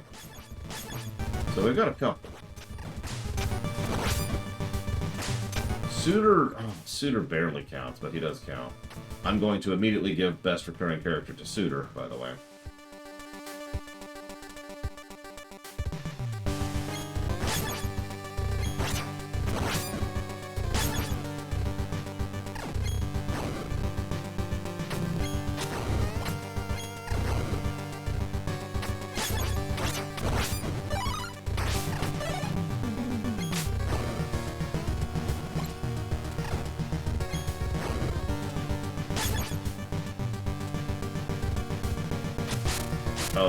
Jerry Taylor's son, whose name I can't think of right now.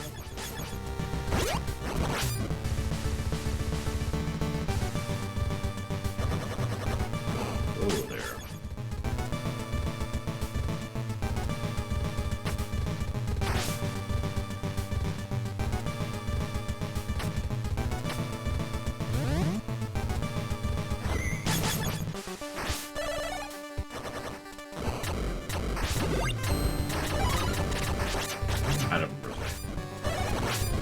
Probably sew something or box something.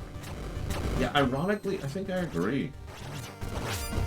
The argument has been made that the only reason the Kazon were ever anything is because of Seska, but that doesn't make her a good character. She's... Yes, Braven. She's weirdly unengaging for someone who's supposed to have such a personal investment in one of the main characters, Chakotay, and the crew in general, and yet she's just kind of there, cackling and twirling her metaphorical mustache in the background.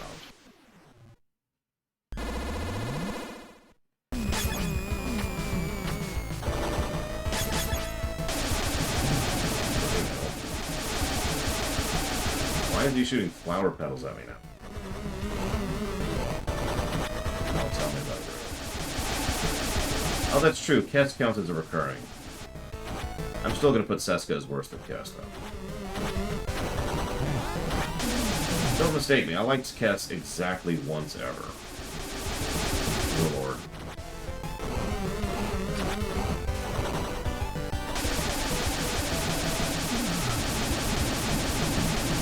Unfortunately, it's almost assuredly the problem with the actress's mental health problem that led to her being Kess.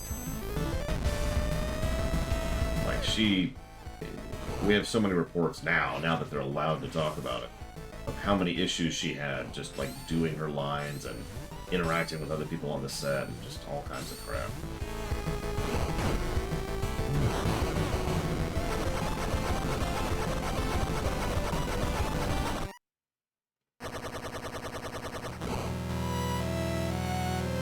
Yes, Crazy Norse. The Okampa are literally a stupid race.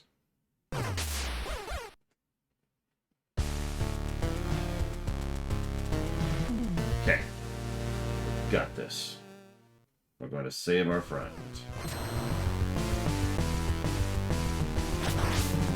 Alright, it's Bugman.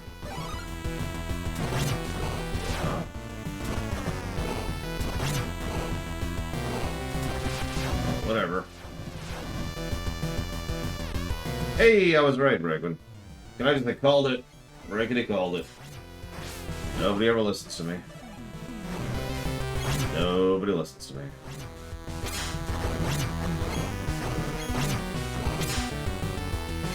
So what's it called? Dawn Trail. Okay. That makes sense. Immediately.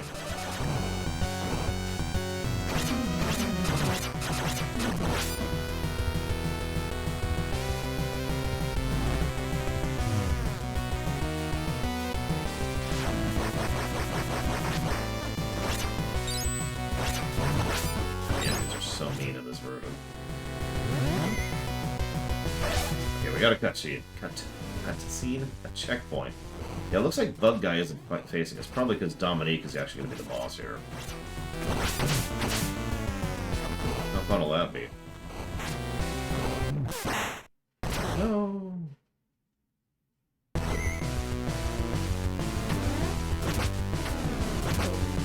Yeah, I hope it actually is going to be a breather expansion. I know that sounds pathetic, but I mean, I'm so sick of existential threats. I know that's very, like, dumb reason for it, but it's true. I'm sick to death of existential threats. Let's just have a breather expansion, okay?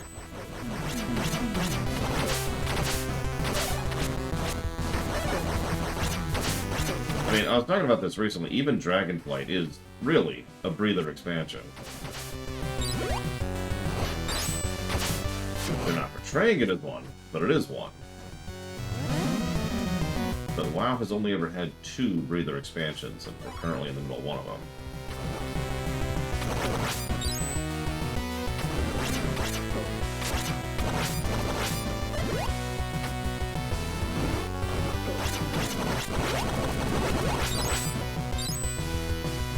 No, the other one is Pandaria. And that's the other thing. I've heard some people say, how do you do a breather expansion? Like, because you have to have a final boss and all that. Pandaria is how you do a breather expansion. Lots of world building, lots of establishment of new characters, push forward story arcs, you know, make it more about dilemmas and crises rather than, you know, existential villains or end-of-the-world kind of plots, that kind of thing. Whoops.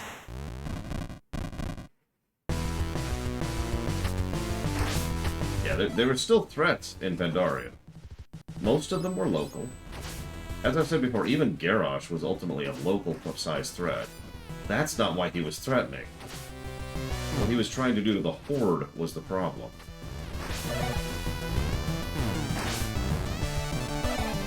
Anyways, sorry, I'm getting off topic. Enough about WoW. The point is, hopefully, Dawn Trail will be that. It'll be a breather expansion. Flesh out the world, flesh out the characters, focus on existing for a while.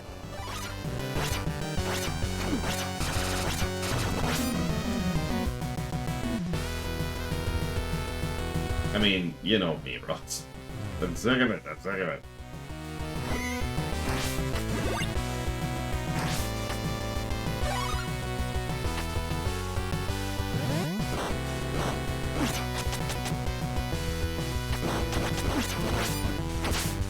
What's funny, and I know you haven't watched my Lorecraft, Mr. Red. Not that I blame you. Blame. I'm gonna deliberately die here. What's funny, though, is I made a point of mentioning the significance of the Thunder King. Because it was actually a very significant moment. And it was pretty much the beginning of the end of the Alliance-Horde conflict. Not just because of the fact that... you know, that's obviously a good thing, but that led directly into the idea that we can defeat larger scale foes if we unite together. Which then carried forward into Warlords, where we, you know, clutched the Iron Horde like a bug, and made us completely prepped for Legion, right? Listen, we can't beat the Reapers conventionally. A man I trust very much told me that, and therefore it must be true. Why does that keep happening?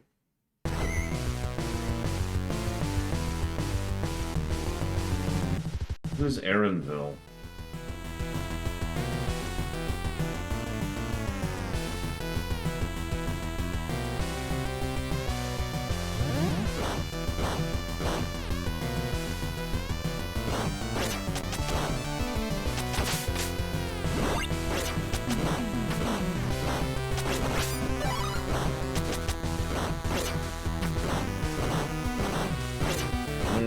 Gotcha, I remember him.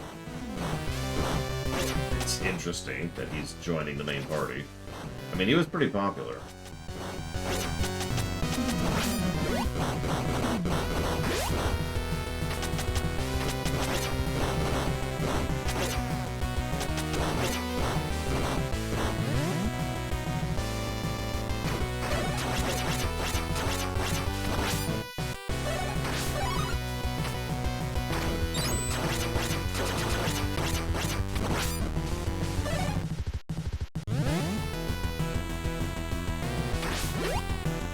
really is a checkpoint right about it.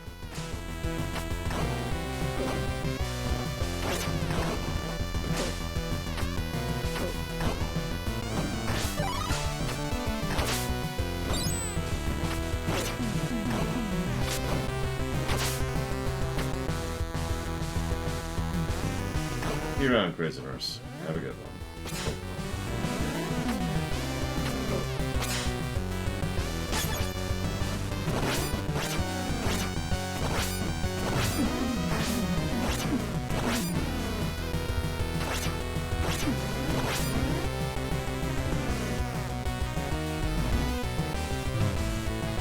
Oh, thank God, a checkpoint. Hey, you go. How you doing today? It's okay, I wouldn't want to watch me today either. Another checkpoint. That's interesting. So, I'm guessing boss? Nope. We're doing this section first. Alright, this is where the bugs were.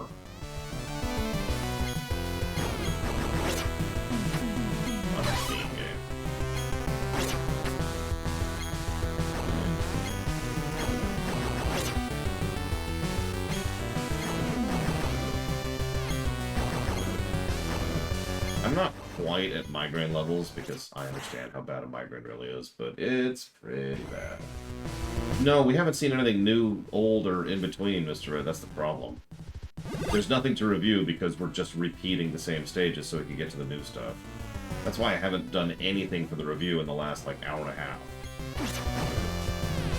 That's why we've been chatting about Star Trek and guest characters. There's nothing to talk about right now because we're just repeating this stuff.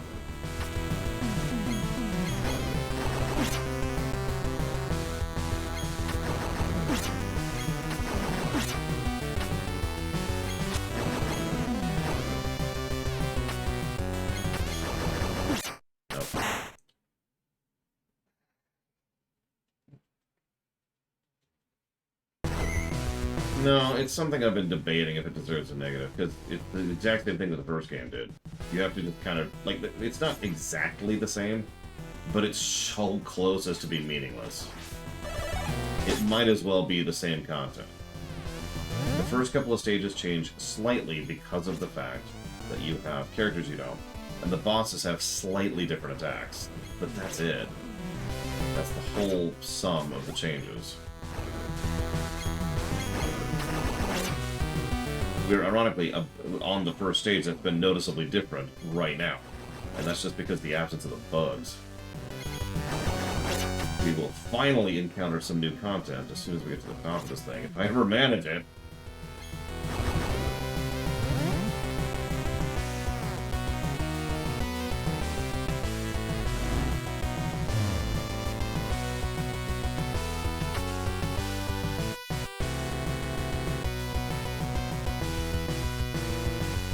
Okay, checkpoint. So this should be the new boss fight, so... okay, we're finally seeing new content.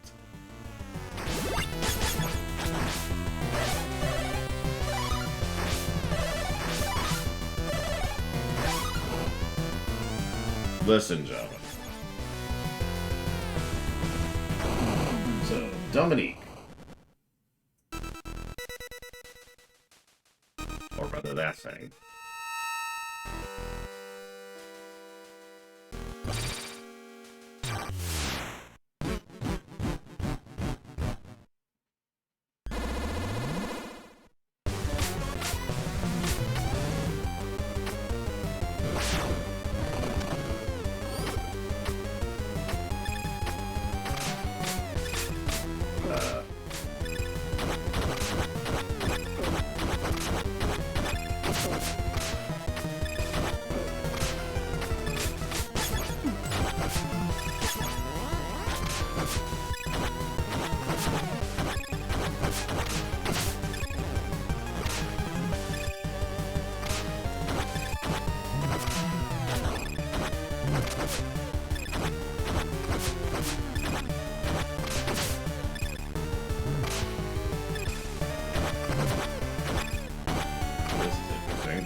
I kind of wanted to reset my health anyways. I screwed up a lot there.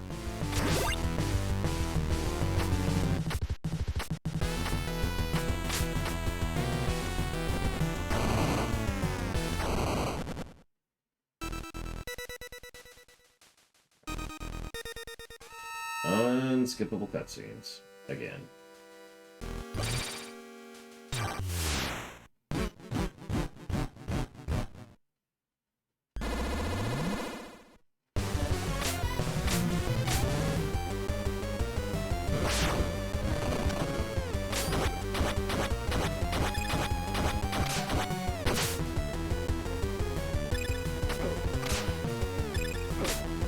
Both of those, but alright, whatever.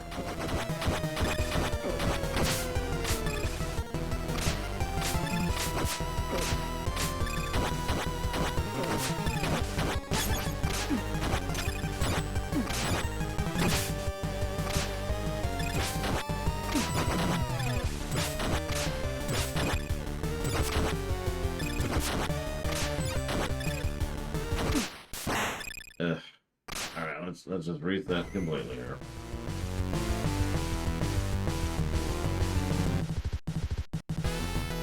I wouldn't mind if they finally added co-op mode to Bloodstained like they said they would. I was actually looking it up, John, and the last real update we had on Bloodstained was in December of 2021.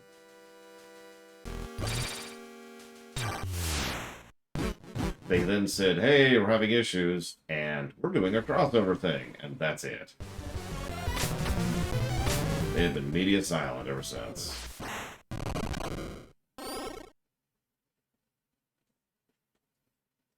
Yeah, take two.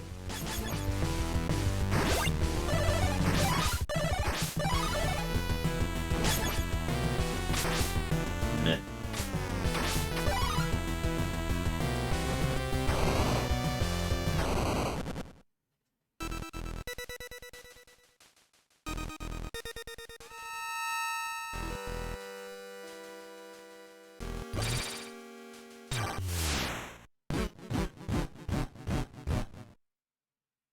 I mean, I don't blame them for having issues or being slow or whatever. I'm curious about the total lack of communication. It's actually worrying.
Oh, that sucks, Braven.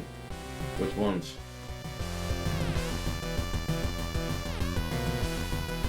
Let's see what's in these things.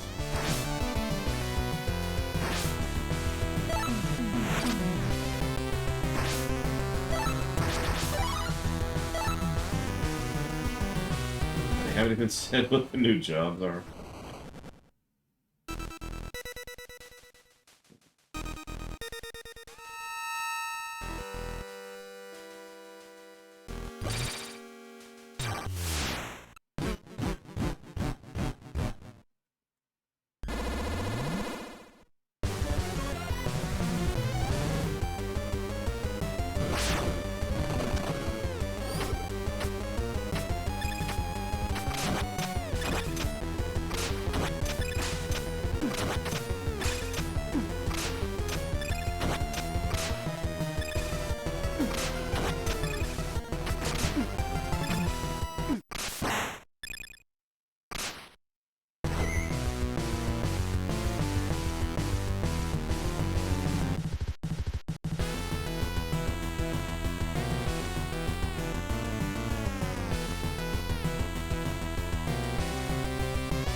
John. The problem I'm having isn't really the fight, really. It's the fact that I'm approaching migraine levels. And I'm just sitting here thinking that I really, really don't want to go lay down, because that's just going to be the end of my second shift if I do. And I don't want to just cut off here. I'm really sick of constantly being interrupted in doing my goddamn job.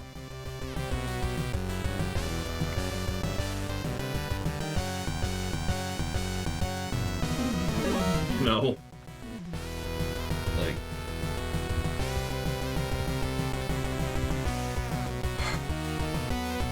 Alright, I'm gonna go and cut off, just because I know that there's a whole other stage. In fact, there's 2 other stages after this. Whatever. I'm gonna go lay down. And if I am up for it, I will start a second stream today.